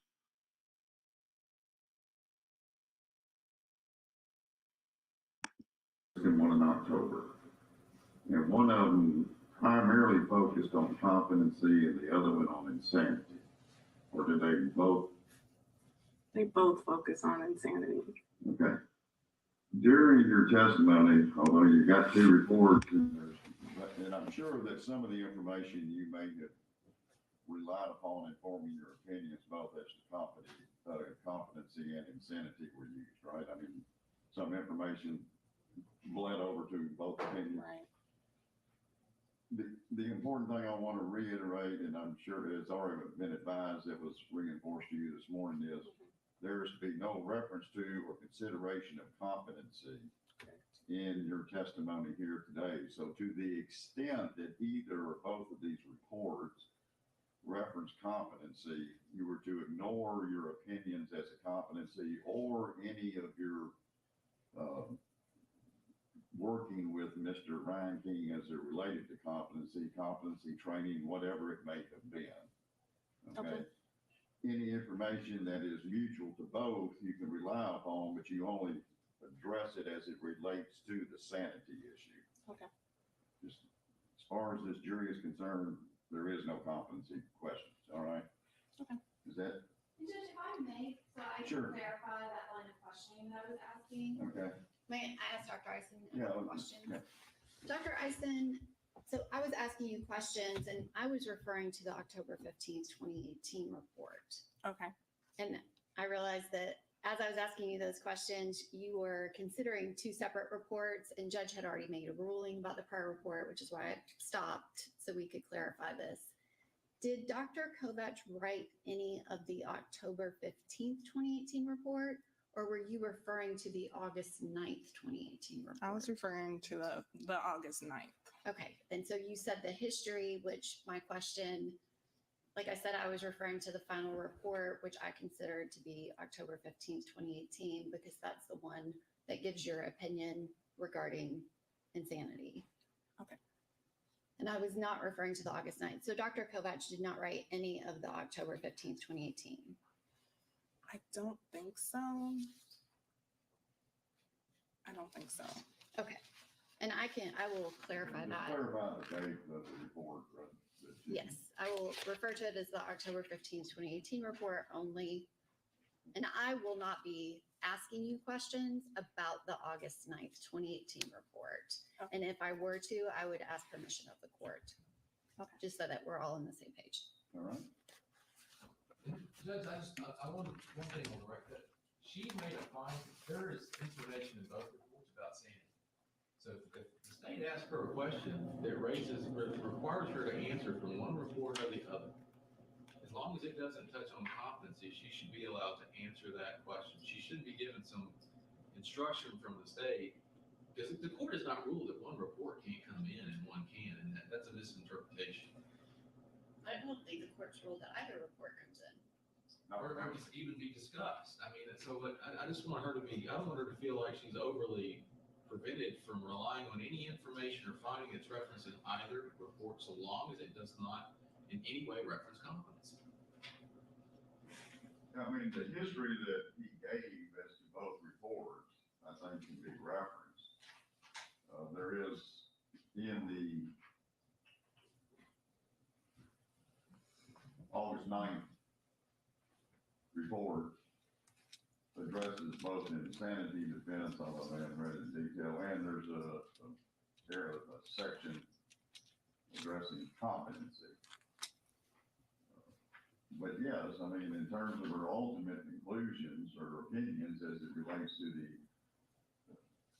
issue of on sanity, she would be allowed to consider the history of anything that she obtained, just as well as all the other historical information she got from other sources. But yeah, but again, it's limited to its relation to the sanity issue, nothing to deal with competence. Correct. So I haven't read the details of the report. I don't know if there's independent things that she considered only for the competency, and to the extent that that is so, it's not to be addressed. That's what I'm trying to say. Yes, sir. And you know, we both all know that competency and sanity are two entirely different things, and some things that she considered would only be considered for competency purposes. That's what we got to avoid bleeding into her testimony that's being presented here today. Yes, sir. Okay. But just on jury stuff, I will clarify that the October 15th, 2018 report that she wrote that was not Right. That's fine. And we'll just pick back up right there. All right. Anything else at the moment? About 10 minutes of real time, not my time.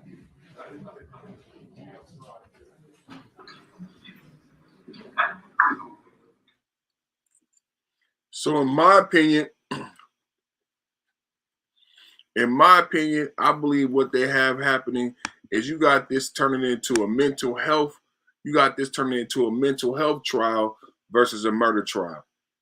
So now Travis's mental health is on trial versus the 4 individuals who are no longer with us. And that's not all who was shot that night. There were other people shot that night. Now, a couple of things we learned in this testimony. So we learned 2 things in this testimony. Was the defense has done an excellent job. This is why I wouldn't have never allowed insanity to be a defense, because what is now turning the whole courtroom is whether or not he is insane and not the 4 people he murdered. And the issue is not whether or not he is insane. His mental health is already on record. But now this whole court case is hovering around his insanity. And that's bullshit.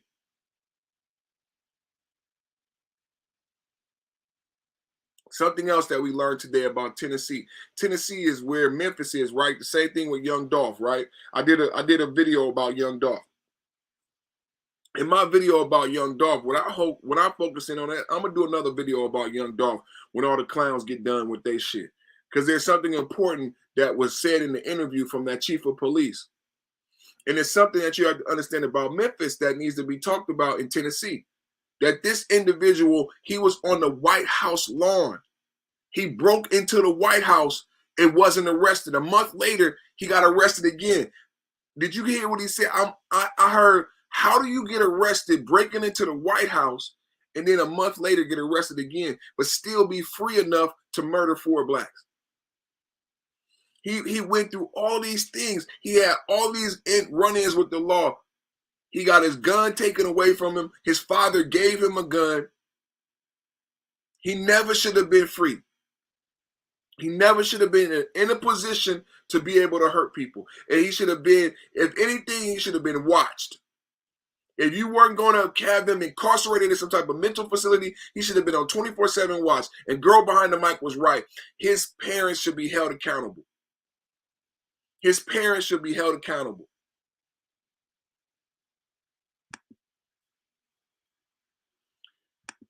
We had a long show today, so you know what I'm gonna do.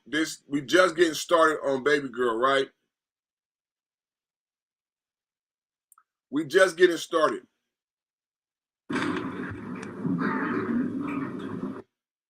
We just getting started on a good doctor, right?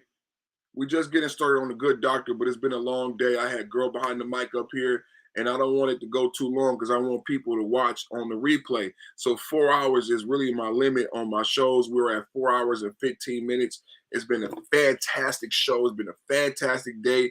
Today is Thursday. You know, it's Selfish Thursdays, but we went in back into the courtroom format because I know a lot of people love when I do the courtroom format. And really, it's the spirit, is God, is what moves us in the ether. Like, this came to me today, and I'm actually kind of late on the trial because I've been doing my behavior 1, 2 wiggle, and this came to me, and I on my research, and I'm like, oh man, I'm late. Let's get into it. Let's get into it. The perfect timing, perfect perspective. People love the courtroom. The courtroom allows me to get out a lot of ideas.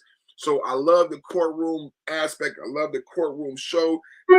Thank y'all so much for tuning in and watch. Make sure you share the show. Make sure you share and like the show. Thank y'all so much, man. I love you guys. I see y'all. I guess they probably have more trial tomorrow, so we're gonna see what we pick up tomorrow. I still have the rest of baby girl testimony to show you, and then we're gonna go in depth. Anybody, girl behind the mic, is doing her research on the case. Anybody, you guys out there listening, please do your research on the case. And tomorrow when we come back for the perfect perspective, I want to hear from you. I want to hear from you in the comment section. I want to hear from you in the chat. Thank you to everybody who voted in the poll, but I want to hear from you tomorrow about what research you found on the case and what you want to add. Thank you so much to everybody. Have a blessed day. Bless the souls of the individuals who lost their life. Thank you to James Shaw Jr., the hero, and peace be upon you.